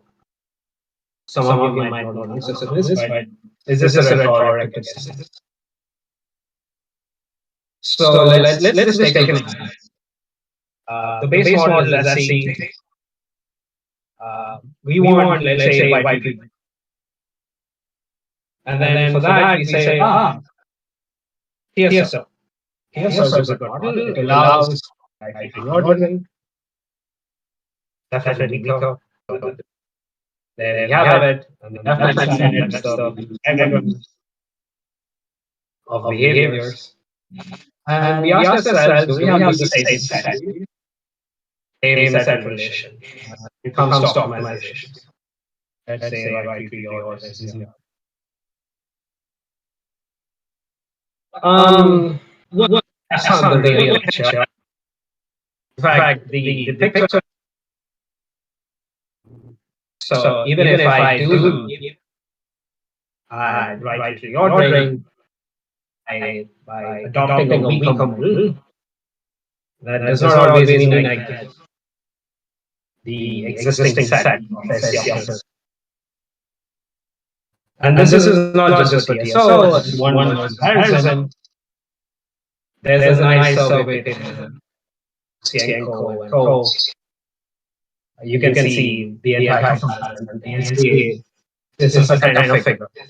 Lucy and any model, and even all the other models. So what is it? Can we actually do this? Can we get optimizations from SC? That's like first question is actually maybe we can do this. Yes. But can we retain the safety without ever worrying the safety carries optimization? So okay, let's try. That's what we did. Let's try.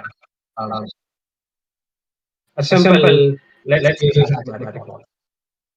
Just to recap, it's an axiomatic model. It's of constraints on execution graphs.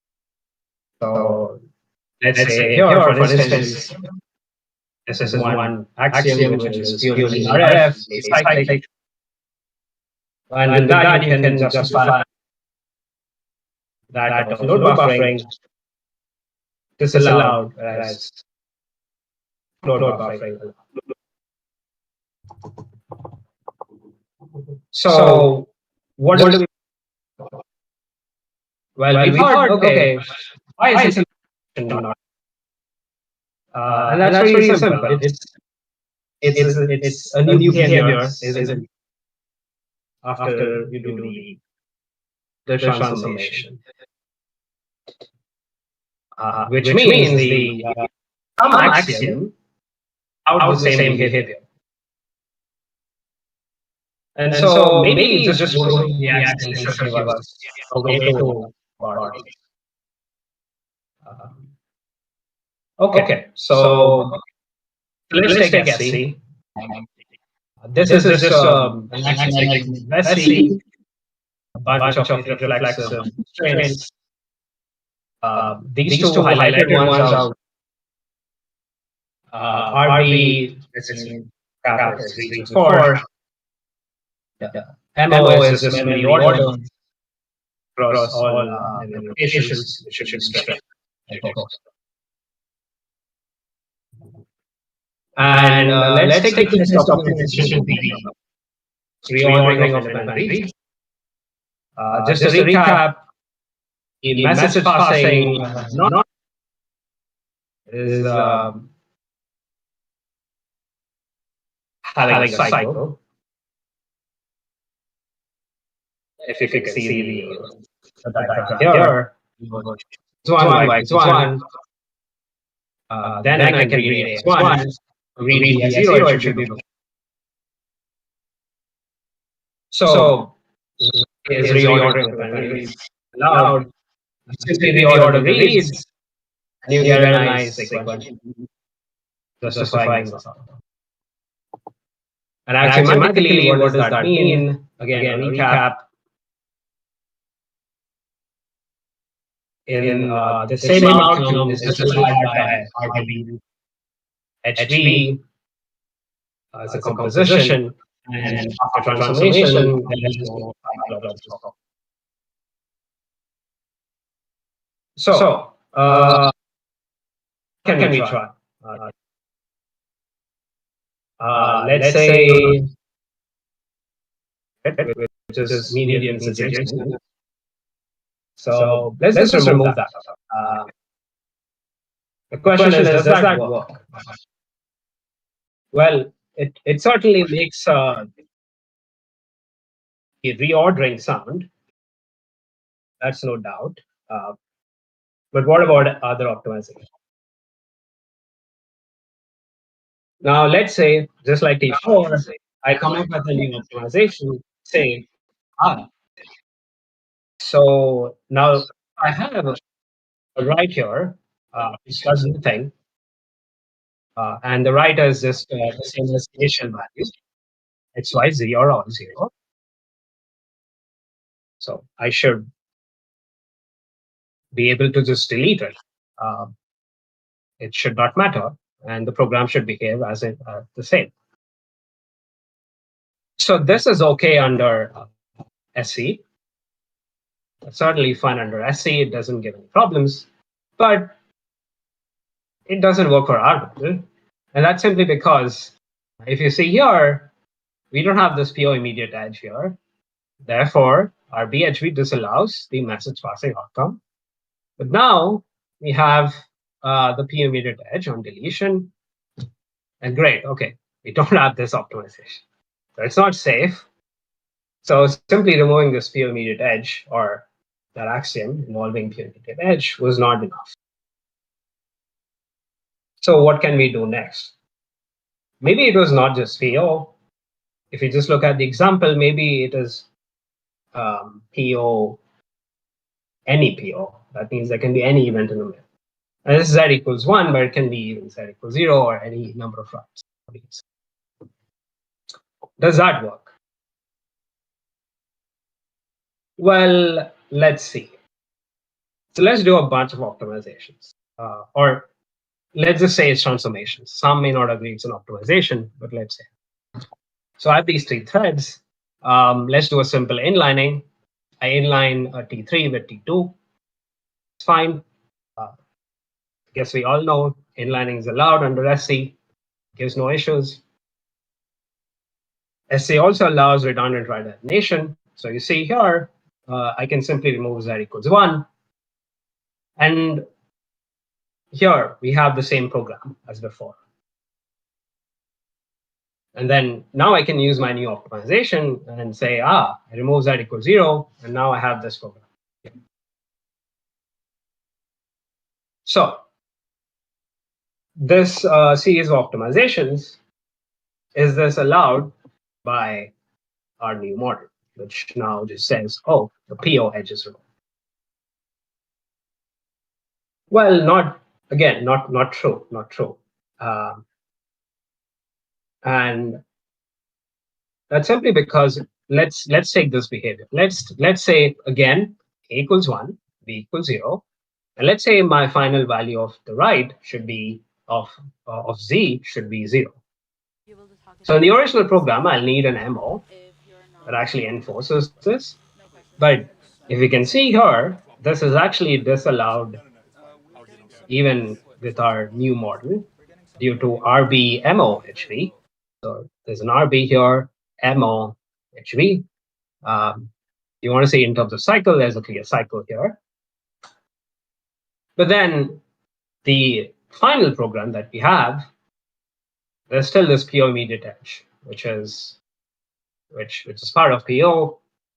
And so we actually allow this outcome. And we don't need any memory order of between rights of Z. So because Z does not exist and it's the initial value 0. So we have that pretty satisfied. But we see there's a new behavior allowed. So it's not so simple. And what do we do? Well, okay, you can say it's our observation, or if you carefully even observe by drawing out execution graphs for every set of read values and final write values, you'll notice that the final elimination, that's the only transformation is not safe in these examples. So maybe we should divide the problem, maybe. Let's just say, can we guarantee complete? Can we guarantee I get safety of all forms of ordering optimizations? We asked that question. We said, okay, let's not worry about elimination, introduction. Let's just look at simple reordering, deordering, and so on. okay, it looks like a simpler problem, but it may be simple in terms of what's done in practice today, maybe, but maybe tomorrow we find a way to design optimizations which actually juggle pieces of code. Now, if you briefly notice here, this is like a load buffering kind of pattern, which is converted to a sort of a message passing pattern. And if you look at the read values, as far as sequential consistency goes, you see there is a clear subset. So it could be that such a transformation is safe under SC. Maybe I find a way to do this tomorrow, and I maybe prove it safe under SC. But for such optimization, how can I actually guarantee the safety on models weaker? I may have to reprove, and that may be really hard. Maybe sometimes downright impossible, or maybe some proofs are like just 10 to 12 pages, and so on. So what do we do? Well, that's exactly what we're doing. And just as a brief recap, that the previous transformation like this, which is kind of bananas, because it's very difficult to explain what exactly happened. It could be different forms of inlining and deordering and reordering. But we can establish that it's actually unsafe under the new model with PO. And that's simply because if I just look at A equals 1, B equals 1, I have an HV cycle here. It's clearly disallowed. But here, I see it's just a message passing outcome with the PO edge. So it is allowed. But we don't know about SC by just seeing the reads. And so this is what this is the kind of or the flavor of stuff we are trying to do. But of course, in a more theoretical sense, we can't just go through examples one by one. But our idea is sort of preparing for the future in the sense like we have these memory models, yes. But the problem is that if I come up with optimizations tomorrow, especially ones which are based on global analysis and so on, then I may have to prove individually for each model out there, or if any new model I propose for a programming language, I may have to reprove the safety guarantees. And maybe that's not required. Maybe we can actually prove something between these models, which ensures that I don't need to reprove these safety problems. So that's what we like. We're going all the way in. So we are asking whether all transformations, let's say I take SC and I take these local reorderings, read, read, write, read, write, write, read, write, and I derive a model. So the question is, do I get all other possible optimizations from SC? So if something I prove safe in SC, do I get it directly for free in the model I have? And I think this is one aspect which is important to know, because let's say we come up tomorrow with models which address the out of thin air problem for some reason, but it certainly would be difficult if I come up with better optimizations as the years go by, but then I cannot, but then it's not safe in the models which I have, which address other problems. So I think having this property is something that's good. Actually, can you hear me? Now I can hear you. Now I can great. hear you. I'm sorry, but I'm actually just contacting you to say we'll have to cut you off soon because we are running a bit late. And I'm sorry, I'm not going to be able to ask the audience to ask questions because of the time constraints. I'm sorry. So we've got Akshay's email address there, and I'm sure you could also ask him questions on Discord. So please let's thank Akshay for the talk. Thank you, Akshay. No problem.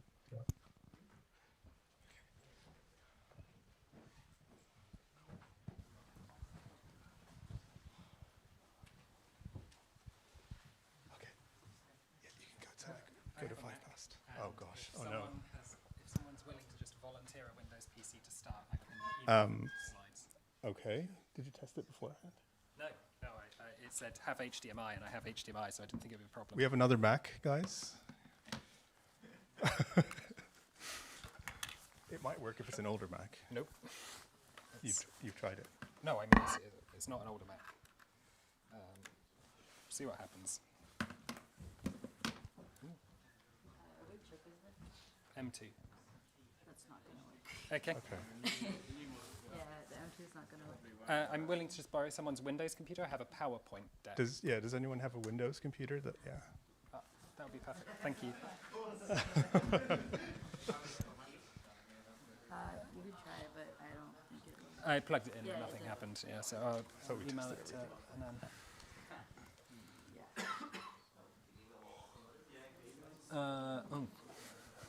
I don't have your email address.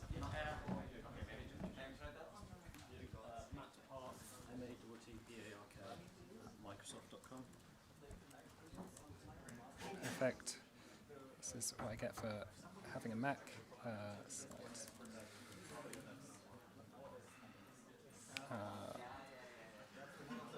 I don't think there's anything secret in this slide deck, but if you can delete the email afterwards, that would be great. Just to. If there's any Mac testing for an M1, they can probably use the adapter a little bit. Okay. For God's sake. Okay. And then all PCs should use the big adapter. Okay. I have to save it to this computer because. Will that work then? Yours is a PC, right? Yeah. Sure. I mean, it worked this morning, not right? your adapter, we can use. But yours worked this morning. Mine worked this morning. Yeah. M2 Max worked yesterday. Okay. I think we fried their projector. So which would you prefer me to use? Just, you can use it. If that works. Okay. That's fine. Don't worry about it. Yeah. You don't need to send me anything. Sorry, yeah. He was trying to write an email. Yeah, I have it. Now it has to go through the Outlook service. Is there another session after? Yes. Yeah, I think Who's the chair? I am. Can you get people to email you their presentations? Or I don't have that. Sorry. I prefer not to use memory sticks. Sorry. You've got it? Not yet.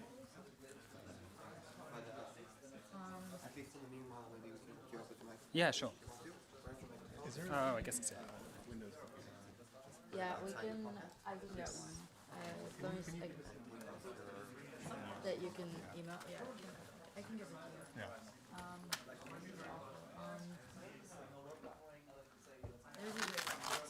There's a great Yeah. Yeah, but we're running like super late now. second. Yeah. No, I can take it off. Sure. Who's the next speaker? Simon. No, after. They definitely sent it. That's it. That's the last. Yes. Oh, maybe I'll check my spam. MATTPARK@microsoft.com. Yeah, then let's go spam. Maybe it's...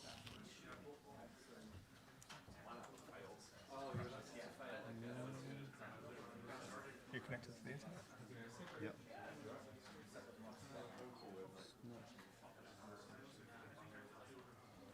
Sorry, look at your emails.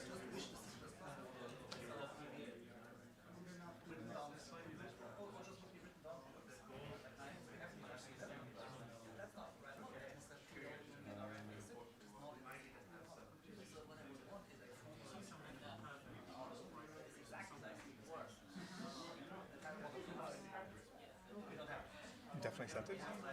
Yep. It's in my sent box. I don't know what happens to emails when I send them to someone outside.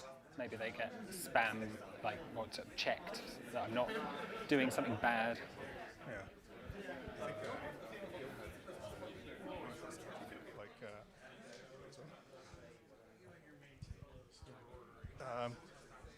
no, email's not sending. Are we able to use this?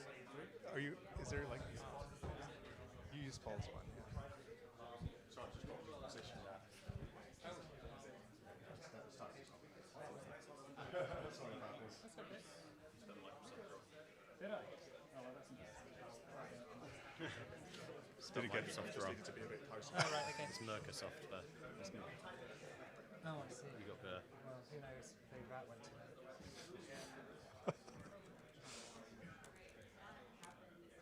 It says you're online. That's more promising.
Is it working?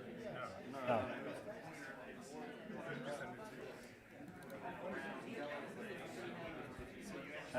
This email here.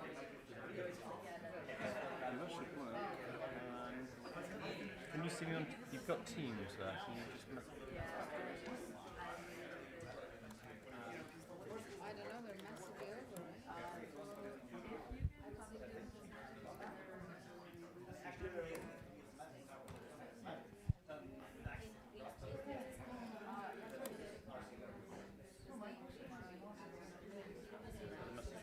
Oh, I'll just send it on Teams then.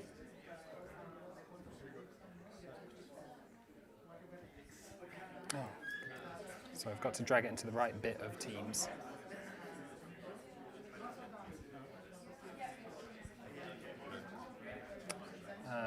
Actually, I don't appear to be able to send you attachments on Teams. Ah, okay.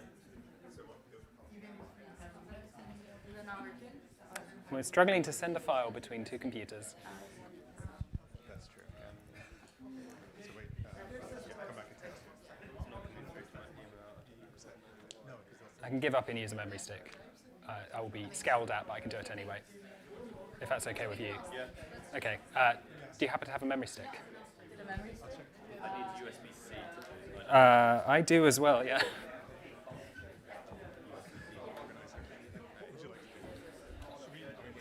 I shall relent, yeah. Thank you.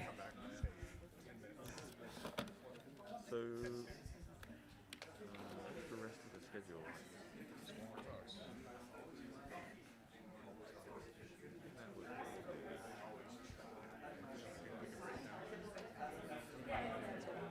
What do you think? In theory, it's on there.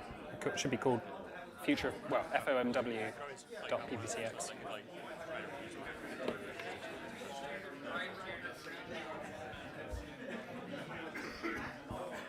So that's where we are. Kind of almost at the far end.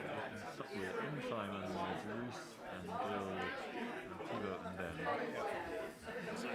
And we can start with Simon, or we can put Simon at the end.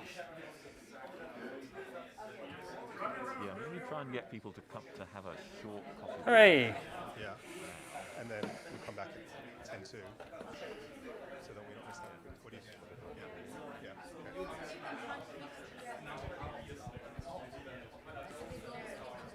Yeah. Okay, so given all the tech problems we're having, what we think we might do, we've just spoken amongst the organizers, we'll take a coffee break now, and maybe we'll come back at 10 to, and then Simon can be the first talk after the break. If for those of you speaking in the next session, if you've got a Mac, could you come and, well, it's not going to work, but could you come up here, and then we'll try to 10 to.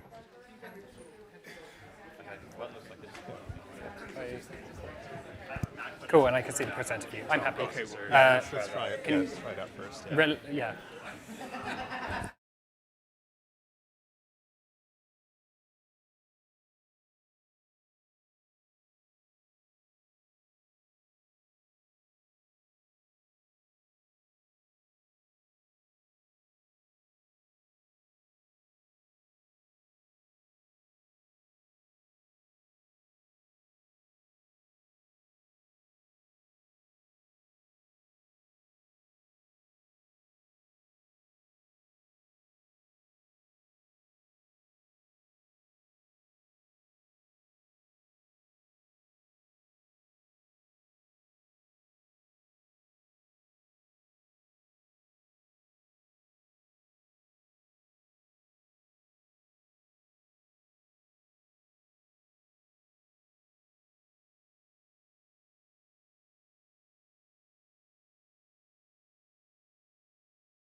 tensor descriptors fast, and it names just the right caches so you can avoid barriers that cost you a bunch of performance. It's great. Like you can write the fastest possible code with simple abstractions like this.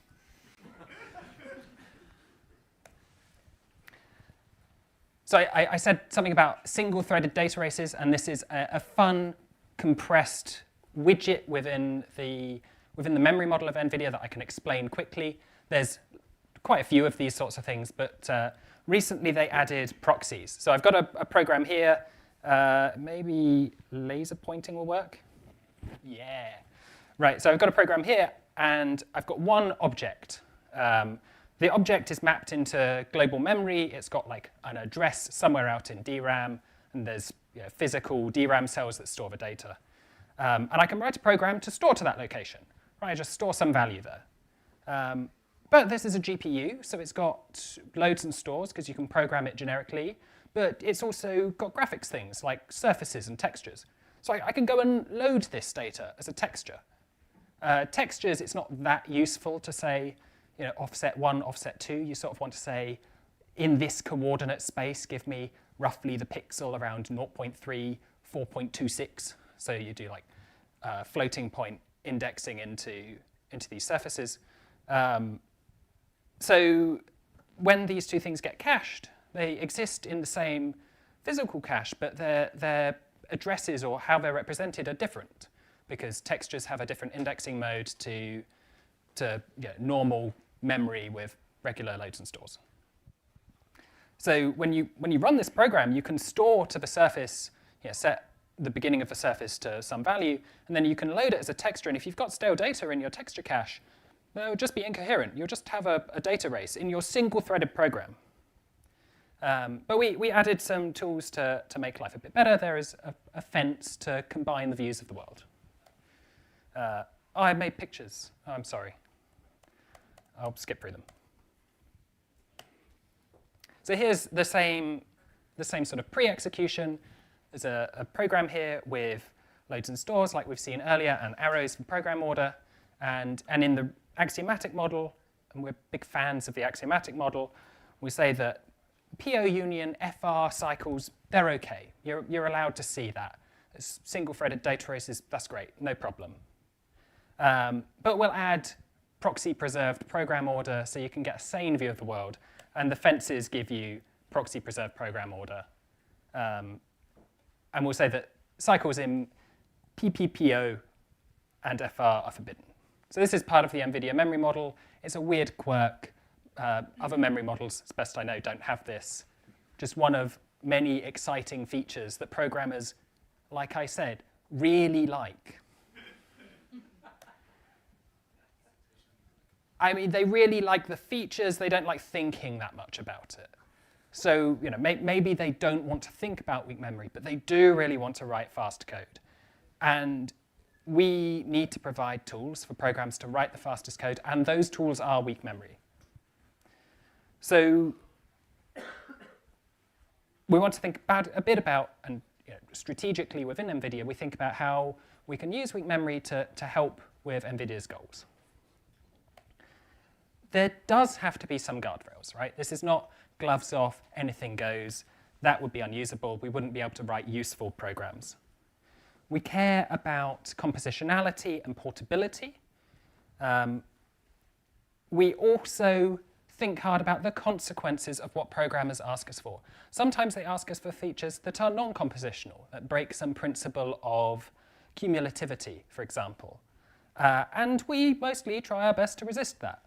Mostly we win, like sort of as people inside NVIDIA making the case for well-structured, formally backed memory models. And we use formal axiomatic models to sort of check our homework. There's a bunch of papers that have a bunch of formalism in conferences that this audience probably recognizes. We care about making sure what we do makes sense in the general formal context. Why have we picked axiomatic models over something else? Why not have a big operational model that describes how the architecture works. We're architects, after all. You'd think it'd be nice to have an operational transition that says, clear this cache, or push this to that cache, or whatever. We don't find that particularly accommodating of future architectural changes. It bakes in an awful lot of detail about the way the machine works today, and flexibility with building future generations is nice. We're not concerned with having much more complicated models that deal with something like the out of thin air problem. We don't need something like promising semantics or semantic dependency. Not of our concern. It doesn't matter to us. If you think it should matter to us, prove us wrong. Happy to hear counterexamples. There's, apart from proxies, a bunch of weaker still features going into the programming model, or in the programming model. From a given thread inside an SM, you can now spawn other threads that will do something. Copying data is like some DMA type thing. And then you can synchronize on it being done. And you can have a bunch of these working, all in parallel, at least from the programmer's perspective. With lots of features like this that are all communicating and all going fast, strong memory models are effectively impossible for us. So, at the crux of it, we want really weak features because they're fast, we can build them, and it's important for performance. We need to write code that multiplies matrices faster than anyone else's code that multiplies matrices.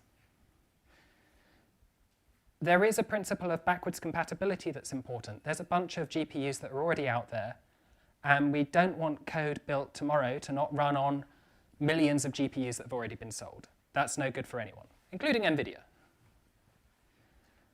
We want to make it so that programmers can be effective even when they are writing fast code. So there are some guardrails like cumulativity. And we want it to be possible to reason about code using tooling.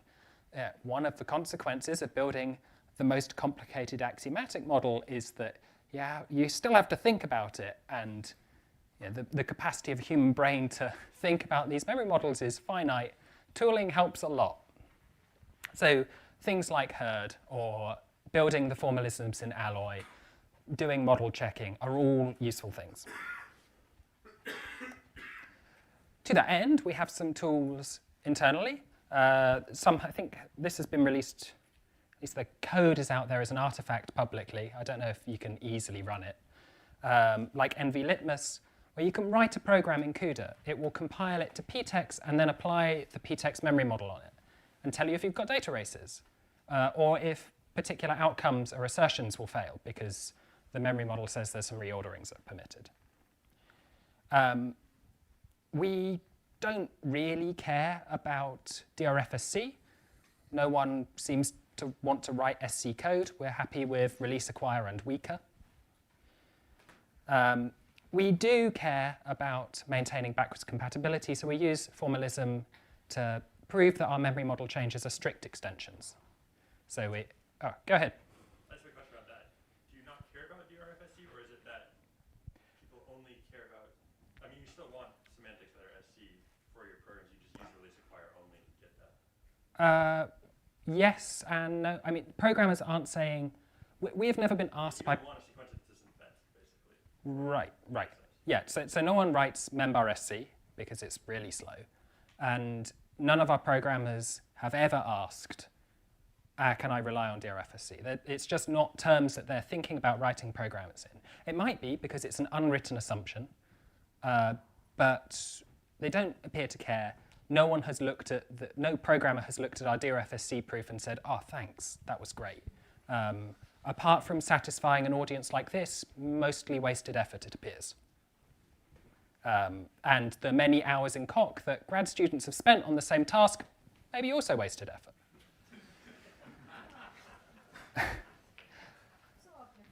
Yeah.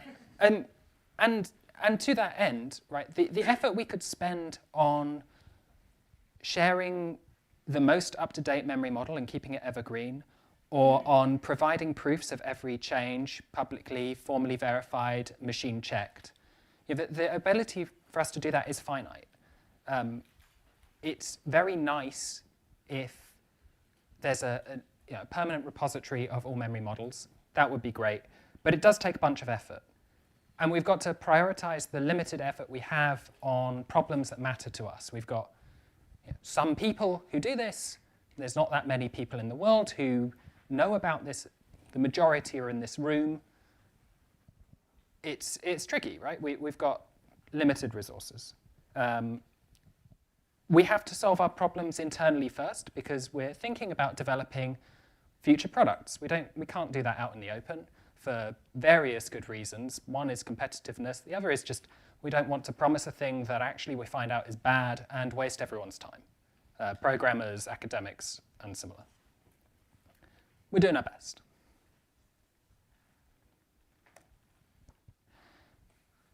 One of the major tasks of building a memory model is translating English to English, right? We've got a bunch of different communities who need to be able to talk about weak memory, who use different languages.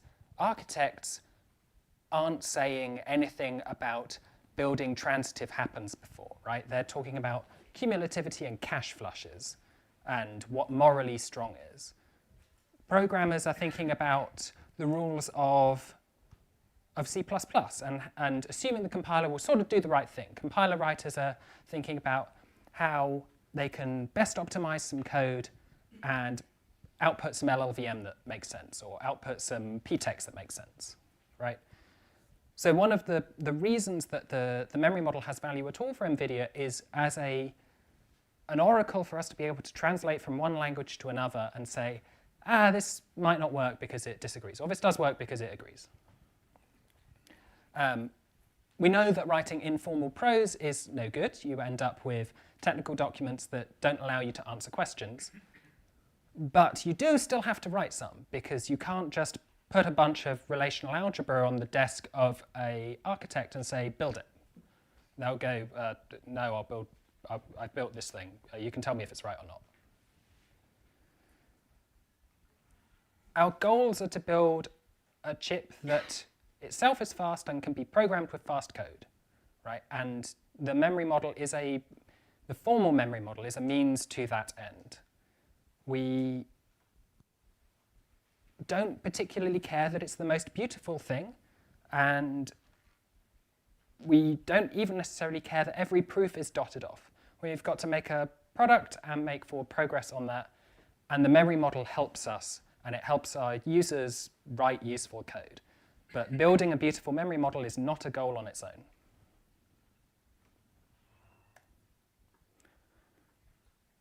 So, yeah, to conclude, we build a really weak memory model. We find programmers like it, not necessarily because they're into memory models, but because they're into writing fast code, and this is the recipe to do it. We need the GPU to be a place where you can write fast code, where it continues working over time, and you can run it on a future generation and get at least correct behavior, perhaps faster code, and you can keep that same code around for a long time. We do use formal methods, and we write the formal memory model, but like I said, it's a means to an end. It's the tool we use to help us check our homework and help us develop a product that is useful. We're not doing it for academic insight. It is useful, however, for us to pay attention to what's happening in the community. Anyone who's using memory models who does sort of a paper and they base it on TSO or something, that's cool, but maybe misses a bunch of detail. Like if you're going to use an axiomatic model as your case study in a paper and you can use something more complex than TSO, that's good for us, right? If you can use then we get an idea of how your academic work can scale to the kind of complexity that matters to us. If you can use ptext, it's obviously much more direct. Yeah, that was my ramble. Thanks very much for listening.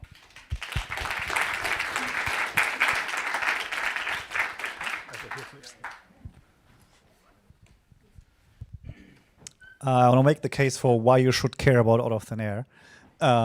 So you didn't mention a lot that you cared about programs actually doing the right thing, but at least on one slide you said something about tooling and formal methods where I think what you were saying there is you want to have tooling which tells you if the program does the right thing. But for program verification, we need memory models that don't suffer from out of thin air, because with out of thin air, even most basic kind of reasoning principles fail. But so how do you do any kind of, I know this program will do the right thing, assuming the hardware implements my model, given you have out of thin air on the model? We build a hardware model, right? We don't have compiler optimizations that are working against us like they are in a C++ model. We don't have to worry about dependencies being eliminated, mostly.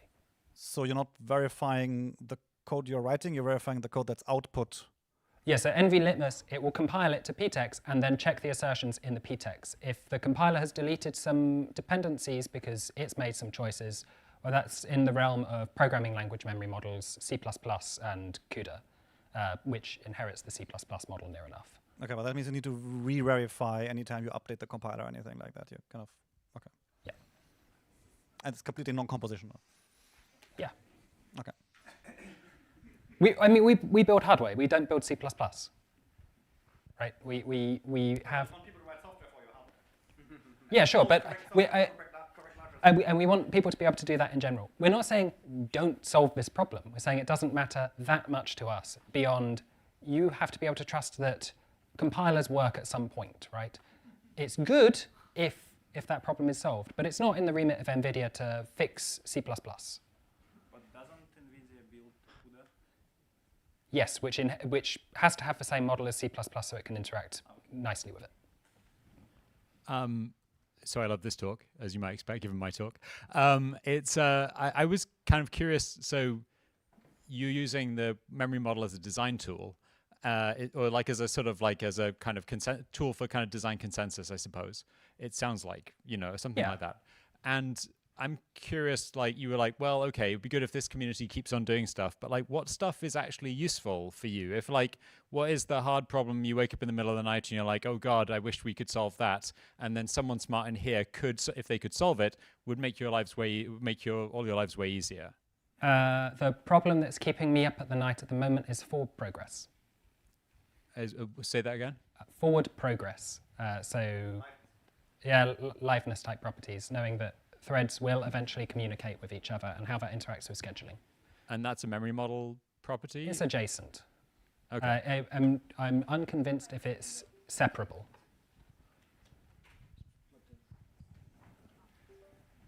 How are you going, Matt? I just want to understand. So in the GPUs also, relaxed write, the lazy relaxed write is important for performance reason, or do you use it? Yes, a lot, and it's very important. Okay, so if you compile relaxed write into release write in, do you have release write kind of thing in the instruction? Okay, so then that's a problematic. Yeah, that would be slow and unacceptable. Yeah, so somehow it's counterintuitive because GPUs are mostly data parallel computation, and then this synchronization or race thing should not be a big deal. But that's my intuition. But somehow what you're saying is being able to hide the latency of the memory system is very important. Because it's very wide, memory latencies can be quite high. Yeah. By being able to do reordering of relaxed as early as possible, we can hide a bunch of that latency, and it improves performance a lot. Okay, but okay, maybe I can ask more details later. But okay. Anyway, thank you. Yeah. Okay, I think we've got one more question from Hans. So my impression is also that acquire release is more commonly used than sequentially consistent when people actually think about it. On the other hand, many times if those few cases when people actually do need sequentially consistent, they also tend to ask for acquire release. So do you have any feeling for how correct they actually are and what they're asking for? No. It's hard to say, right? When programmers say they want one thing and they write some code, I don't look at it all. So I don't have a measure for whether they really mean one thing when they say the other.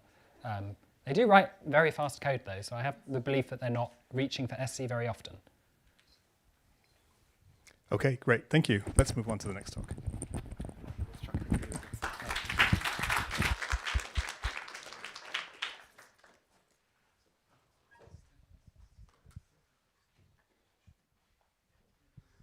Okay, so please go ahead.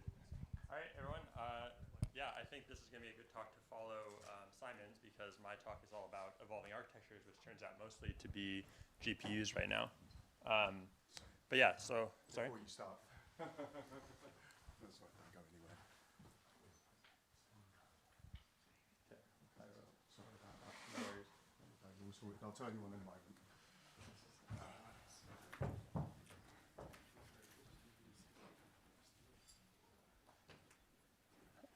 Okay. All right, I think they can hear me. We'll see. Maybe the live stream. Okay, that sounds better. Cool. Yeah, so I'm Reese. I'm a fourth-year PhD student at UC Santa Cruz in California. My advisor is Tyler Sorensen, who I know a lot of you know. He's sorry he couldn't make it. Maybe he's watching this right now on YouTube. But yeah, this is a photo I took in Santa Cruz. It's a great place. If you ever come visit, we can take you out surfing or anything else that you like to do. And I think it's also kind of a metaphor for this talk, because there's a lot of work in this room on CPU memory models, but I think Simon is the only dedicated GPU engineer who's here right now, and NVIDIA is doing a lot of work on memory models. But there's also a lot of other companies doing work on memory models in GPUs and building frameworks and programming languages for them. So there's a lot of work on memory models in GPUs, and there's not a lot of information on what it actually looks like. And the slides just disappeared, which is a bummer. It's not so great anymore. Okay, it's back. All right, maybe this computer just went to sleep. So let's just start out, and let's just go through what this looks like. So here's a couple of quotes from a recent paper. I know we have several of the authors on this paper here, and I think, Chung, you're going next. But the quotes are basically, they looked at the out-of-order, specifically loads to stores, so load buffering behavior, on Power and ARM. And originally they said in the paper that they didn't see any of this on real architectures. And then it turns out you can observe it on Power, and you can observe it on ARM architectures, but really you don't see it that often. And so the proposal is to basically remove load to store ordering, which we've seen a lot of today. But the question is, what about on architectures other than ARM or Power? What about on GPU architectures, for example? So if I was on my laptop, I would click on this link and go to it and run an example on my GPU on my system. I'm not going to try that here. But if you have your laptop open, you're welcome to go to this link, gpuharbor.ucsc.edu, and yeah, try it out. You can go, once you're there, go to the Web GPU memory model testing page, and then on the left, there's a load buffer tab. And feel free to interrupt me later on if you do that, and we can talk about what you see if you run it. But the kind of, I guess, the conclusion of that, if I was able to show it, is that load buffering is very visible on pretty much every GPU that you will run on. And it happens quite often, and so it's not going away like it is potentially on CPUs. And so generally, what that looks like, what the kind of conclusion of that is that there's been a large explosion of architectures. We don't just have CPUs. Nowadays, we have tons of GPUs. There's FPGAs, tensor processing units, that's what this is, and FPGAs. And they all implement weak memory models potentially, and they're all super parallel, and so there's new programming models for them. Now, I mostly focus on GPUs because they have the most mature programming frameworks and the most research going on in this area, but I think a lot of the techniques and things that this talk brings up are going to apply to those other architectures as well. And when we think of GPUs, we mostly think of NVIDIA. I mean, they're doing a lot of work in this area, but there's a ton of other companies out there who are doing GPUs. So AMD, Qualcomm, Intel, ARM, Imagination, Apple all make their own GPU. And they all have their own architectures, and they're all thinking about this in different ways. So based on that, this talk goes into two kind of questions. So challenges and opportunities. What are the issues associated with the weak memory models of evolving architectures, and what techniques can we use to address them? And then what opportunities do the design of evolving architectures open up when defining and implementing their memory models? So we'll start with some of the challenges. One is that the implementations are buggy. The compilers are buggy, the hardware is potentially buggy, and so we need better testing methods, empirical testing methods, to actually find these bugs and help companies develop them. Specifically, when you look at these frameworks like Vulkan and Web GPU, which are designed to be portable. So you're not just writing CUDA code for NVIDIA GPUs, you're writing Vulkan or Web GPU code that's supposed to run on every GPU that is made, pretty much, especially for Vulkan. And so what kind of memory models do those have, and how do those implementations cover the mass number of architectures and vendors out there? The other is that the weak behavior profiles of evolving architectures may not follow the rules of CPU-centric models. So when you're developing formal tools and analysis for GPUs, you can't just fall back to what the CPU world has done. And then finally, what Simon was just talking about at the end of his talk is that the interaction between memory model and other GPU features, like forward progress, is complicated, and I'll go through a little example of that. So my work has specifically so far been on implementations, testing them. So we have a paper in ASPLOS last year where we developed a way to evaluate the effectiveness of memory consistency testing, where we basically take this test, which is the message passing test, with release acquire fences, and the question is here, is there a bug in the compilers or the hardware when you actually run this test? And the problem is that let's say you just run this with 2 threads, like you might on a CPU, it's not going to observe, you're not going to observe weak behaviors on the GPU. There's too many threads, like Simon was saying, hundreds of thousands, and so you need to add a lot of stress testing techniques on top of this to actually observe weak behaviors. And so then what we do is we create this strategy where we take the axiomatic candidate execution of this test, we mutate it to create a test where we can actually see weak behaviors. We then find test environments where weak behaviors show up more readily, and then we can go back and run the original test and look for bugs in compilers or hardware. And the impact of this is that we actually discovered bugs. So there was this exact bug where they were mistranslating release acquire fences on AMD GPUs. And we also found coherency issues on Intel GPUs on a MacBook. We also integrated these tests into the WebGPU CTS, so they use them when they're testing their framework now.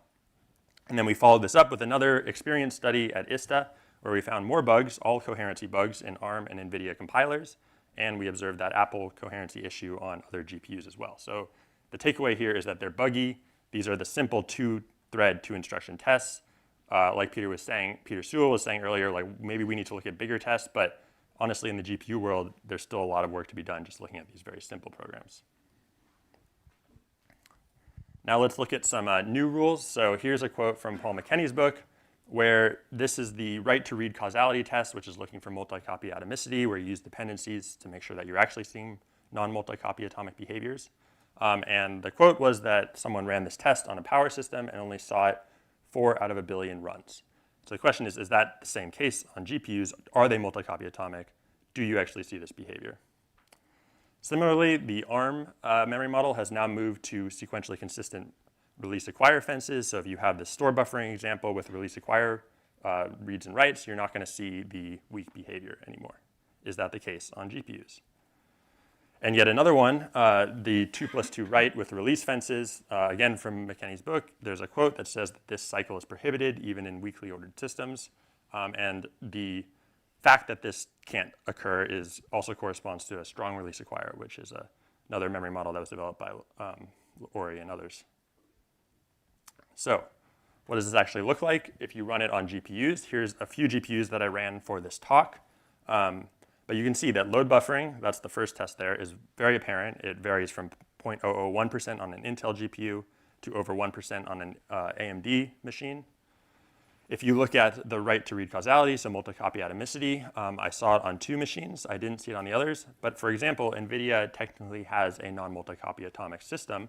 So the question is was this that my tests were not sensitive enough, or is there something else going on here for why we couldn't see this behavior? So there needs to be potentially more work looking into what we can do to actually observe that.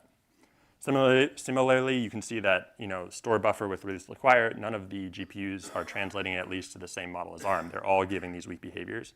But I guess happily, it seems like GPUs are potentially implementing the same kind of weak memory systems where you can't see this release fence weak behavior that we've kind of concluded you can't see on CPUs too. So just some new rules here, and so when you think about writing memory models and analyzing memory models for GPUs, you have to take into account that there's all these types of behaviors that the CPU world may not show anymore. So memory models are not all we need. So this is the forward progress guarantees. GPUs are not fair schedulers. Like I know the C++ specification doesn't actually really give you liveness guarantees. It says something like threads should make progress, but GPUs don't even go that far for the most part. They don't make progress. So if you have this little 2-thread test here on the right, where you have 2 threads contending for a memory location using compare exchanges, it is totally possible that thread 0 acquires that memory location by writing 1 to it, and then thread 1 comes on the system, kicks off thread 0, and spins forever, and you'll have a deadlock. There's no guarantee in the GPU world that this is going to happen, except for potentially in NVIDIA GPUs, which does give you these types of guarantees. There's also been work on looking from the formal side on how you actually make weak memory models fair. How do you actually give these liveness properties to weak memory models, even in the CPU world? But to extend that to a GPU world or a GPU model might take some more work and is worth looking into. I think Simon showed a little bit of the GPU architecture, but it's because there are just so many threads and there's so many caches, and just how the scheduling works makes this very complicated. However, there are still opportunities in the GPU world that may not exist in the CPU world. And I think there's a lot of exciting avenues of research here and stuff that's already been done and more work that needs to be done. So this is a picture of the Grace Hopper machine, which we already heard about how we can build compound memory models for. But I think actually testing empirically these systems is going to be really important to see what memory models they do support in reality versus what the simulators and the specs say they should. And yeah, and how do the interconnects play into that, and how does this all work out in a real system? And then another opportunity is that the applications we write for GPUs that require synchronization and forward progress guarantees are probably more limited than you would do on a CPU. You're not going to have a GPU where you say every thread contend for a lock. It's just not going to be feasible, and your performance is going to be awful. This is an example of an algorithm that does work very well on GPUs. It's called single pass prefix scan. This was an NVIDIA paper that adds some optimizations to call it decoupled look-back prefix scan, and it relies both on release acquire fences and forward progress guarantees to work correctly. But it's a really cool algorithm, and it gives you speedups over pretty much any CPU implementation. So yeah, look deeper into supporting future heterogeneous processors. There has been work on how to combine memory models of multiple processors, but like I said, we need to test these empirically. And it's not just these emerging architectures like Grace Hopper. You know, in your pocket with an iPhone or an Android device, you already have a unified memory machine. You have a GPU and a CPU that are most likely communicating using a shared memory interface. And so what memory models does that support? Is it worth building specs for that type of memory model? Can we get speedups on current applications that we're not looking at because we're not building these types of memory models? There's also work to combine devices other than GPUs. So like what are the semantics of shared memory in Intel CPU FPGA systems? Is a paper by Dan Yorga, and my advisor was on that as well. So looking at other types of architectures. And so we're looking at this right now. We're trying to build tools to run litmus tests across processors and empirically see what the memory models of these systems look like. Now, synchronization is limited. This is kind of a full overview of the work that I think of applications that I've seen people actually write on GPUs. So prefix scan and work stealing queues people write. All of those require release acquire consistency and forward progress. You can also try and fuse kernels or write persistent kernels, which may require scoped or global barriers across threads.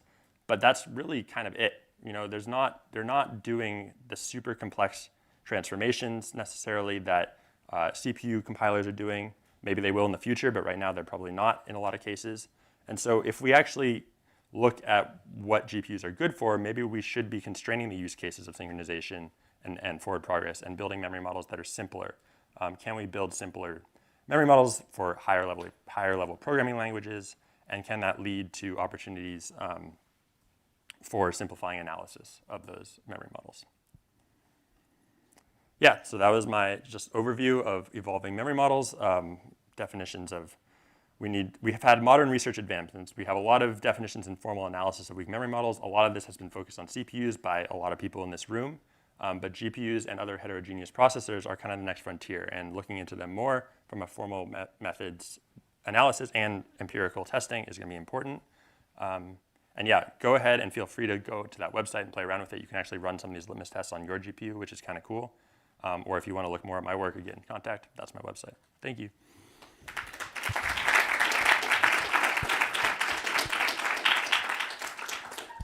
Okay, thank you.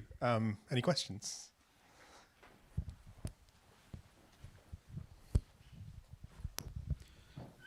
So in your GPU testing process, do you also test the atomicity properties, and have you seen something to break beyond the scope of the threads? Like atomicity, as in like an RMW atomicity. RMW atomicity. So we have run those tests. We have basically, we haven't seen failures in atomicity of a single atomic instruction or atomic RMW on a GPU. They seem to be implementing those pretty well in hardware. Okay. Thanks. Okay. Any others? Do you see the 2+2W example also with relaxed tax with relaxed? Yes, it shows up quite with frequently. reordering of writes happens. Yes, all the two-thread ones show up. Basically. Okay. Another question is, so I originally, I guess it's completely wrong, but thought that GPUs is for race-free concurrency somehow. So do you have actually algorithms that use all these fancy stuff? So the main one that I like to give as an example is the prefix scan. Like it does require on having one thread in the GPU. Say it again, what is that? It's called prefix scan, prefix sum, and it basically requires, with these implementations, one thread to pass a message using the message passing idiom to another thread. And so that's really the main, like that kind of, or a work queue where you want to implement like a available work queue. So just spin on a acquire read or something. So those do exist. Like a 2+2 write example, I don't have a good example. I don't know if that would be an interesting one to try and find. Okay, I think we'll go time for one more question. So we heard multiple times now that on GPUs not doing load buffering is impossible for performance. Do we have any data on how bad it would be? No, I don't think we do have that data. I think one is, we need to find algorithms that actually exhibit this like in relaxed memory, like atomics, and would they benefit from not having it? And I don't think that question has been answered yet. Okay, great. Thank you very much. I think we'll move on to the next talk now. Thank you.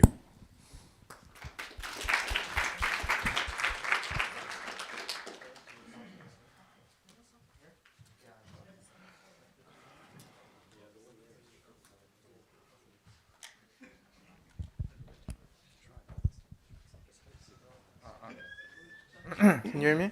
Oh, how? Okay. Okay, somehow not so.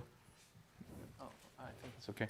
So, hello. So I will talk about some in-order execution model for CPUs. Actually, not yet for GPUs. So I'm really interested in to look into GPUs, what's going on, and then understanding, and somehow there's a way to develop higher level, simpler models. But I actually, it's interesting to hear that I knew that load buffering happens in GPU, but somehow it's important for performance reasons. So I really want to look into it. But anyway, my talk is only about CPUs. Okay. So and for CPUs, I think we figured out that simple model can be possible. So so the subtitle is that RC11 is good enough without performance overhead. It's actually same line as Stefan. This morning gave talk, and then it's basically same direction. And so first, weak memory behaviors can be caused by many compiler optimization, hardware optimizations, but I think they can be captured at high level by 4 kinds of reorderings: load, and read, write, and write, and read-write reordering. That's called load buffering, right? And then there are many weak memory models. And among that, there are some models. The models itself are out of order. So in the models, your instructions can be executed out of order, right? So C11 is like that, and then promising semantics is also out of order. And here, but for promising semantics, and then these models captures all 4 reorderings in a correct way, okay?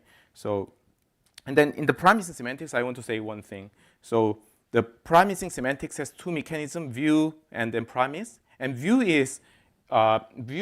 does not change the execution order. Still, the instructions are executed in program order, but it only relaxes the state of memory. So memory now contains a set of messages written to the location, and then with some partial order things. The memory itself is relaxed, but execution order is still in order. Okay, and then so this view mechanism can model read, reordering, read, write, and write reorderings. But for load buffering, the read, write reorderings, we really need a mechanism that execute instructions in out of order. So that's called the promise. Okay. And then, so these models are efficient in a sense that the program can be efficiently compiled down to hardware for sound compilations. And then, but downside is that it's quite complex. It's very complex because the instructions can be executed out of order, so reasoning about the programs is hard, and it's not easy to develop good reasoning principles. So for example, I have a code, and there is my code, and then there is a caller. You don't know the code of your caller, right? But your caller's code may be executed during your execution. So you're executing your code in the middle. Some caller's unknown code may be executed out of order, right? So this complicates your reasoning, and it's a very, complex model. Whereas there's in-order models. Okay, so for example, IC11 repaired C11, and then also promising semantics without promise, just with the view. Okay, without promising mechanisms. That's now in-order semantics because view does not have out-of-order execution. Okay, so and then these models can capture 3D reorderings, but not load buffering. Okay, so the upside is that it's simple. It's just in-order interleaving execution.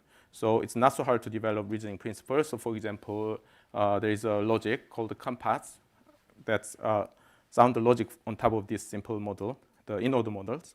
And also, you don't need to worry about any kind of out of thin air or semantic dependency and so on. Because by construction, there is no out of thin air. Okay, it's a simple model.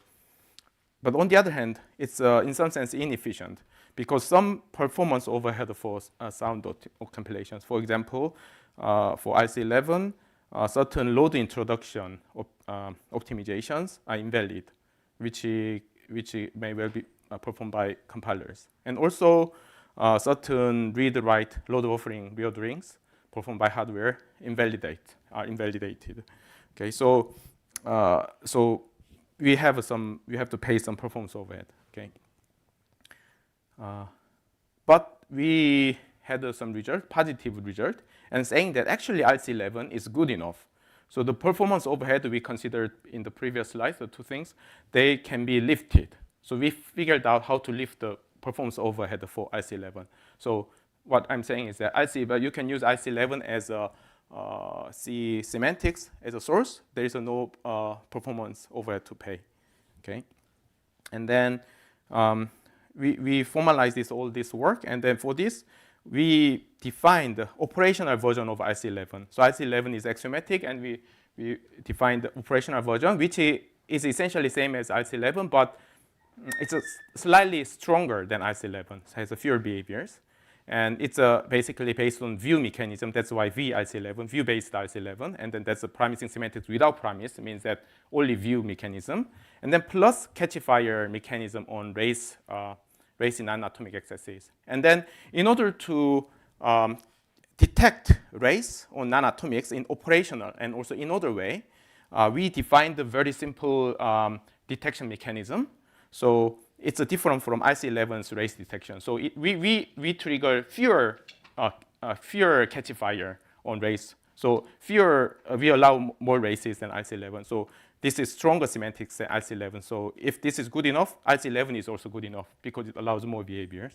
Okay, and we proved every result in Coq with respect to VIC11, which is stronger than IC11. Okay, but just one thing is that we support SC fence, but not SC read and writes yet, because SC read and writes are quite complex, and so that's a future work. Okay. Other than that, we include all other atomics. Okay. Okay. So that's the introduction, and so I will discuss problems with the in-order executions, the performance problem, and then how we lift the performance overhead. Okay. So just let me check the time. Okay. So the IC11 or VIC11 has two accessor mode, non-atomics and atomics, right? And both are in order. So in IC11, so they are executed in order. Okay, but non-atomics, there is a race. It's a race-free. There is a catchifier. So if there is any race detected, then the semantics become undefined behavior. Okay, and then this non-atomics is mapped down to hardware, and atomic excesses are also mapped down to hardware. Okay. And then the problem here is that since this is in order and catch-fire, we have some issue with the load introduction. First, usually the in-order execution do not allow read-write reordering optimization, but thanks to catch-fire, any race on non-atomics as UB, undefined behavior, we can allow read-write reordering. Okay, but on the other hand, load introduction becomes invalid in this model, because if you introduce a load, it may introduce race, right? So it may introduce UB. So this is unsound. And then this is a problem 1. Okay, this is a problem because we want to allow load introduction. And the second, for atomics, since we do not have catch-fire, read-write reordering is unsound. But we do not view this as another problem because of the same reason as Stefan talked in the morning. And so actually I misunderstood his argument. So he does not want to allow read-write load buffering reordering for atomics, which we also agree. Okay, so the reason is because the compiler usually should not optimize atomic excesses, because in order to understand the atomics, you have to understand the other threads code as well, because atomics means that multiple threads act at the same time. So just looking at one thread's code, and then you cannot understand the intention of the atomics. Whereas non-atomics is that only one thread is accessing it. So by looking at the thread code and optimizing, it makes sense. So we want to fully allow all optimizations on non-atomics, but we don't much care about optimizing atomic itself. But optimizing non-atomics across atomics we should care. So we fully support those things. But we just don't care about optimizing atomic instruction itself. Okay? So even though this is not allowed, we think it's okay. And actually also LLVM and GCC, as far as I know, they do not do this kind of reordering for relaxed writes. Okay? So this is not a problem. But finally now, the atomics has an in-order execution model, but whereas hardware has out-of-order execution model. So this mapping from atomic relaxed write down to plain store is unsound, because the hardware may reorder it, right? So in order to prevent reordering performed by hardware, one way is to insert fake branches after every relaxed load, okay? So that the relaxed load and then preceding writes are not reordered in the hardware. So there is a performance overhead here, right? So Stefan said in the worst case, like a 6-point-some% overhead, right? So I think that's important to non-negligible overhead. So this is a problem. Sorry?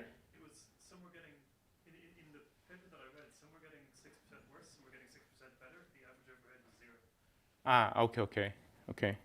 But still, there is anyway some impact, right? So if we can eliminate it, that might be good. But anyway, so that's arguable. But anyway, so we view it as a problem, and then if there is nice solution, that's good, right? So anyway, we are dealing with these two problems. Okay.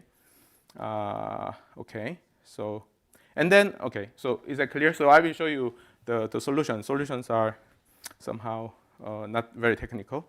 Some parts are technical, but anyway, so our solution is that first, instead of using RC11 as compiler IR semantics, we differentiate source language and compiler IR semantics. So in the source semantics, we use in order RC11, but in the compiler IR, we relax. So we use promising semantics on non-atomics, and then in order semantics for atomics. So atomics is the same.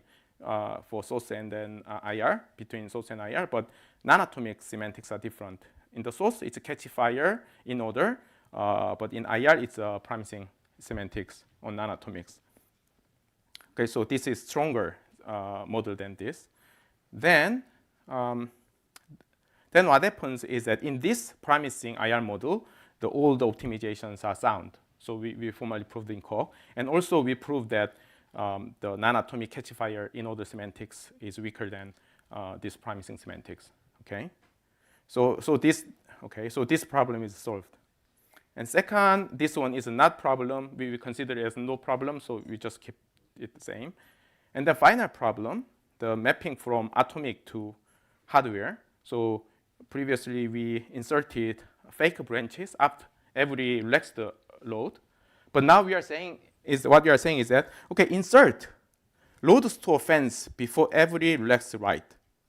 And you may say this sounds strange, but somehow we claim that this is okay, this is good, zero performance overhead. That's our claim. And then why, right? And also there is no load store fence in ARM, right? But we are claiming this. So it's a funny thing. But I will explain why we are claiming this way, okay? So I want to tell you some observations on load buffering or read-write reordering in hardware, okay? So first, if we do not allow load buffering in hardware, what happens? Okay, the impact of restricting load store reordering. So let's talk about that. So first, these three reorderings are very crucial for hardware performance. So this happens, I think, basically most of CPUs. Okay, and then but load store somehow, if you try to observe it, very few CPUs you can observe. So for example, in power, there's never this load store reordering has been never observed in any power implementation, and then also very few old CPUs you can observe. But since 2016, I think no one has observed load store reordering. And also I heard that from ARM's internal document, the ARM Cortex officially do not allow load store reordering by design. Okay, so. And this is rare. So then the question is why it's rare. And then, so I talked to hardware guys and then understood that these three optimizations are very significant, but load store optimization, rewriting optimization is kind of, for CPUs, it's kind of a very small benefit. So it's kind of not important, okay? So I talked to some internal guy in ARM. And also I talked to several hardware guys, and then they were actually surprised that this load store reordering is visible in hardware. So they basically, hardware people think that it's not visible in hardware implementations. And then this guy from ARM said that he cannot believe that actually load store reordering is observable in hardware. So I showed him some data, and he said, oh, this is very surprising. And then, but the data is only very, like 10 years ago data. And then anyway, these guys think that load store reordering is useless for CPUs, okay? And then, so I asked questions, and then let me tell you my intuition. This is my intuition why load store reordering is useless in hardware implementations. Okay, so let's look at the CPU core, a CPU core, and then there is a load and store, right? So this load may take some time because, for example, cache miss kind of thing, right?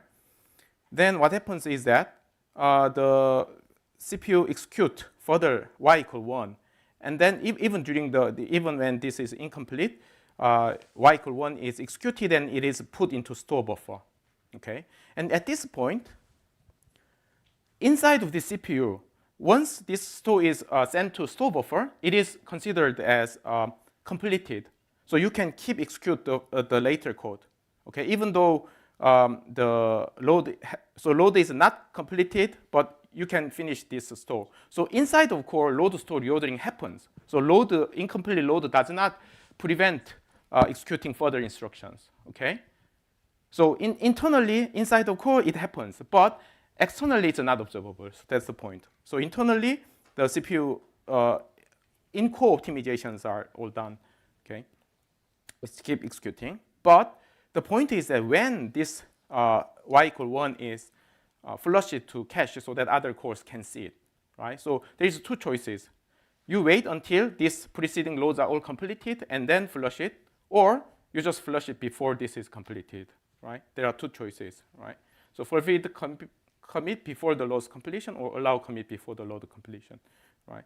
And then if you forbid it, so you commit it only after all the loads are done, preceding loads are done. Then the load store reordering is invisible to other cores. So you cannot observe any load store reorderings because it's just a load store reordering happens inside of a single core and it's not visible to others. So load store reordering is invisible, okay? But if you allow commits, okay, and then this is what most of CPUs does because anyway, the in-core optimization is important for them. So there's no kind of basically downside for doing this. So that's why most CPUs do that. But on the other hand, if you allow it, okay, then it's visible to other cores, and then the load store reordering is observable. But there's a downside because CPU design becomes kind of more complex, and then so there is a more specific reason. But okay, I will skip. But anyway, there is a cost to pay for this allowing this complex commit. Right? Just if you commit it after load is done, that's a simple. But if you want to allow commit earlier, then many things you have to consider. So it's more complex. And then also the in-core performance benefit is that only when the buffer is full. If the buffer is full, you can kick out some write more quickly, and then you can execute further instructions. So the in-core performance benefit is only when buffer is full. And these days, the buffer is kind of big enough for most of performant CPUs, so they don't care much about this. So maybe for some special CPUs where buffer is very small, then you may consider committing this store earlier before the load completion. Okay, but anyway, so this is why most of cases you choose the first one. Okay. Okay. So anyway, so this is the reality, and then our solution for efficient mapping. Let me see. Okay. So how much time I used? You've got about 3 minutes left. Oh, okay, okay. Then I will stop here. So, okay, so solution for efficient mapping is that we propose RW load store fence in ARM, which is basically no op for most cases, and the very few old CPUs, they may have some small performance overhead. And then with the RW fence, it's easy. We just put RW fence, which is no op basically by definition. And then without RW fence, we can use just plain store for most CPUs, and then few ARM CPUs, we use a store release. That's a current kind of tentative solution. And that's all. And then, but finally, so this is our picture, and we have one more big picture. So for compiler, so this is a simple model for programmers, that's good. But for compiler writers, this is complex model. Promising semantics is complex. So what we did is that we provide sequential model, even not concurrent one, just a simple single-threaded sequential model. And then we prove that every non-atomic optimization sound on this single sequential model is also sound in promising model. That's what we formally proved. So compiler writers just need to think about even simpler model. So for programmers, in order execution, for compiler writers, sequential model. Okay, that's all. So thank you.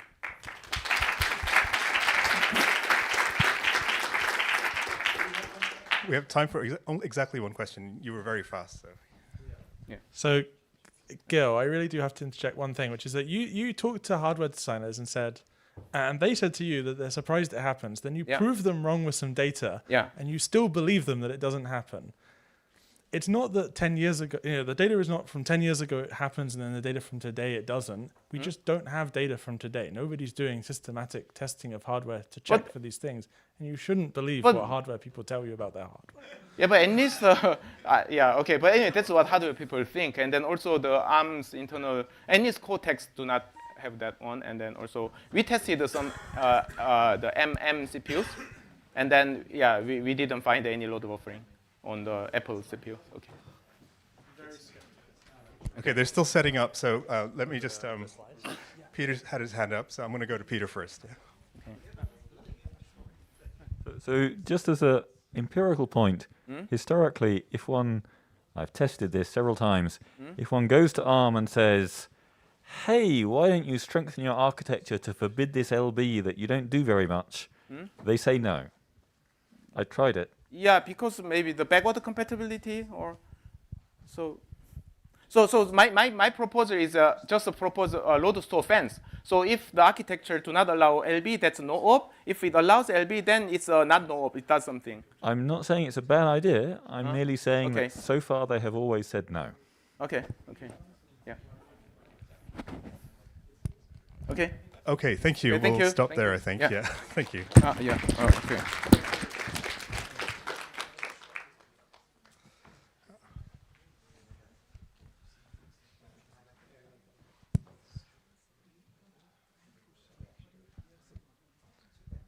Can you hear me? Yeah. Okay, yeah. Okay, so I'm going to talk about CPUs again, but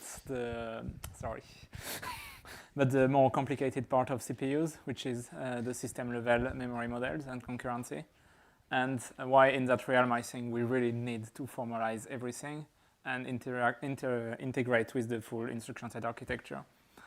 And also try to keep model diversity, not just stick to an axiomatic model. So system-weak memory model, what are those? So in practice, we should more call them system-level concurrency models because memory is not the only method of communication and observable communication. You can flush caches of other hardware threads, which they can then observe. You can do inter-CPU interrupts, which they can then observe.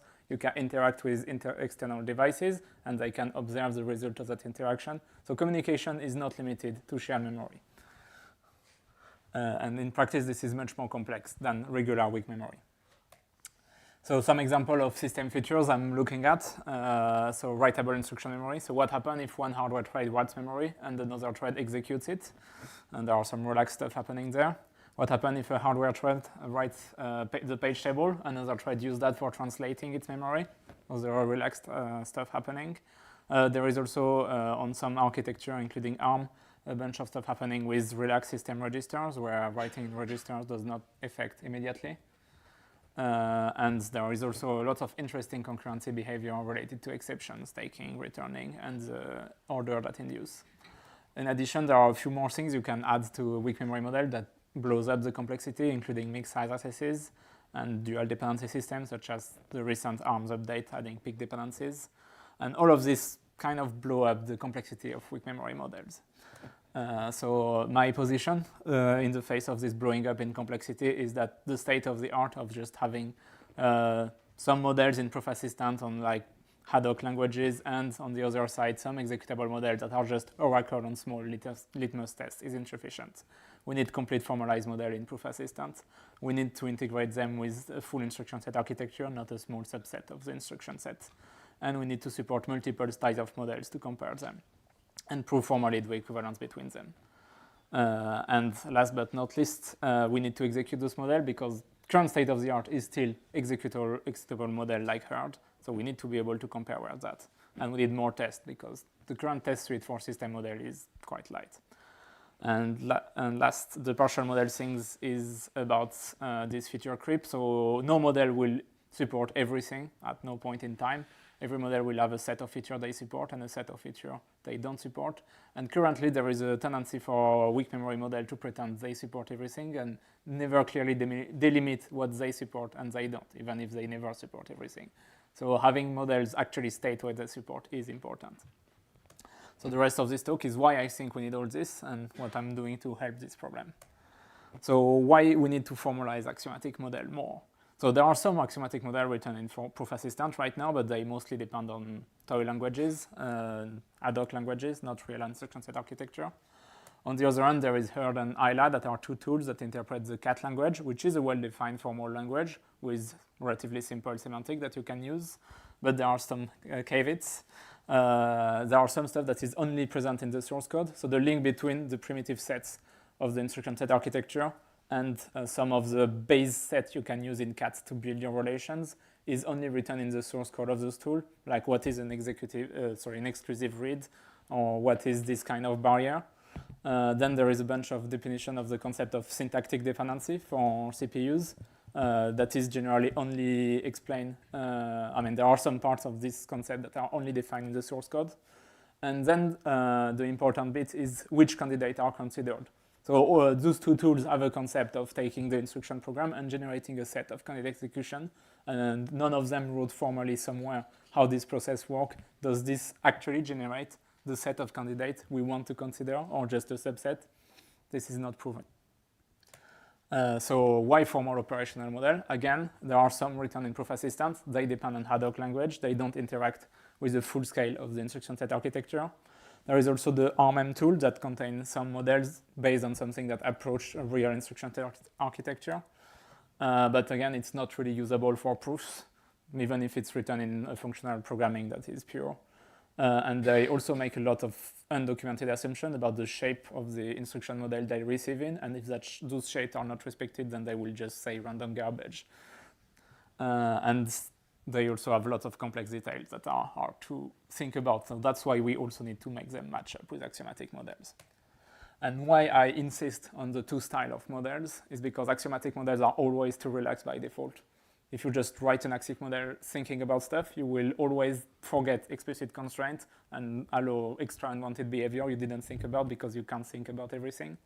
And operational models are generally too strict by default. The more you want to get away from SC, the more fake pipelines or caches or whatever you need to add to your model, or store buffers or things like that. And so you will, if you don't think about the specific relaxedness, you will forget to add it. And if you write two models and of those two styles and try to make them match up, you have more chance of actually hitting the middle spot you want. So for example, some bugs we found by trying to operationalize existing axiomatic model. So we compared the mixed as axiomatic R model with the flat operational model, and we discovered some read-read coherency problem. When you have a bigger read and a later smaller read, there are some coherency problem that might allow a write, depending on the smaller reads, to happen before the main read on which it technically depends is completed. So ARM is still debating whether this is an actual problem, but at least it wasn't something they had fully considered before, because they just did an axiomatic model. There are also a lot of TLB ordering questions when you take that to the virtual memory model scale. So all of this is only useful if we can execute those models to compare them and ideally prove an equivalence. So in order to do that, I'm developing a ideally reusable framework. So by reusable, I mean some Coq library that you can just import and use to define hardware model. By hardware, I mostly mean CPUs. I might be adaptable to GPUs, I don't know.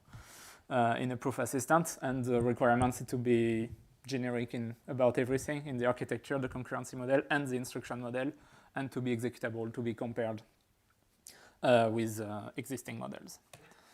So the idea is to define this machine model by combining an instruction model that just gives you the semantic of all the thousands of instructions that consists an modern instruction set and the concurrency model.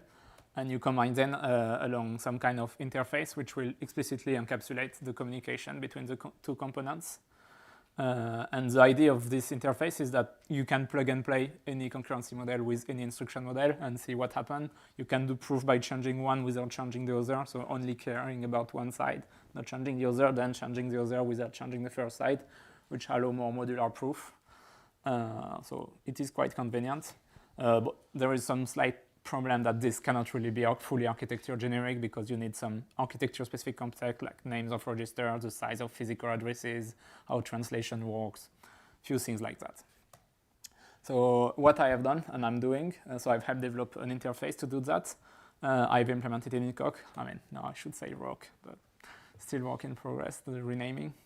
And I've made it ideally architecture generic. I've only tested it on ARM so far. And then I've used it to implement a bunch of models. So an ARM user mode promising model. Then I've implemented definition of candidate executions to implement some ARM axiomatic models. This is still work in progress. So user mode model and the virtual memory one. And I'm also trying at the same time of creating an ARM virtual memory promising model within this framework. And all of this is done in an executable manner. So it is code that can compute and you can extract and do things with it.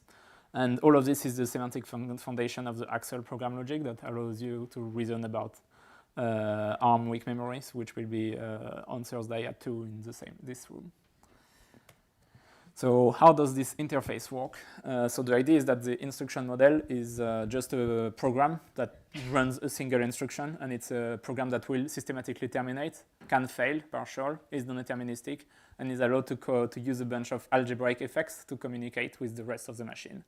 And the concurrency model is just something that takes this as an input and interact with it, interpret it, or do other things, and produce a machine model, which is just something that takes an input and gives you a set of final states or an error. And to give you an idea, effects that we might be interested in are reading and writing register, memory with different access types, including instruction fetches, barriers, cache and validation. There are things about interrupts. And there are some missing effects that aren't currently in my prototype, but we want to add. So for translation table walks, we need to mark the start and end because the TLB can store an entire walk, not individual accesses. So we need to know when the start and the end is. And there are a bunch of other things that might need to be added for various architecture. For example, x86 IO port allow the core to communicate with the outside world without going through memory. So we need to add something for that. So to give you an idea of how it works in practice, here is a simplified version with just register and memory. So those 4 lines are 4 different algebraic effects. So reading a register, you just give as an input a register names, and you get a register value. So from the point of view of an instruction model, you just call an effect and get a value of a register. And you can then write register, which returns unit, and read and write memory, which are based on the size. And let's see how it works on a simple instruction. So you first do the separation. This is the interface. On the left side, you have the instruction model, which for this instruction might be simplified into some pseudocode, like read the register, read the memory at the address from that register, then write the new register. So 3 lines of pseudocode. And let's, to be simple for this example, and put a sequential concurrency model, because a sequential model is just simple concurrency model. So it's just a state monad. And to execute this, you just run the instruction program and let it do its effect. So this will be a read register R0 effect, to which the state program will just answer the value. And then from that, it will issue a read memory effect, to which the sequential model will return a value. Then it will ask to write a register value, and a sequential model will answer, I've done it, by returning unit. So the thing is that this is sequential, but you can imagine an operational model which has a very complicated runtime and the complicating instruction scheduling that run effects of multiple instructions at the same time out of order. And it's also multi-shot, so it could, in theory, restart an instruction continuation multiple times with different value for some reasons. So all this framework is to define terminating executions and models. So the idea is that, like litmus test, you have a termination condition. So you have a PC in each thread, and when you reach it, you automatically terminate. And sadly, this is kind of the state of the art. So the output of a model is a set of final states that correspond to this termination condition, or it's an error, or you can get special results. For example, in ARM, you have some constrained unpredictable cases which are not entirely UB, but somewhat, which are way too large to just compute as a set of final states. And in particular, this will not support non-terminating execution. So the model will, if the model will tell nothing about the program potentially doing an infinite loop, or something equivalent, which is jumping outside of the litmus test and then running random garbage code and doing other things, which will kind of all still be an infinite loop, because assembly doesn't stop unless you do like a wait or for something special. Also, this does only support final state observable behavior, so I have so far no support for device I/O or things like that. So white only support finite execution. First, currently state of the art, we don't really have model for infinite execution. What does an infinite candidate execution and an infinite relational algebra mean is unclear. And second, if we want those models to be computable and be able to decide if something is allowed or not, they can decide termination. So we have to give up on that. So how to encode axiomatic model with this setup? So you just define candidate execution as usual with an initial state, then instruction traces. So for each instruction, you have a trace of all the effects it called and the results. So that's all the events of the candidate. And then the usual relation with from coherence between those, and that's a candidate execution. And then axiomatic model is just a classifier that just takes a candidate execution as input and say if it's valid, invalid, unsupported, or so that's where the partialness comes from, or special outcomes. And then an axiomatic model will just use the usual relational algebra to decide which of those 4 it falls in. You can also axiomatize operational model by just deriving an operational trace from a candidate and just checking if you can generate such a trace or not. But to model properly operational models, you generally will write them by doing some kind of effect handler or runtime scheduling of all those instructions in some state plus non-determinism plus error monads. Or you can do some transition system where the transitions are based on the effects. For example, if you want to do a promising model, you will just have your thread state and memory state, and to run an instruction, you will just interpret the instruction model in the state, in the promising state by converting each effect into some state effect over the promising state, and then once you've done all that, you are in a new state. Or you can fail, or you can do a promise as usual in promising models. So using that, I'm developing a virtual memory promising model to try to get a virtual memory model for ARM, which is based on the POPL'24 model by Ben. And so in conclusion, formalizing system-level weak memory models is worthwhile and doable. I'm trying to do it. It is work. And, and yeah, there are still some caveats, probably also some that are not listed here.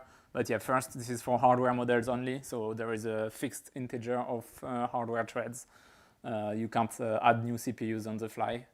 And I am aware that extracted model from Coq will be slower than official tools, but it's not the point. The point is not to be the fastest oracle, but just to be able to compare with those models. And also, yeah, Coq is not a great proof system for this kind of developments, but we needed to use Iris, and also having some dependent types is still useful. And to finish, yes, we are aware that this idea of set of effects is a bit iffy because we will probably always need to add more effects as we discover new architectural fixtures. So we know that, and yes, it will break if people are doing pattern matching on the style of effects and they are trying to be exhaustive, they can't. So that's why the partialness will always be needed. So people need to be aware that at some point someone can add a new effect that they won't support, and then their model needs to accept that they can't handle these new effects. So thank you for your attention. Any questions?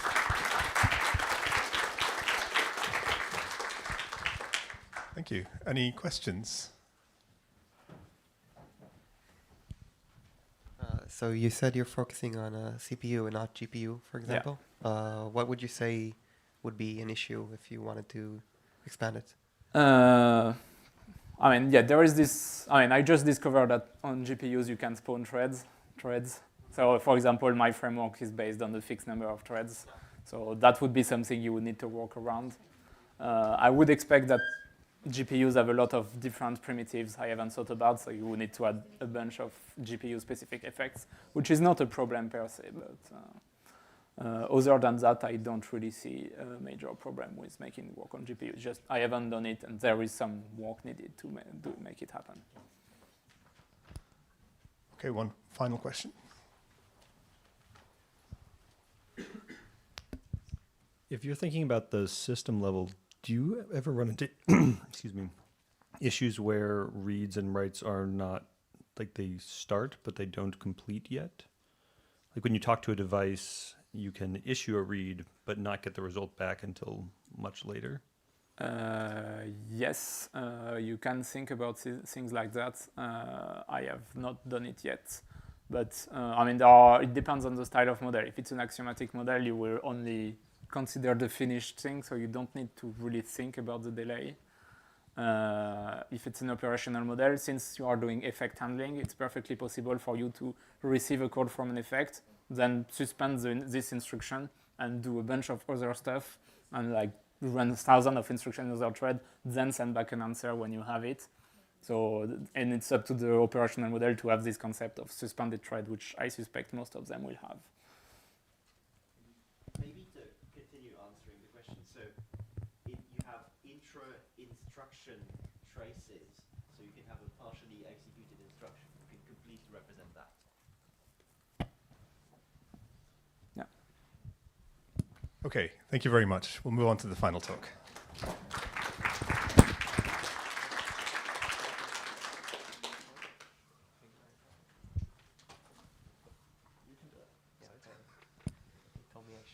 They told you should. Can't trust us.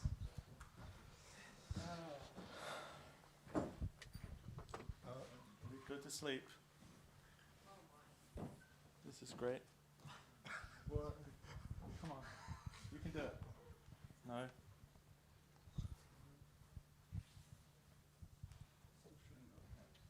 Still sure.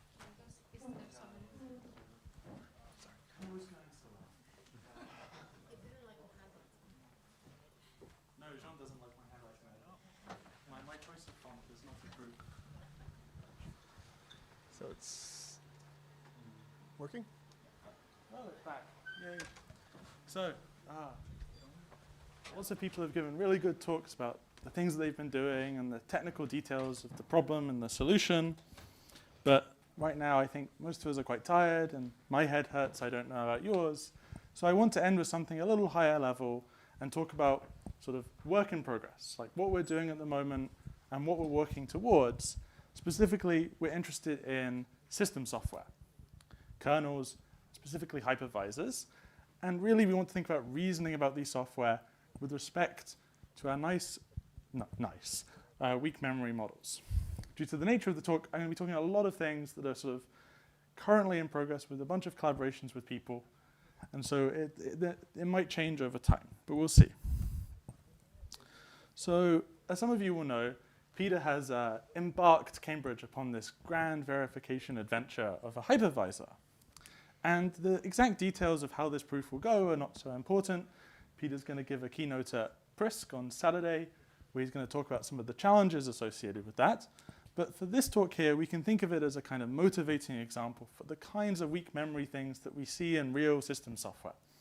And we're going to use this to motivate the kind of architecture or semantics that we need in order to do that kind of reasoning, specifically for ARM in this case, although you could do it for many other architectures. And then we want to know how we can build reasoning tools above this, above, this complicated system semantics that we're building, that will allow people to reason about their code in a variety of ways. And Thibaut already mentioned that there's going to be a talk on Thursday by Zhongwon and Angus talking about their program logic to do that. So let me tell you a little bit about this hypervisor. I'm not going to go into too much detail, but essentially it is a production hypervisor in that if you have a fancy Pixel phone, you're probably already running it, being entirely developed by Google. So we're not involved in the development at all. We're aiming to verify the code that they write in the way that they write code. And I'm going to hand wave exactly what we're going to verify. Again, it doesn't really matter so much for this talk. So what kind of semantics do we need, and what kind of semantics do we have already? And what do we need to add on top of that? So ARM is complicated. It's very big, and there are lots of things that really any hypervisor or any system software needs. Now, I'm going to go into detail in a second, but I want you to see that on the left here we have a bunch of features, or really they're language fragments from ARM. And on the right we have a selection of models. Now this is a selection of models and a selection of features, not a complete set of either. But I want you to see that we have some models have some of the things, some models have some of the other things, some are work in progress, but we don't even have all of the things in all of the columns, right? There are some rows that are completely empty where we just don't know about them. Some of them appear in both. It's kind of a mess at the moment. So that's unfortunate, because what we really want is one model that we can use. At the moment, we don't have that. So what are these features that we need? So if you think about any system software, any kernel, microkernel, any hypervisor, it's trying to compartmentalize multiple smaller chunks of execution of processes or operating systems beneath it. And to do that, it's going to interact with the hardware's instruction fetching mechanism and its required cache maintenance. And we have multiple models for that now, like my original one and updates by ARM.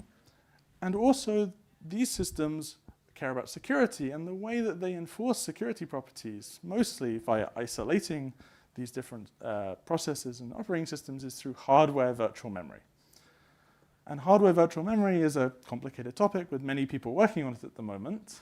And there's a bunch of different things that you need, that really anyone would need if you do this. Some done by me and Cambridge, some extended by ARM, some overlap. But there's a problem in that you need both of these things, and we don't have a model that has both of them and the interaction between them. So we're currently missing like a key part of that. And then on top of this, you have other things that you need. So the way hardware deals with changing privilege levels is with exceptions and interrupts.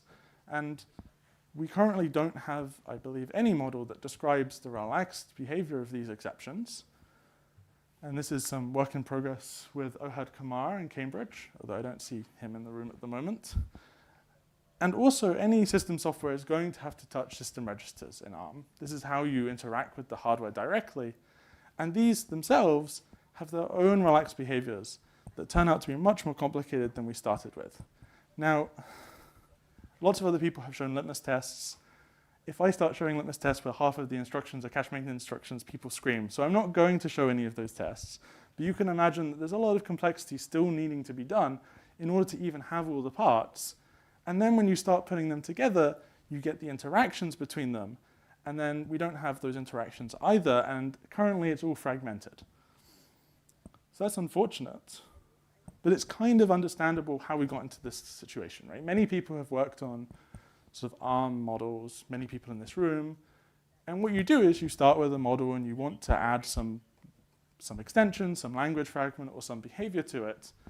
And so you add your thing, and it then slowly diverges from everyone else. And so you end up with all of these little models made by many different people. And yes, I'm like responsible for half of the divergence at this point, but that's how it goes.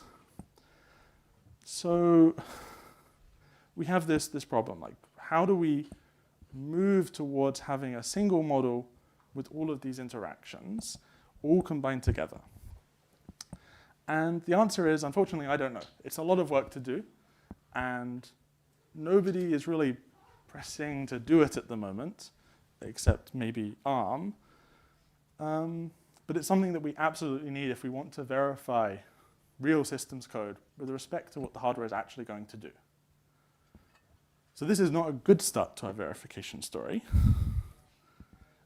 One thing I did want to say is that this image reminded, when I was rendering this slide, I had a reminder of this old image that many of you have seen from program objects, where you have all of these different artifacts that are all connected in some way, and there are lots of them. But there's a key difference here, and I think Matt pointed this out a long time ago, that each of these this isn't a bad state, right? All of these program objects, they have a good reason to exist as sort of independent, separate entities from all the others. But that's not really as so obviously true here. These are all trying to model the same language underneath, the same architecture, and they exist separately because of convenience and just happens of history, rather than having themselves each an excuse to exist separately. So that's kind of interesting, and I think that means that we're in a kind of worse state because of it. But one thing I do want to say is that, so I think right now downstairs ARM are having this workshop where they're discussing their tooling, and ARM recently have done a lot of work in sort of bringing these things together and trying to build a single model. And our hope is that in the next few years, ARM will produce a single model for all of the behaviors that we need, in collaboration with all the other people on that slide, of course. And then we'll be able to use things like what Tibo was talking about to create the formal models on top of it. So whilst the situation today looks quite dire, to have all of these things even in place, we are moving in the right direction. And I think that's what's going to make this possible. So assuming we have that, how are we going to reason about software? Well, we're going to make program objects, of course. But also we can do sort of refinement arguments, such as with Gil's conditional contextual refinement framework, and model checking and other methods. But I want to lay out, in principle, 2 ways that I think we might do this. So one is that we can reason about code directly in the semantics of the language, with all of that complexity. And I'll talk briefly about this later. But the thing I really want to talk about is this idea of reasoning about the code by abstracting away the language first. We don't want to talk, in most of the time, we don't want to talk at all of that complexity in ARM, because there's just, especially when you add all these system features, far too much of it. So how do we do that? Well, there's this thing that you can notice about all of these models, and that is if you have a data race, so if you think about your traditional user mode, data-only, nice memory models, you have data races between reads and writes, but if you don't have any of these in your program, then your semantics sort of collapses down to this nicer model that you can use, this SCDRF property. And as you work your way into the systems world, and you add all of these extra instructions, I mean, you get fancy things like instruction cache cleans and TOB maintenance and random barriers, but really you're still just looking at weird data races, right? You still have, a read and a funky kind of read, sorry, a write and a funky kind of read, And there may or may not be some of these magic instructions, but if you squint, it just looks like a data race. So if you write code in the way that the architecture tells you that you should, in order to avoid all of that complexity in the model and the complexity in your head, then what you're doing, if you squint, is eliminating these data races in your program. And if you do that, then what it should be is that your program's behavior should collapse down to a simpler model. So all you have to do is pick the right kind of data race,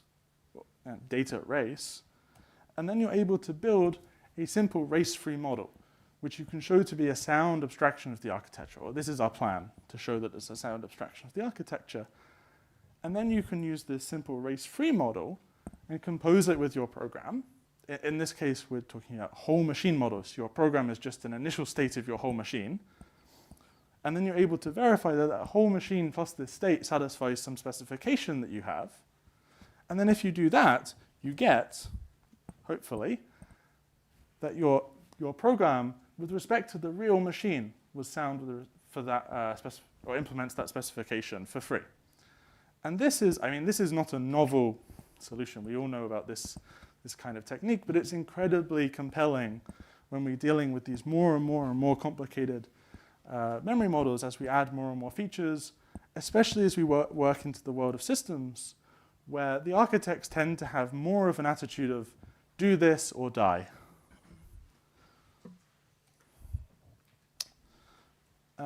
So one thing I want to say is this is probably how we expect most reasoning of most code will go. Right? Most code follows that pattern that the architects say. They say do this, and people do it, and then you don't have to worry about it. But what about programs that do exhibit these races? They really do exist. Specifically, you'll find them in like core synchronization primitives, or in that flush right barrier that Matt was showing us. These kind of things can exhibit those races, but very rarely. And in those cases, you really can't do this trick of abstracting away the language. You really do have to reason directly in the language, in the original language semantics. And this is the work by Angus and Songwon in their Axel program object, which is directly over that axiomatic semantics. But we really hope that you don't have to do this kind of reasoning too much. So because of the nature of the talk, we haven't actually gone through and done all of this yet. It's just more of a plan. And so I don't have a conclusion.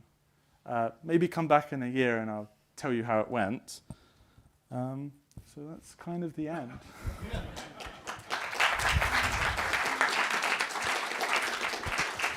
Thank you. That was a great talk. A few questions. So I think one of the things that you can suffer from when you do big formalizations is instead of having like many small, somewhat consistent things, you have like one big, deadly mega thing which can never be changed ever in the future. So if you're going to build this sort of mega model which has like every single switch turned on, how do you maintain it over time? Because it feels like a lot of the reason that this complexity, that you have these different variants, is it's quite convenient to have one kind of abstraction for one thing, another abstraction for another thing. Have you thought about that kind of like formal model maintenance kind of problem if you're building this giant model? So it sounds painful to have the big model, but I don't see a way. I mean, you have to have the big model to do the verification if you want to do the verification over the real architecture, because these features, it's not like here's a collection of 1 million features, let's just switch them all on. This was a collection of 10 features that you really must have, because some of them have security implications if you get that part of the kernel wrong. Some of them are sort of core parts of how the kernel works. Yes, there are also 1 million features on top of that you can switch on and off. But even just the core part of the semantics we don't have, at least not all in one place. And even that is overwhelming. Now, I don't even want to think what happens when you add all of the ARM extensions and the, I don't know how 500, 600 instructions it has. And so, yeah, when you extend it out to all of that stuff, maybe it becomes unmaintainable. But at least for this core, I don't think we have a choice. Here. I like a lot this analogy that you have between data race freedom and the system models. Mm-hmm. However, what is not clear for me is those system models already have these similar properties, or this is something that you claiming that we should aim for? So in a sense, it's kind of a goal of the architecture.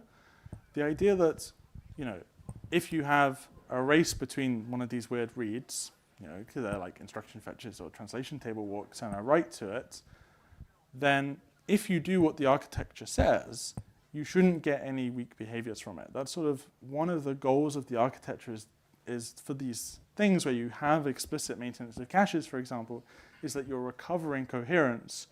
You're sort of recovering back to that state. And if you can't do that, then one would argue that the architecture has a problem. And so far, at least, so it's kind of interesting. It's like there's not one definition of race here, and the analogy does break down a little bit. You have a sort of choice of that abstraction. Normally, when you do like program objects, your abstraction is you get to choose your heap and your resources. Here, the abstraction is you choose what that race looks like. And it's not that your weak memory behaviors will entirely go away with all of those choices. You get to choose like this, and those behaviors go away, or choose like that. Really, you're choosing a programmer discipline, like how the program is written, that if you always, you have these barriers in these places, whenever you write to one of these variables, you do this way, then you can eliminate a bunch of behaviors. Sort of like if you're familiar with triangular race freedom, if you don't have this shape, then you don't get this behavior, but you still get this stuff. I think this might have to be the last question. Or do you want one? Okay, wait. Let's go for it first. I know there's a lot of tools in this suite of yours. What's the performance like on large-ish programs these days? So which tool are you talking about? Isla? Well, so Isla, the symbolic evaluation engine is very fast. Right, you can just give it stuff. The actual axiomatic model checking part of it has a huge problem when you introduce translation, specifically because if you think about what's happening for a translation is you're reading this page table, and if you have multiple stages, then for every single access, your trace contains like 24 other read accesses, and you get this massive explosion. And yeah, Isla doesn't cope with that very well. We have some optimizations, some are sound, some aren't so sound, that seems to improve it. But yeah, this is a big problem, and it's only going to get worse. Yes, of course. So, like, there's general programming, concurrent programming. Like, there's fewer people do that generally and then this sort of systems level, right? There's a handful of people at a handful of companies that do it. Yes. So I wonder if what is because it's such a small number of people, what is the right way to sort of go about it? Because you're not trying to do it for like arbitrary programmers. So like. No, we're not trying to do it for like an arbitrary programmer. So why are we doing it? Well, there's a question of why are we doing it, right? I mean, we're doing it because we're academics and we enjoy proving things correct and we like a challenge. Gluttons for punishment. Exactly. But so why would they care? Well, the point of like a hypervisor, like the one that we were talking about here, is to be a security device. So if it goes wrong, then they have a huge problem.